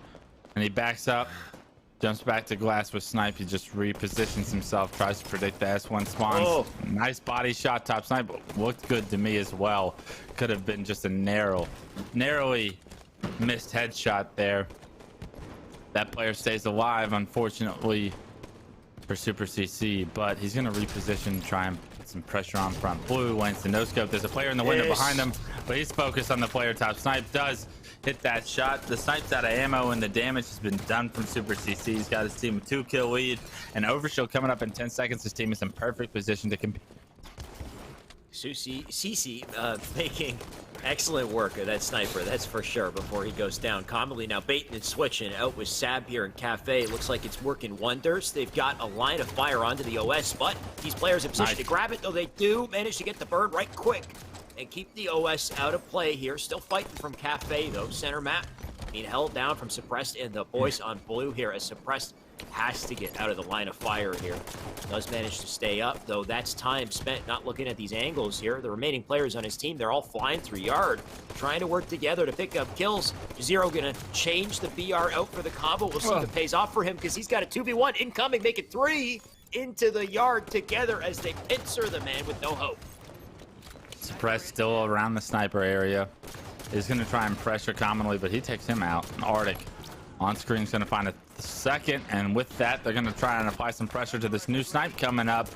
And we saw what happened the last time CC got sniped. He's going to be right there to pick this new one up. And unfortunately for Shooters fans, if you want this to go the distance, this is not what the doctor ordered. Super CC did not miss a shot with the snipe last time, I don't think, and he doesn't plan on missing this one either. That rips the head off the player on Whoop.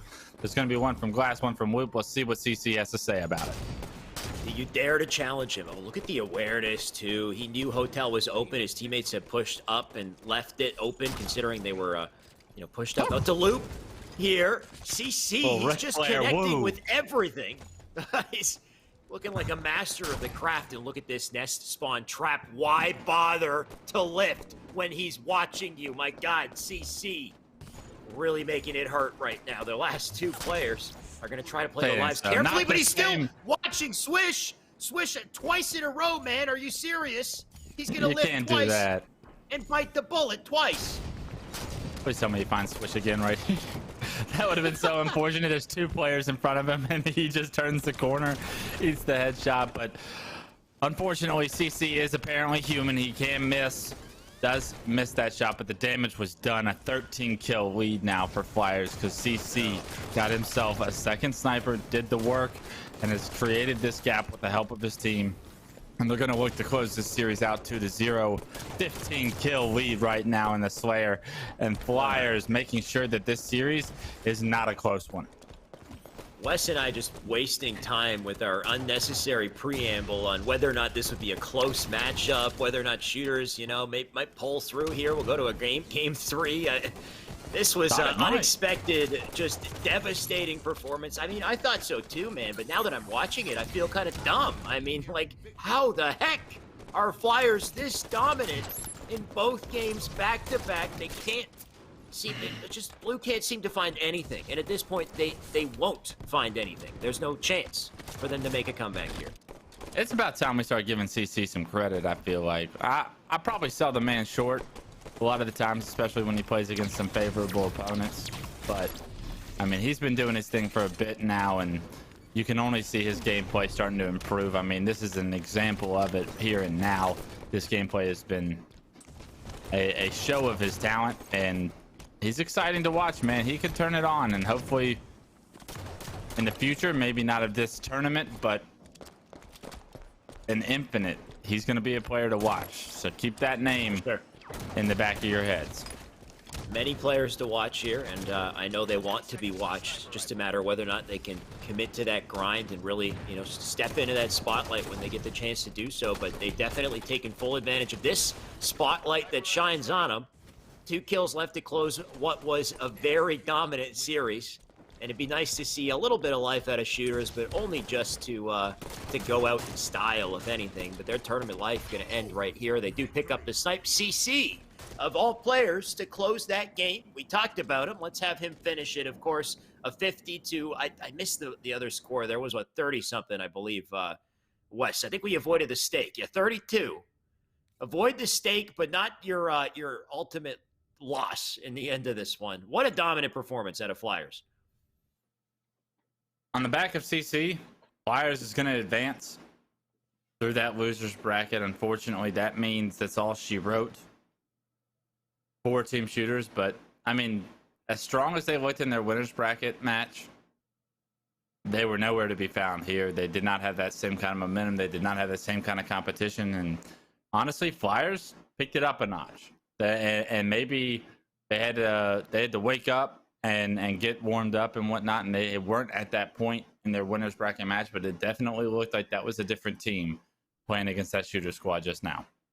definitely they turned up the dial or something, Wes, because that was the fastest series we've seen all day. We've seen some pretty dominant series, but that takes the record. What was it, a minute 52, I think, for game one, and a dominant game two. That's it for the series. We'll send it back to Yeso to just react to what the heck just happened.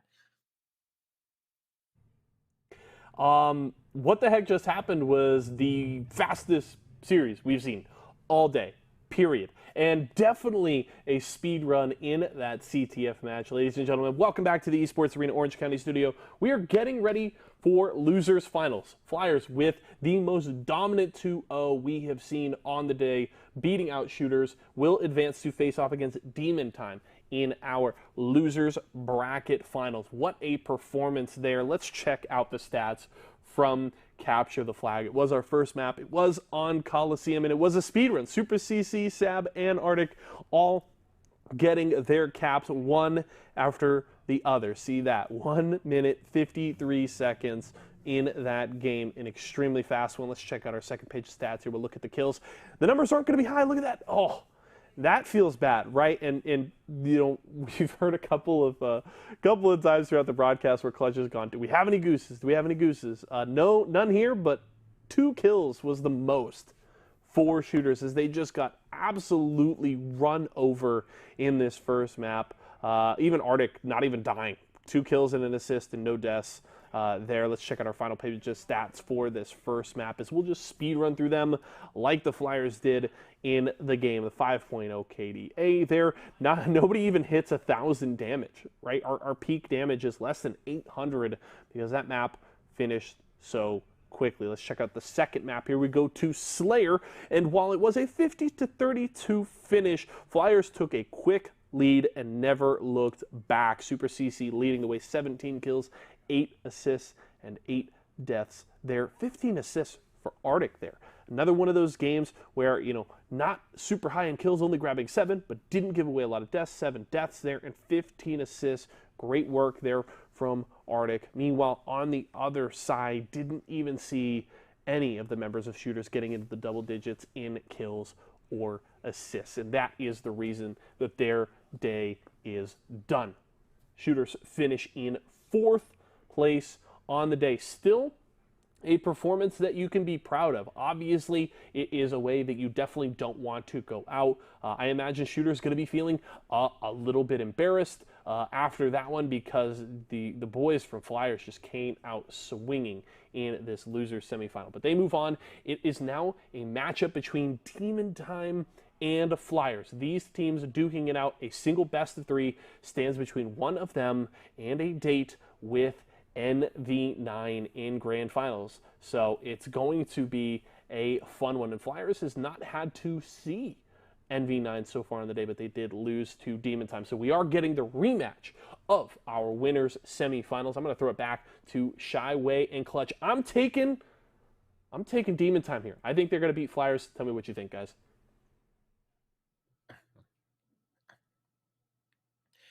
Thank you, Yeso. What a series that was. So fast, Wes. I think we spent more time predicting how the series would go than how long it actually went. But regardless, we move on. The show goes on, and we have more losers bracket to play out here. Of course, that means Flyers, they move on. They're looking good. Hopefully they keep the momentum and have a shot a little later.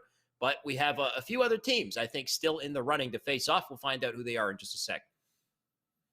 Yeah, hopefully they're able to like gain some momentum and some confidence from that, and go up against Demon Time here in the losers finals and bring it to them, right? Like hopefully that's like, all right, we got momentum, we got some confidence, let's roll. We want a piece of Demon Time now, because yeah, Demon Time's still going to be the favorites here, but Flyers is definitely feeling good about themselves with the way that they just won that series.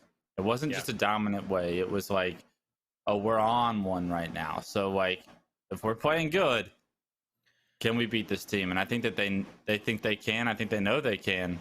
It's going to be how Demon Time responds to the loss, because we talked about the mentality of those players on that team.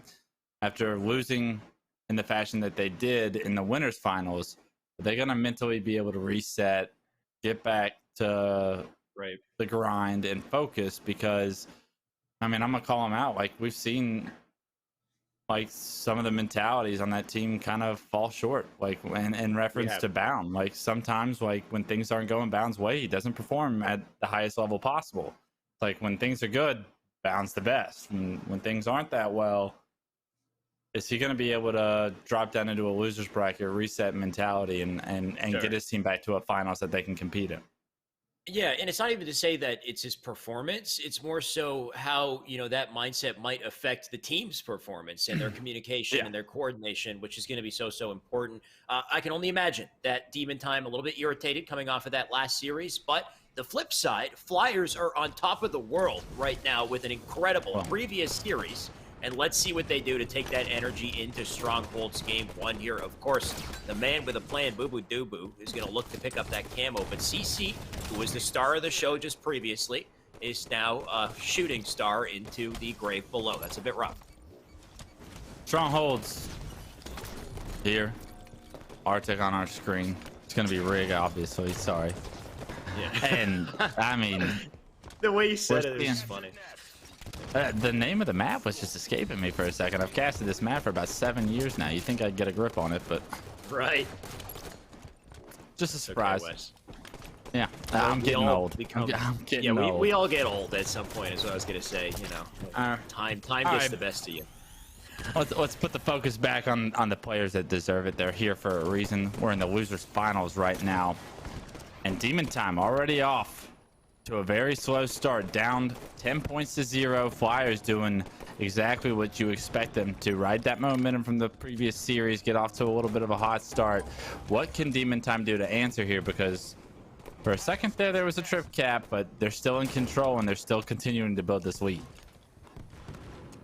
Now on board with Arctic, because they do have that early control, like you said, BR base and basement, holding it down for now. Arctic, beautiful shots from him. Putting the DMR to work here, getting challenged by, I believe, Bound, and he gets double team taken out. Commonly wasting no time. Getting into Nest here, drawing the attention to himself, but also maybe getting this cap. You can see that there is one player that wants a piece with the nades coming in. Commonly, great work staying alive, and then thrust sliding directly out of fire in time for his teammates to help out. So just beautiful use of his life there. Arctic gets the kill on Defal. CC gets the kill on the Boo Boo. They got a trip cap and a force spawn in the back bunker here. Pretty much your worst case scenario to have if you're Demon Time in this situation. And CC really wants to put the hurt in, spring jumping up, trying to live, though that shoddy is off the map. But not all the resources are. Arctic still has this rail. Yeah, you want to talk about worst case scenario, though, is if he's able to get this camo and potentially get away. He is knocked to no shield right before the camo comes back up. Does find Phallicated. I believe camo should be up. Somebody on the map clearly has it, right? I'm not sure if it was that player he just took down or not. But either way, 51-0 and a trip cap still in effect. The boys in blue right now, Flyers doing it all, and Demon Time doesn't seem to have a response for it just as of yet. We have, you know what? The camo is still up. Commonly's got it. So somehow this weasel, he's been living, just bobbing and weaving, being a nuisance on the map, and now he's back and ready to make a play. He actually still has quite a bit of camo to work with, so he didn't pick it up too long ago. And he's still going to put the damage in here. You can see one trade up on the board. There is 2 players contesting him on tower, though. But Commonly, a bit of a food chain right there. He had his prey in sights, but there was a predator right behind him. Rough spot. Despite it, I mean, look at the scoreline. Wes, what the heck is going on? This is an absolute slaughter from Flyers, and from Flyers.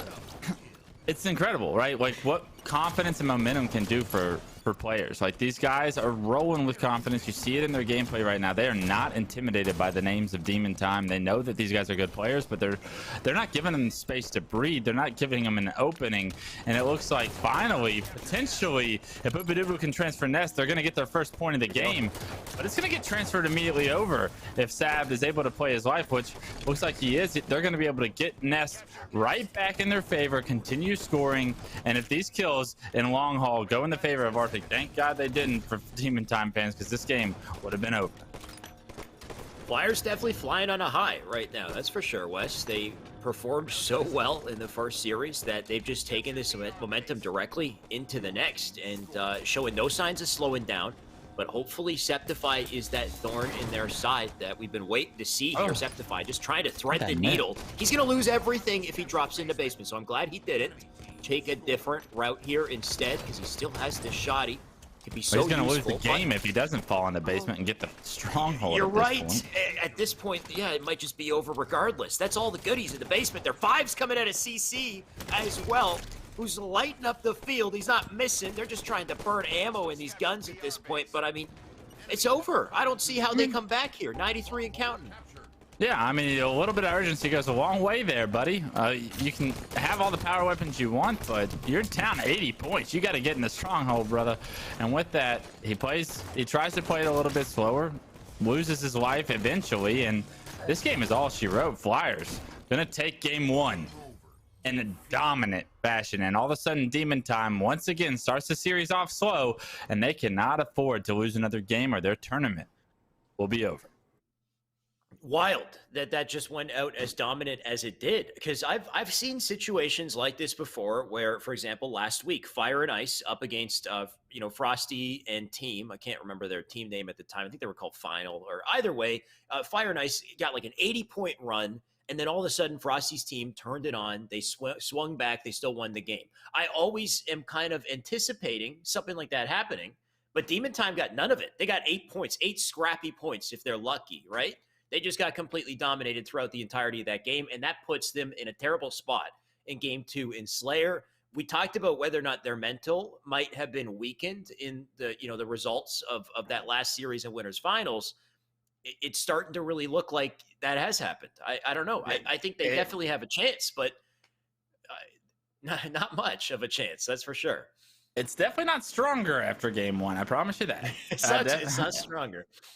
And to your point about being able to watch teams come back from like these 80-point deficits, it's like teams that do that are like, yeah, they're Frosty's teams. They're not Bound's teams. They're not like and no disrespect to Bound, but there's a difference in 4v4s. There's a difference between the two, and it's not like an individual skill difference. It's like a decision-making understanding of how to dominate and take over a game. And understand how to like not give the enemy team a chance. Like Sentinels can do that, Envy can do that, Cloud9 can do that, but like right now, I'm not sure if Demon Time has the cohesiveness to be able to put that together. See, I've seen Inconceivable do it before, but I've only ever seen them do it with Saiyan on their team. Exactly, with Saiyan on their team as well. Without Saiyan, it's hard to say that they're really inconceivable. Septify, obviously, a great member of this team, but in turn, I don't know how I feel about this chemistry. Coming into this game, too, I still believe in these boys. I still believe Demon Time can make massive plays here, and Boo Boo Doo Boo, he's opened up strong. They've got players spawning up on right side, so let's see them start to wake up and show us that they deserve to be in Grands. Yeah, with all that being said, I expect them to win this series still. I expect them to rebound. These guys are too good, too talented to get bounced from a tournament like this. Bound, Septify, like Boo Boo Doo Boo, Allocated, those guys belong in finals. Like, especially against a team like Flyers, and that's no offense to Flyers, but these guys play at such a high level consistently. Bound's gonna really need to pick it up. It looks like he's having a great start to game 2 here. He finds commonly bottom car, finishes him off. Now he's got the entire enemy team spawning at red. If he can play his life, he's gonna buy so much space for his team to push. Oh my god, takes down Arctic, the killing spree to match, and yes, Bound's answering the ring of the bell. A poor game 1's not gonna set him back. Bound is absolutely awake here in game 2. What the movement out of him to stay alive with one shot. Man is still living, rotating out to P1, and they have not managed to kill him. As I say that, talk about Caster Curse, I don't even know where that nade came from. It came from CC, who got a triple in response. So despite the hot start from Demon Time, CC, what the heck did he eat in between losers and winners side, Wes? I don't know. He's a different player all of a sudden. CC's been playing really well today, and it's tough to beat a player that's on, right? Like when someone's on like that and he's taking over games, winning fights, it's tough to beat, but you're gonna have to match that level of play. And I think that the players on Demon Time are capable of it. They just have so little room for error right now, but they have a 5-kill lead. Septify, bottom mid right now, got a shield back, way to stay alive. Pops up top mid, finishes off commonly, and now these players at red, actually it's only going to be Sab, so if they can get him out of there, the enemy players spawning over towards blue are potentially going to get trapped, but Sab plays his life fairly well and forces enough attention, you would think, for the rest of Flyers to kind of get some kind of control, but everyone tries to focus on that next camo that just came up. And because of it, they not only don't get the camo, get a burn on the camo, but they lose multiple lives. So a 5-kill game gets turned into 8 real quick. Yeah, Septify playing his life so well here, by the way. Just the ability to get out of situations that he knows he can't, succeed in. And the result is his teammates just coming in, picking up the kills around him. So he's just a force of aggro here, drawing the attention, baiting these opponents into making decisions that they probably shouldn't be making here. Up on P3, Sabs, who does get the kill on Deceptify, so they finally get rid of him. But I mean, at the cost of their lives here, Arctic will try to lend some nice shots across the map, but has to spin around to face a player directly behind him. 30 on the board, the 22 here with an 8-kill advantage. Boo Boo Doo no signs of slowing down as he dives up into Carside and might need to slow down just a bit because he does get double team taken out, but still the advantage heavily in the favor of Demon Time as they have woken up in game 2. 7-kill game in their favor. They've blown a 7-kill lead before in this tournament, so it's not over yet, but a great comfortable lead. A 360 double beatdown from Bound right there. Not quite sure what the purpose of it was. I guess he tried to throw the movement off or got turned around, but still ended up trading the kill all the same. Now just a 4-kill game though, as Flyers picks up a couple kills in their favor. Camo coming up here in about 15-20 seconds, and it looks like Flyers in control of Pink. This could be the moment that Demon Time needs to make or break their tournament. Demon Time needs to stay alive and get slays while they're in their base still on the back foot, of course. And CC, instead of going for camo, he wants to push up, keep the pressure up, not give them a chance to get to Pink's side. Look at this. He's going to try to be sneaky here. We've got multiple trades on the feed. That camo has to be up. One player is directly above. CC has to hear this, but they hear him, and they drop down on top of him to take him out of the picture. The nades come into P1, but despite the efforts here, I think that camo may still have gotten out clean. I think Flyers have it. And Flyers, if they play this carefully, they might be able to use it to their advantage. There is a pest in red base, though, disrupting things. And I'm not sure if he managed to kill the Campbell player. Either way, Septify recognizes the opportunity to get up to Pink and to kill commonly. Extend the lead back to 6-2. Septify with some map control and a big kill on commonly. They control the middle side of the map, Pink 2.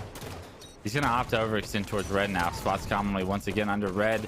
Decides to try and push onto that nade, and unfortunately that's the wrong decision, but Bound's going to finish that kill. But a 1-for-2 trade's not what Demon Time wanted in that push, but the pressure is going to allow them some space off their spawn. They have a 5-kill lead still to play with only 9 kills remaining needed for Demon Time. They're in a good position to take this to a third game.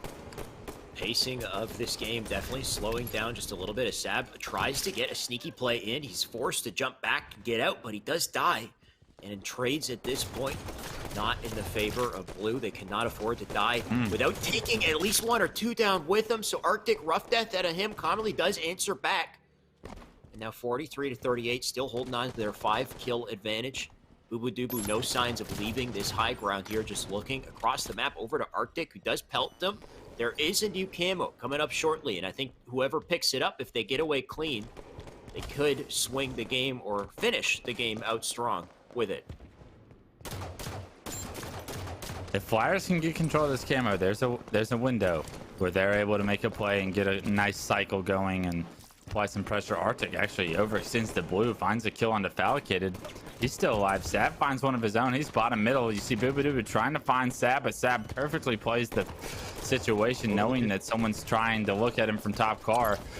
This positioning from Flyers is so difficult. They're all low. They lose 2, and back to the 4-kill lead they have. Bound, he's not one to sit back and let this game get out of control. He doesn't spot the player. Pink 1, though. I believe commonly just picked up camo. But it might not matter. 48-43, Bound is going to try and sniff him out. Going to get over to his teammate that's in a gunfight. Even though Falcated loses the gunfight, Bound puts himself in a position to finish that kill. That's huge. 49-45. You see Demon Time only needs 1 kill to go. Bound under way too much pressure here, so they will at least kill him. But 1 more to close it out. Septify wants it. He doesn't get it. Denied. 2-kill deficit. 47. It is possible, but improbable. There's a guy top blue. There is one directly above. Sab killed him, though. Just a 1-kill game. Multiple up on car side. One sitting in the bubble. Commonly doesn't have any more camo to make the play out. He can't afford to move. That nade is a big indicator, though. He knows there's somebody over on Car's side. He will peek it. You can see Bound just hiding in the corner here. The Bound is completely alone. He's going to have to rotate out. But if they have that info, they might want to push him. You can see the remaining players out through red side to Car. Somebody just needs that one opening, that one whiff of blood. Somebody's up on top mid, I think, as well. Top mid, probably one of the most dangerous places to be standing if it's just a one-kill game to close it. But the shots do come in across the map here. Out from blue base, they do retreat. They're all back in blue. And you could see it starting to form on screen there. The final kill does come through from Demon Time. But Wes, did you see that? They started to fan out the top mid in pink, and they recognized they didn't have that opportunity. They started to retreat back to blue. The moment they retreated was the moment I knew it was over, because then they have no angles. They're trapped like rats, and one kill is all but ensured. Demon Time get away with it by the skin of their teeth, I guess, right? That was insanely close. Insanely close. Yeah, that play top middle, I was like, are they on to something here? Is this the play where they isolate the two players' core? Because you saw Boobadooboo and someone else on his team was like under red pushing pink, and it's like these two are going to be completely out of the play if they decide to like push the other two car in a 4v2 fashion. But fortunately, Demon Time's able to come up with a way to find that last kill. Septify throws a good nade on a weak player, I'm sure. And with it, they continued their tournament life. We go to game 3. And here we go. Yeah, one more left. I will say, Flyers in a situation where they were down by, I want to say like a 7 or 8 kill deficit for a good chunk of that game, for them to come back and bring it to a nail biter, just 2 kills down in the end, I think that's great precedent. It's kind of scary for Demon Time that they couldn't even close that game out strong. They are, yes, maybe they have some momentum from winning that game, but hard to say. I feel like kind of Flyers still has this in their ballpark to hold off as long as they did. They just need to clutch up now. I would assume they're feeling good still that they've got the chance to take this. It's tough. Demon Time, I feel like they know they're capable of more. And it's like, from Flyers' point of view, you're playing really well. Coliseum Fire is a good game type for them. We saw them, last time we saw them play Coliseum Fire, the game was 1 minute and 30 seconds long. I don't expect them to be able to do that to Demon Time here, but I do expect a highly contestable game. And that's all you can ask from Flyers, right? You're going up against these favorited players. They're not playing as well as they potentially should be. And that's your window, that's your opening to create this upset. They already have an opening. I mean, Flyers have proven that they are efficient in flagging. They already got a flag out. Look at this flag already up on top. Rocks, Arctic, a line of defense, and this works so well. Oh, the flag carrier died. Flag carrier did die, but so are the players on red team as Arctic snaps onto one. Oh, tell me he gets this double. He does. That was massive. Arctic, I think he just allowed that flag to go in with that play. Managing to take that kill into cave. That would have been a devastating line of defense. And they're running for 2 Flyers right now. Unparalleled efficiency coming out of these boys, but foul. That's the thing. Demon Time, they will bite back. Yeah, Falcated said, all right, enough is enough. Stopping this from getting any worse than it already is, but a 1-0 lead for Flyers, that's something you love to see. They get to play with the comfortability of playing with the lead, but we'll see how long that lasts, because the pressure right now from Demon Time on the Flyers' base is real.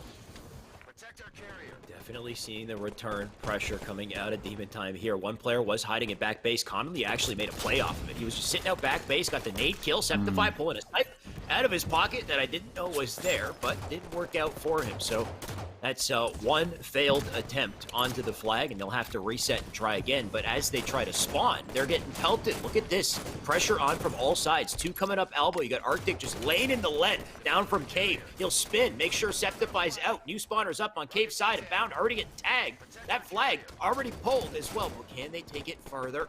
I think it is sitting out on elbow. Line of defense will overextend through to try to stop them, and Arctic does everything he can to live, but cannot do it. Flag being ran a second time up through top rocks here. A huge 5 out of Commonly as well, but this rocket side run out through the top of rockets, not something you see too often. It seems to be the main game plan from them. They got 3 dead though. Can they get this flag in? Septify coming in as a last bastion to get the return, and they do. They do manage to return it. You know what? They might not only did they run. Yeah, they get 3 kills unanswered right there. Everyone from Demon Time stays alive, and Demon Time's going to have a very easy cap on the counter right now, and that's going to tie the game up. A little bit of an overextension from Flyers, a bit of a blunder right there has tied this game up, and now signs of life for Demon Time are the scariest thing you could see as a Flyers fan. There's the mental battle coming into play, right? Foul knowing that he just upset them with that counter cap. So he puts the bullets into the body too, makes him feel it, makes it hurt the mentals. It's just a battle at multiple levels here. Inceptify, sneaky play out of him. 2 kills on the feed, 1 returned by Commonly, and Commonly wasting no time. I believe that's him who's tossed the flag out to Elbow, gonna leave it out as a baitable option, but Foul aware of the fact that it might be baited. He's got a beeline on him with the snipe. And he still has plenty of ammo to work with in this thing. We know what Falcata can do with snipe. One of the most prolific snipers in the game as of right now. It seems like he's always making plays. Can he get an angle on some of these players? There is a player up under his base that's looking to pressure him. He gets the information that Falcata is there. And unfortunately for Falcata, he gets taken out. Sab with a great play. Followed up by Commonly and Super CC. They're going to run this flag. Sab takes down Bound with some great shots. And that was 3 dead. Last guy alive spawned up late. They're going to have to overextend under rockets right now. And they're not going to have an opportunity to stop this. No way, no how. Punch that one in Commonly. 2-1 Flyers. What a team play out through Cave side. They stayed alive. They won their fights. They got to pull through, and now they're on game and series points. But Bound, the sniper has landed in his hands. He's already got himself a headshot. Only has 2 shots to work with here. You can see the members of Flyers have extended out through Elbow, so they will be looking for another pull. But Bound just looking for bodies. Yes, he will connect it. What a beautiful double out of him. Now you got the spawners coming up here. One out through Cave, directly behind Bound, by the way, who might get back smacked. But he did make his play, and he slowed him down. Enemies return their flag. Commonly stuck bottom middle right here. Trying to play sneaky, but sometimes this doesn't work out. We'll see if Septify's going to know he's here. The pre-nades tell me everything. Septify smells Commonly a mile away and hits him with a nade. Commonly stuck in a terrible position, gets naded out. Loses his life. His teammates go down as well. So actually, Sab's able to play his life a little bit better in this situation. He's going to opt to go and try and be a difficult kill. Maybe hide down here. I love how difficult of a time Sab is giving Demon Time right now. It's not like he's doing a whole lot with his gun. He's literally forcing these players to play defense. Wow. And he's getting kills, too. He does manage to turn Seb. And he does die, though, so that line of defense no longer there. And Arctic instead going to have to fight through snipe side. What a nade out of him, my God. No choice but to back down there. Foul going to try to be a tough kill, but CC in position to get it. He does die shortly after. Boo-boo-doo-boo. Going to try to help out his teammate up on rocks, but he's being tagged up from multiple sides. Sab slips through the cracks. He gets over to red base. He will be looking to pull that flag, but Bound. He also has an opportunity here. He is found, though, on the elbow, and CC, who is shooting just a little too well today, neutralizes him right quick. And right back to red base they go. Commonly and team, they have the pressure. They got the advantage for another pull here. Commonly trying to apply as much pressure as he can. When Commonly's in the zone like that, he's such a difficult player to play against right now. Super CC over his shoulder finds a double, and that's all because Commonly was able to distract. Bound's going to spawn back flag. He's got 1 rocket. Does it have Bound's name on it? No, but Booba Dooba is going to lose that life to a pistol. Bound, you eat a second. Make it a triple in the back for him. Sab takes the kill, and unfortunately, he spends a little bit too much time on that flag stand. Eats the nade from the last per alive, and that could have been the ball game if he's able to get away with that flag. Might still have a chance here, but it's very scrappy. You know what? Arctic getting caught in a reload. Not gonna win that situation. They will get the return, but CC had done massive work getting in there, so a huge opportunity they had just denied yet again by that Demon Time. That it just seems like Demon Time are holding on, though, at this point. Flyers continuously setting the momentum, putting the pressure on. We do have a flagpole coming out through blue, though, but doesn't go far. And Foul forced to double back, tried to fend off the 50-yard line, but Sab, both Sab and CC have been lighting up, making plays in this one, Wes. Sab is playing out of his mind right now, and I love the fact that Sab is one of those players that's got so much individual skill. He's on the come up. He just needs the right team, and maybe this Flyers team is going to be that squad that allows him to kind of step up and shine the way that he's potentially able to reach. Septify, not to no shields in his window, however. Gonna need to try and flush out these players on his elbow with the help of Boobadooboo. He has no problem in doing so, but there's a third player top rocks. Arctic hits him with a nade, but Septify able to trade it out, so a good little spam by him. Create some space for his team. Rockets coming up in 10 seconds. That could be what his team needs to tie this game up. For now, Boo Boo can just play it slow and listen, get information. The moment he has it, he can jump up, get right into the middle of this, ideally take a kill, but you can see one of his teammates already out through cave with a checkpoint. I don't think he'll live long, though. Val does die on the feed. Boo Boo's still waiting for a chance here, and that chance might be Commonly, who's right up on top of Rockets. Doesn't get the kill on the Boo Boo. Boo Boo does take it instead, so he will use that opportunity to, you know what, he's dead. So no luck out of him. Back and forth we go, Wes. We've seen multiple trades here, but no big openings from either side for just a little bit.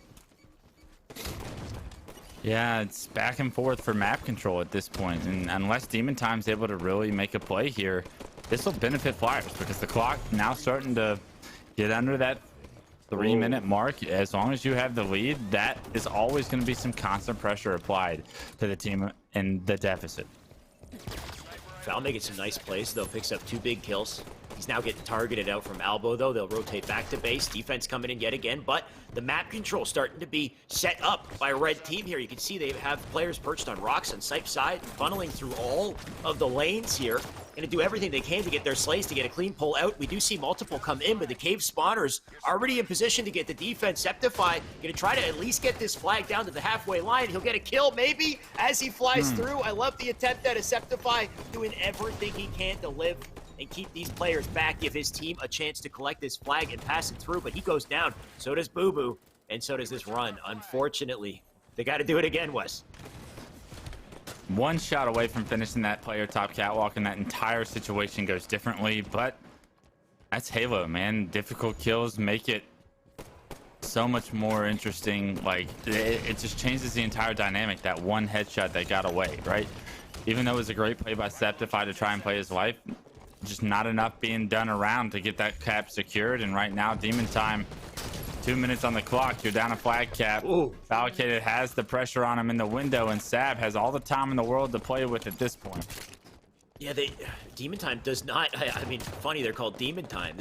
They need to be demons with the time they got left. Like, I don't know, they got not much to work with here. Less than 2 minutes. You got Rockets in the hands of CC, who you know is going to use this just to slow them down. Bound and Foul get 2 big kills. They will push up through their lanes, but look at this.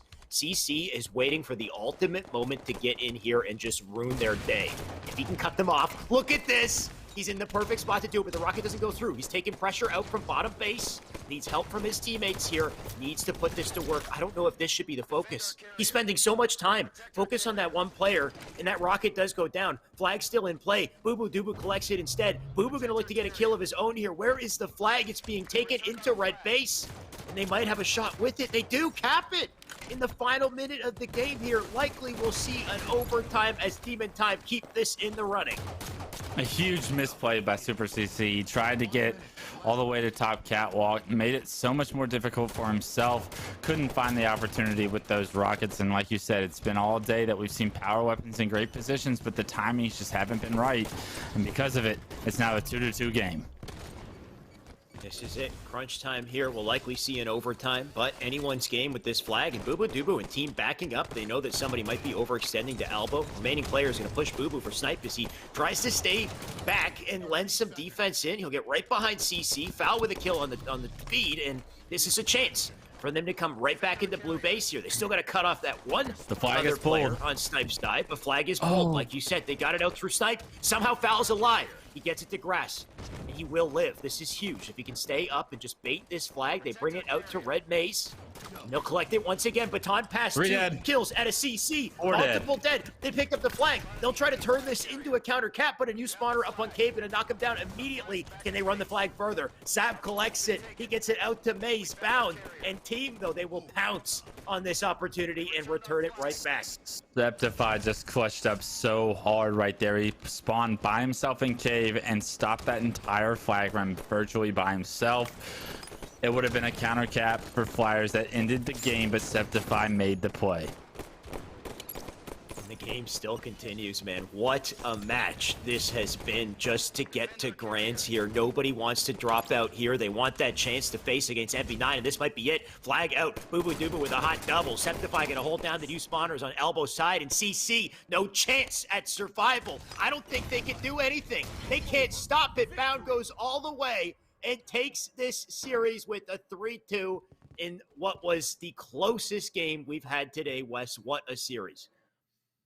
Unbelievable comeback from Demon Time. Less than 2 minutes on the clock, and they did what it took to get the job done. They get an opportunity to go back to the finals and change the story that was told in the winners finals earlier on.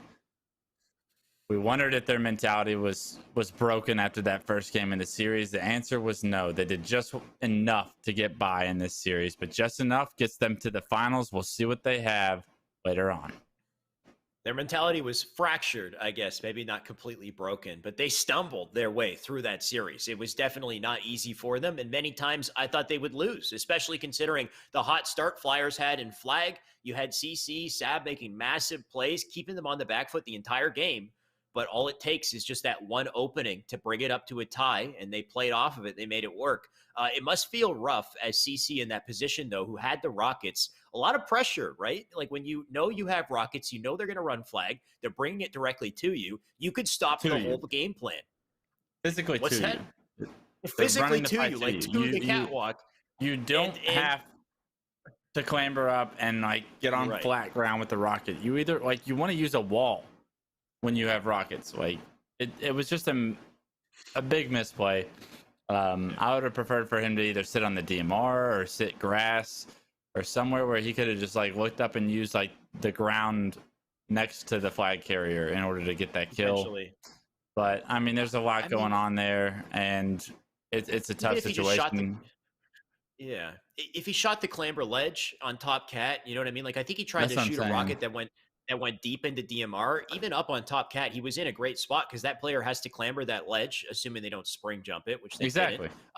And that would have been a huge punishment if he just shot the end of the catwalk. But I think he just tried to do the extra step and shoot the back at DMR and whiffed it. And the next thing you know, he's out on silver, and he's spending all that time trying to kill that straggler out front base when he has a second rocket. It was too late. You have to get a kill with the rocket as you're making your presence known. You can't like jump up catwalk at the same time the flag carrier is and like make eye contact and like shoot a rocket at his body like that.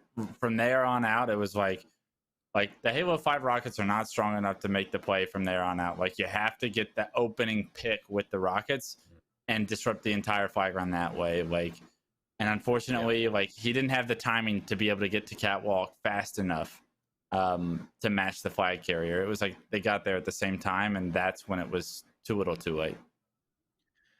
Well, it's a bit of a tragic result, I guess, for Flyers, who had an amazing previous series, fought hard in losers finals, but it just wasn't quite enough. All that's left is Grands. We'll send it back to Yeso to react to the game and break it down.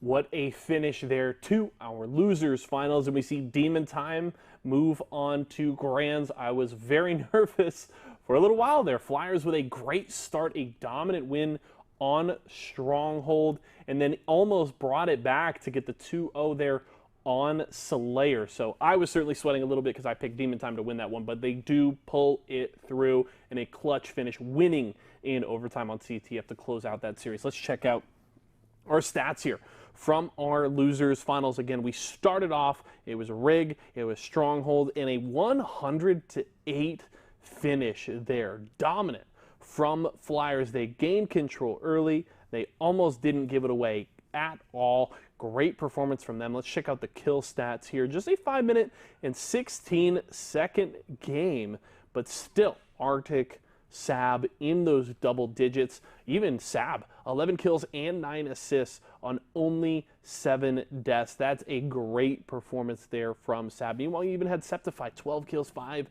assists, and they go down early in the series. Great performance there from Flyers. Let's check out the third page of stats here. Yeah, 60.3% accuracy there from Arctic. Great performance across the board. Everybody had just about 1,400 damage or more. And still, I think it was a solid performance from Demon Time in terms of like they were fragging fairly well, solid accuracy numbers, but they were just never able to get a foothold on any points there on Rig, and it cost them the lead to start the series. Let's go to the second map here. We go to Slayer, and it was on Truth. We see Truth again here, and it goes well for Demon Time. It got real close there at the end. You see that 50-48 score line, I believe, for a large portion of this second map. Demon Time held on to about a 6 to 7 kill lead, and all of a sudden we saw Flyers bring it back within 1 at the very end of the map here. Great performance from Bound, 19-9 and 9 popping off. They're definitely carrying the load, but everybody on Demon Time in those double digits, 11 assists there for Booba. Meanwhile, it was commonly trying to lead the way for Flyers, and a good team effort though. The other three, Super CC, Sab, Arctic, all at 11 kills, good on them. Let's check out our next page of stats here. We'll probably skip through this one real fast. Good headshots there from Bound. No surprises. A perfect kill there for Booba, a couple for the Flyers. Let's go to the last page here as we close out Slayer. And there's the accuracy numbers. And no surprise, Bound pops off. He is hitting his shots just below 61% accuracy, over 2,500 damage. Not tops in the game. That goes to Commonly at over 2,600 with that 8.0 KDA. But Bound very efficient in that second game, and that tied things up. And then we go to the third map, and it was CTF, and it was looking for a long time like the Flyers were ready to close out this series. And the crazy thing here is that the Flyers last weekend went out. I believe they got knocked out by Septify's team. And then having the same thing happen here today is a rough couple weeks in a row. Flyers definitely a better performance this time around, getting deeper in the event. They finish in third place today, but not quite enough. There's the flag captures. Let's check out our kill stats here for this map, and look at Bound having another pop-off performance. A full 13-minute game makes things very interesting. Bound with 30 kills there. Everybody on his team, 23 plus. Look at those 24 assists each for Septify and Booba, and even 21 for Falcon. A full team performance. Demon Time bringing that game back.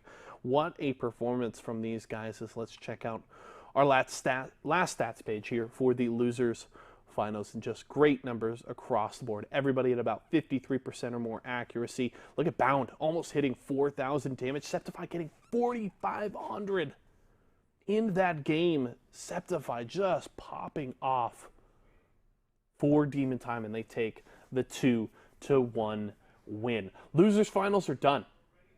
We've got NV9 and Demon Time, the only two teams that remain standing in our Microsoft Sunday here at the end of May. Grands promises to be a crazy, crazy match. We get the rematch of winners finals here. It is going to be a fun one. Personally, I'm thinking NV9 takes it. They look strong. They look dominant against Demon Time the first time around. Maybe we get a repeat of last week where, Kansas City Pioneers came out really strong, won the 2-0 reset, and then just fell in the back half of Grand Finals. We'll have to see, but I'm definitely going to take NV9 this time around. We're going to throw to a break, but when we come back, oh, no, we're not. Just kidding. We're not even going to make you guys wait. We're going to go to the casters. We've got Grand Finals ready to go.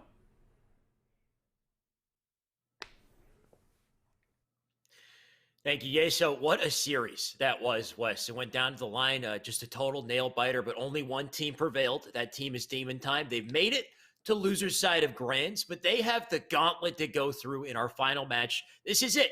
It's time for Grand Finals. Envy representing on winner's side, And West, do they even are they stoppable at this point? We already saw them face off on winners finals, and it looked kind of tough there. Do you think we could even have a chance of a reset here?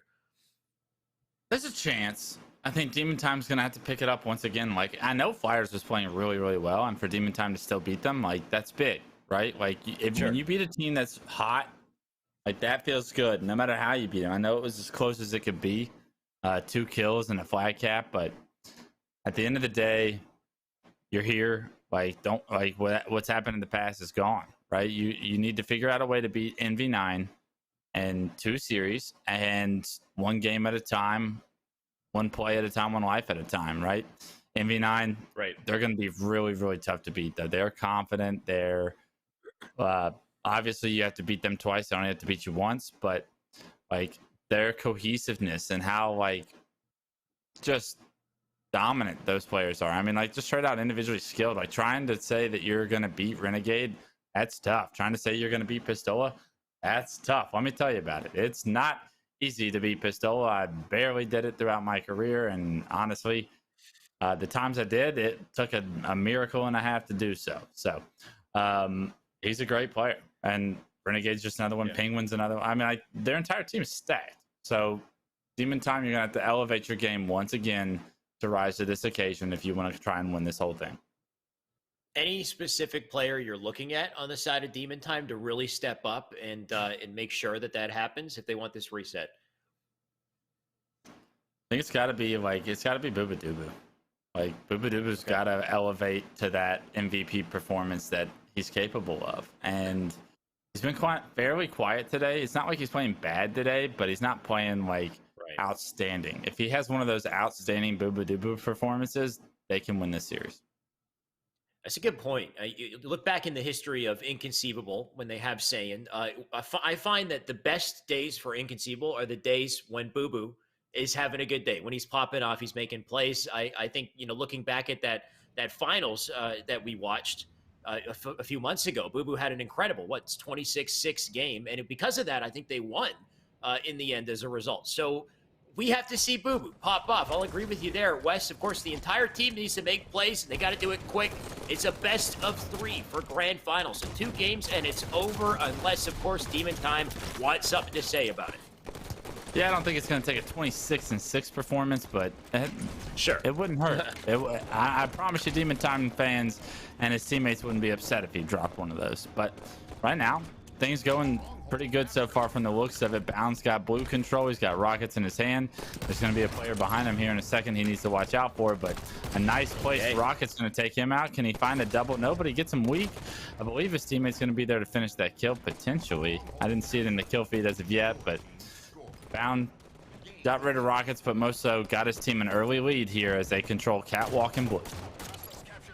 They do have the first points on the board and a couple kills to go along with it. So Boo Boo, nice little cliffhanger medal for him. He does see that player rotate over to tower, but going to focus his efforts over to bottom red. Hopefully Septify cleans it up, and he does. So Ola out of the picture. No way this works. I like the attempt. Let's see where it lands. Boo Boo with 2 nades up in the sky, off the wall, and onto the catwalk below. And it looks like nobody actually died from it, but Boo Boo there in time to get the reset anyway. The trip cap comes through, and Demon Time starting off very well, 15-0 and counting right now. No power-ups for about 40 seconds, so hopefully Demon Time can kind of keep this setup going, get the slays they need. They're looking to push a trip cap right now, and if these nades can keep them out of catwalk long enough, they're going to have a very good lead the next time power-ups are coming up. So far, things looking beautiful on the side of Demon Time. They got themselves a trip cap. They're just wailing nades into catwalk to keep them back and make it difficult to return capture here. But Septify, no hesitation, rotating over to Red Bend, getting the kill on the Penguin, resetting Red Nest, and now they can start to focus their efforts to top cat, which they do immediately. And so far, so good. 36 and counting. And the new OS, new camo, and rockets are about to come up. But the dilemma here, make sure you don't lose focus on those spawners. Keep them back. Don't give them a chance to get to the OS. And that's what they're looking for. The burn comes in. Ola down. And Septify still staying up, still playing his role perfectly, honestly, holding it down as the 50-point total comes in here early on. 52-0, perfect Halo being played by Demon Time right now. Can they continue this up, though? We have seen them struggle in game 1 so far throughout today, but this is not the case in this first game. Renegade trying to figure out a play that makes sense in order to break this game back open in his team's favor, but right now, that's going to be one hell of a play because 62-2, it's finally NV9 on the board. All right, so they do have Blue Ben, do have, I believe, Top Cat, Red Nest, last point of contention to worry about, but of course they need the Slays first here, so Renegade going to take a wide approach, but getting tagged up by Foul, leaves a nade behind. Hopefully a teammate can come fill in the gap here. Penguin does pick up Septify. Renegade now back for the challenge with a beautiful 5 out of him. That's 3 dead. That'll be Red Nest for them. Renegade hopefully spots the player beside him, though he doesn't. And he's got a teammate with him to help out. It's this type of baiting and switching that will allow them to come back very quickly here. Renegade with another competitor out front that's Bound. I love the nade into Bound right there. Ola cleans him up. So Renegade just doing beautiful work, staying alive, putting in just enough damage to help the team and be such a nuisance on the map. The barrel finally dispatches him. Septify on board, hopping in Red Nest. The trade comes through from his teammate, and this transfer is going to come in as long as nades don't come through, and that is going to continue Demon Time's ability to control the map. 2 strongholds. I got blue and red. You want Catwalk, but Septify backed off of red windows, forced to leave Catwalk be for the time being. With Overshield coming up, Demon Time really just needs to focus on these power-ups and trying to maintain them, turn that into control. It looks like NV9 is going to be able to be down there in order to win that battle. Penguin picks it up. Renegade's waiting on camo. So with 2 power-ups going in their favor, this could be the momentum NV9 needs. This is how they turn the game around. Renegade did get that camo. The OS I don't see on anyone anymore, so at least that's not a threat. And thankfully Bound does have a rocket he might be able to use here. Whether it's Catwalk or Blue Bend or bottom mid is the question. Looks like there's another victim right out front. Whoa, into the stairs. And honestly, I didn't even see a hit marker on that rocket, but I mean, he still got the kill. So I guess we're okay, but what a weird rocket into the staircase. And honestly, he's now dead and the reset comes in. Yeah, I hadn't seen that one before, but new things come every day, right? So no harm, no foul. He still got the kill without losing his life or anything, but interesting rocket all the same. Catwalk right now in Boobadooboo's favor. They're able to control red and Catwalk, so this is perfect. The power-ups not telling as big of a story as they potentially could have, so Demon Time weathered the storm of NV9 getting both of those. The pressure to Catwalk right now is coming from 2 different angles. Boobadooboo forced to try and make a play towards red. Does trade that out. Septify good shots and help from Bound's going to be 3 dead for just a second for Demon Time, and control still in the favor of Demon Time. They look to take game 1. The climb is slow, but they continue to make progress here. Penguin going to try to work together with Renegade to just keep them at bay. All they have is Blue Bend right now, and they're looking to protect it and try to get rid of this trip cap, and that's one way to do it. What a money nade out of Penguin, man. He got the cluster luck and the LR kill, and he's still going. He might still pick up kills here.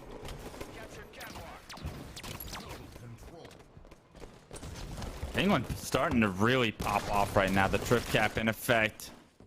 Can't finish that one quite, and with that I think they're going to lose this trip cap. They almost needed to hold it for just a little bit longer in order to make up this deficit. Trippy's trying to wait on the overshield, but Bound kills him right before he burns it. That could be a huge play from Bound. Ola takes down Bound, and I don't think overshield got burned just as of yet. No players on the map currently have it, but Renegade with rockets, is he gonna check? I'm not. Overshield had to have been burned, right? Wait, there's no way that they're just not focused on that, but I'm not sure if Ola had an angle on the actual overshield itself when he was able to finish Bound. Gotta be off the map, but right now the story being told is the comeback right now for Envy. It's about to end here. Like, the OS is no longer an issue. It's just the fact that they've locked the whole map down. They'll pour into Blue Bend to try to stop the bleeding just a little bit, but we're already past the 90-point mark, and can they do get Blue Bend? But is it all too late? What happened here? Demon Time with the maximum amount of control on the map, and they've completely lost it in a matter of seconds. Things have flipped. They do manage to get Red Nest, but they cap Blue Bend to counter them, and Wes, all of a sudden, what was looking good for Demon Time is now a game over and a win for Envy in game 1. That's deflating. That's so tough, man. They had everything going. It was 52-0. It was 70-20. And then all of a sudden, they didn't get a set of power-ups. It wasn't the end of the world. They were able to weather the storm, but they just never really got back on track. And Yeah. that second half of that game, I mean, that trip cap lasted way too long, right? You got to stop the bleeding in a sense of getting just one, making it manageable. But when you let that trip cap go into effect for a minute like that, it's an eternity in the scoreboard. And that comeback could be the end of Demon Time. That's the first nail in the coffin. Kinda. Yeah. It would be interesting to look back at that and see what exactly went wrong. How did they hold that trip cap for so long when I believe there weren't power-ups in play? I mean, at least the OS we knew wasn't there. Not sure where the camo was. Renegade was playing sneaky with the rocket, so I guess there's always a chance that he could take someone, but no real contention on Nest, Catwalk, or Blue Ben for a good minute of the game. Next thing you know, they lost their lead, their advantage, and it was over. And the series might end in similar fashion at this rate, Wes. We've got, if I had to guess, if history tells me anything, I think Regret Slayer is coming up next, which is a small map and a snowball-y type map. So things could get out of control very quickly, though I want to believe that Demon Time can do the opposite. They can bounce back and swing the game in their favor. They absolutely can. They need to control this overshoot, though. Like, cannot stress that enough. And it's almost like they have to play with the lead, but I feel like they've blown several leads today. They blew a 7-kill lead. They almost blew another 7-kill lead. They blew a 60-point lead in Strongholds. Like, the games are never over with these guys, and it's exciting, but it's got to be frustrating from their point of view to not be able to close some of these out. To know that they're in the driver's seat for so long throughout some of these games, and then to not find yourself on the winning side of them at the end is definitely frustrating. So they've got to figure that part out, and they have to do it fast because no room for error from here on out. Yeah, it's just a best of 3 for grand finals. They take this next game. That's it for the tournament, and Renegade gets more money in the pocket, which the man's been winning everything, and we're trying to shut him down. I'm sure it's all money he's just going to use for his money 2s and 4s and stuff soon anyway. Hopefully the man can pay someone to take photos of him, because I've seen too many Renegade selfies in the mirror, and I'm going to continue to give him grief for it. But jokes aside, Renegade obviously building his resume for best Halo 5 player all time. I mean, like, I know we're in a lesser stage of Halo 5 right now, but he is just so good and so dominant. And to your point, he wins everything. So for them to take this from Renegade, they're gonna have to create a hell of an upset at this point. And a 4-0 start once again. Demon Time starting the game off very well. Let's see if they're able to continue this. Bound has this overshield in hand, make it a 6-0 game. Renegade's gonna be bottom pink. Here we go. It 7 real quick, and this is Demon Time starting to run away with it. And if they can keep this up, they can build confidence from this game that will carry hopefully through game 3 and potentially a second series. Absolutely. If anyone's going to create this upset, Bound will be the one to initiate here. And still got a little OS to work with, but finally we do see 1 kill come in at a red team to answer back here. Bound still looking to keep the aggression on here. I think he did dodge the nade, so the melee does come through, and 11-2, make it 12 in just a second as Bound cleans up Trippy with yet another kill here. Good advantage to start. They got top map control. You got one up on top car, and Bound, no hesitation to try to pick up Ola and back red. To fly out through red base. Ola, I believe, is alone. A Bound concern because he's alone now, and he's getting tagged up from multiple sides. A little bit of an overextension from Bound there, but you can afford to do that when it was 12-3. Unfortunately, now it's 12-6. Don't tell me they blow this lead. Even though it's early, that's still a 10-kill lead in the Slayer is not something to shy away from, especially on a map with no power weapons. Like, you got to figure it out. It's a 5-kill game all of a sudden. You blink, and NV has control. Things can change very quickly on Regret. That's the beauty and I guess the beast of Regret as a map is it can be very rough if things are looking good. Next thing you know, it's not so. And I mean, if last game is any indication, they had a 60-point lead to 0 to start, and they still lost it. So anything can happen, and I see them creeping up here. It is 17-11, so Demon Time doing everything they can to extend the lead and hold it out here, and the best way to do that is to get this OS, which I believe they're in position for. Boo Boo gets the melee in. That's good enough to pick up a trade, and enough for his teammate to dive in, pick up a second OS, bound, plants it on the body. Okay, I said they had to control overshield. So far, they're 2-0. Bound doing a phenomenal job of being the one to get both of those overshields in control. He's got the 6-kill lead still to play with. It's not exactly comfortable, but you want to play with the lead, obviously. So Demon Time should feel pretty confident right now. Trippy making slight work of that player. Moving on, knows these players responding right. 3 straight kills in the kill feed. Only 1 answered back from Demon Time, and MV9 make the gap, just 2 kills. All of a sudden, not looking so great for Demon Time. They don't have the map control anymore. Trippy just looking for info with his teammates who picked up 2. I mean, who else but the Demon Renegade to really answer back and swing things in their favor? He gets a beautiful double, and Trippy now with an opportunity to add insult to injury here. Shots into Bound, who has no choice but to dive down in the bottom blue. He'll quickly be executed by Trippy, and all of a sudden, the lead is evaporated and flipped out on his head here, Wes. Oh my god, not again. Please say it ain't so. Renegade going absolutely nuts right now. The perfect shots onto Fabricated. Stays alive. There's a player looking like his pants hit the ground under the base trying to chase Renegade, and he actually turns around, drops down, gets that kill too. Septify, goodbye. 29-25. NV9 now in the driver's seat of this potential last game of our tournament. Renegade, no signs of slowing down here. He has gotten himself through the entire map, and you know what? As he does this, his team actually got all the kills necessary. It's now 32-26 as they are starting to pull away. Spawner's up in red base. They're all stuck in red, and it's all about whether or not they can break out or if Envy are going to collapse with the high ground they have. Renegade being such a cheeky bugger, too, clambering up and down, trying to make himself a hard target and just keep these players back in their spawns. Renegade puts one down, spins, looking for a double here as well. Can they get the kill on OS? Bound dives in, picks up his 3rd OS, but look how quickly they melt the guy. It's as if he didn't even have shields to begin with, and he turns it into a double. About to be a triple. That should have been a triple. I mean, the man is a monster. Renegade is unstoppable, and Wes, I'm starting to think it's already over. How special is this kid, man? He does not miss. He has such a good read for every situation at this point in Halo 5. Renegade absolutely going off. His team was down 10 kills, brought him back, and now had a 10-kill lead, which is just now dwindled to 8. Make it 7, but still. Okay. It's MV9 in the driver's seat. I do not see them blowing this lead. MV9 still have quite the lead to work with, but it has trimmed down to 5 and not unwinnable for Demon Time. They need to put something miraculous together. They have control. And it might have to start. They do have control. It'll have to start with Septify here, getting some info, ideally putting some damage in. There's players on the bridge that he's not looking at. His teammate is looking at it. He's kind of spinning, trying to find something. Boo Doo in the meantime, he's going to mount the challenge.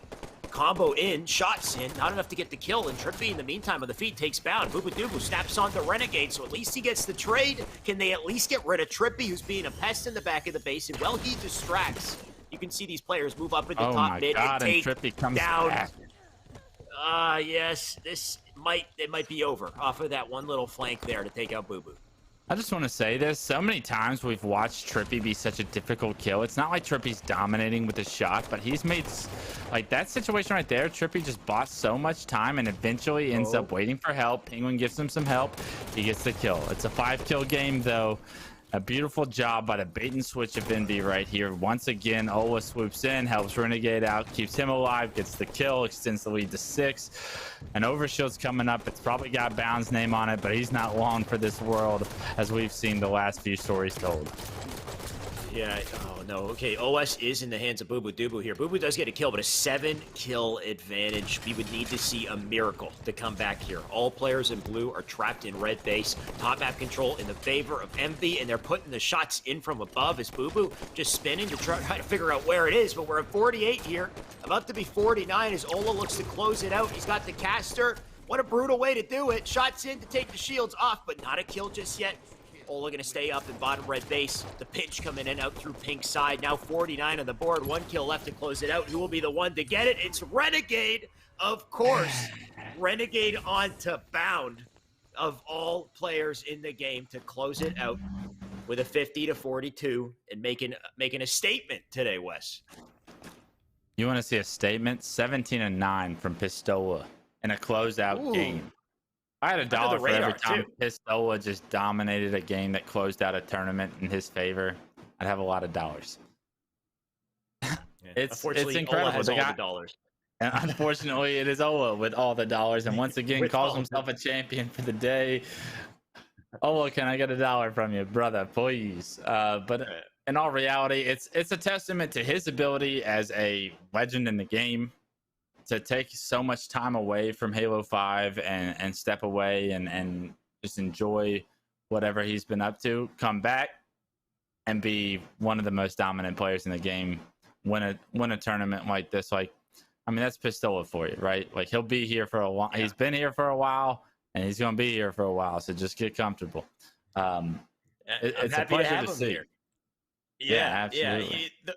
The one thing that Ola brings that is just special that you don't see too much of in Halo is like it's easy to find, maybe not easy, but to find talented players. It's not too uncommon, right? You get a lot of talented players, but a lot of these talented players don't come with an amazing kind of lovable personality. Not to get too cheesy, but Ola's just a fun guy, you know? He's great as a personality in the Halo scene, and he's a talented player as well. And I think the combo of those factors is great for our scene, for our community. So hopefully we get more of them as we get into Infinite. But today, Wes, we got to celebrate the champions.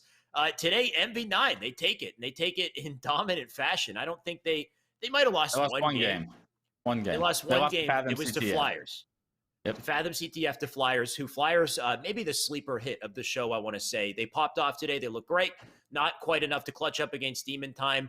Who knows? Had they beat Demon Time, maybe we would have saw a closer series because, man, that was a wild performance out of our MV9 today that just were unstoppable. Yeah, I mean, Demon Time, like, those guys are good. They're great individual players. They're always going to have a level of success.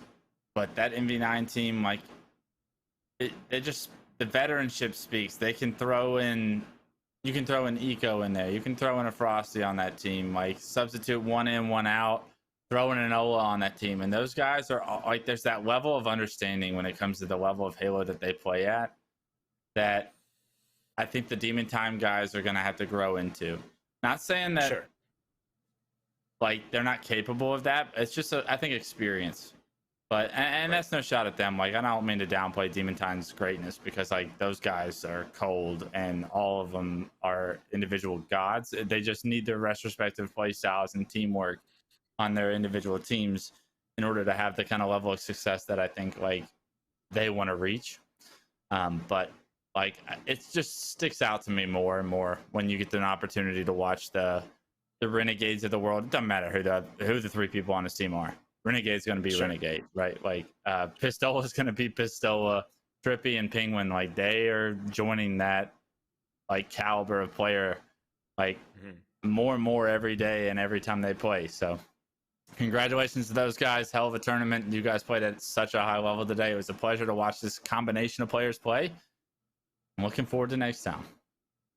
Hell yeah. Always a fun time with these ESA Sundays. And Wes, thank you for joining me. It's good to have you back, man. You've been gone for a little bit. I know you've been doing your own thing, taking a break for a second, but nice to see that everything, right, because things are ramping up. It's getting more exciting. Of course, the send-off is next weekend. I don't believe we actually have ESA next weekend. We got send-off instead, both Saturday and Sunday, $30,000 tournament coming up. So that's going to be very exciting.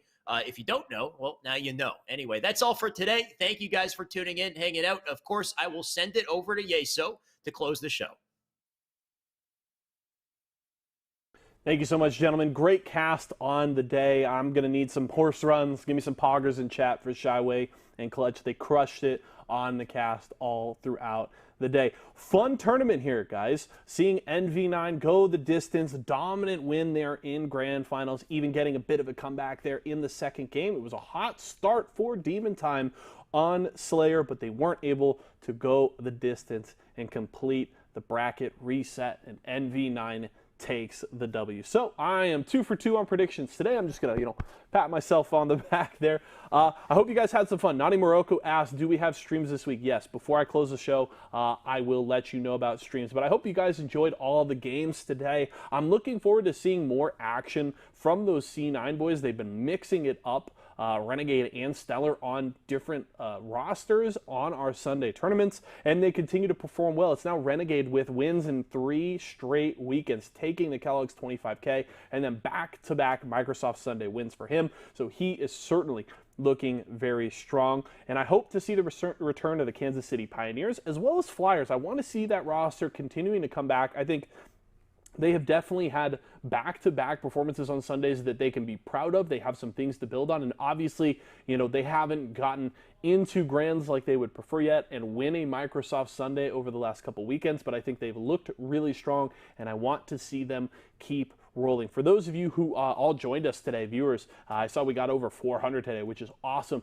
We appreciate you guys. Thank you so much for coming out and supporting us. I hope you enjoyed the show as much as we did to put it together. Just a reminder for you guys before we close the show. First of all, if you want to keep track on everything that's going on here at Esports Arena, your best bet, follow us on all of our socials, okay? We're at Esports Arena on Twitter and Instagram. We're at facebook.com/esportsarenausa. And obviously, make sure to check out our awesome website over at esportsarena.com. Also, we've been getting a ton of love from the entire community since we announced earlier this week that our HQ will be moving.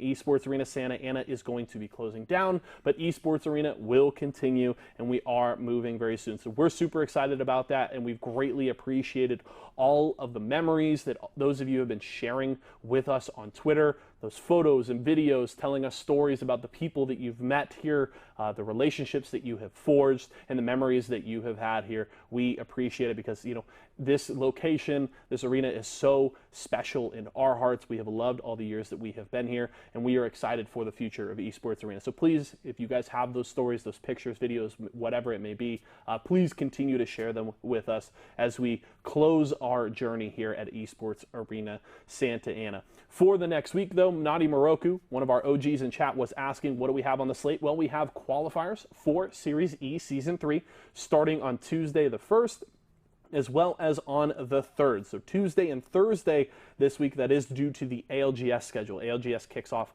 on Wednesday, so we don't want to conflict there. So qualifiers Tuesday and Thursday this week. Those will be live right here at twitch.tv/esportsarena. We also will have the final weekend. We will be bringing you the Razor Invitational North America over at twitch.tv/Razor. That's Friday and Saturday, and it's going to be Fortnite next weekend, so you're not going to want to miss out on that. Super excited for the week to come, ladies and gentlemen. Thank you so much for joining us here throughout the show. For myself, Clutch, Shiloh, and everybody here at Esports Arena, thank you so much for joining us. We'll see you again next time.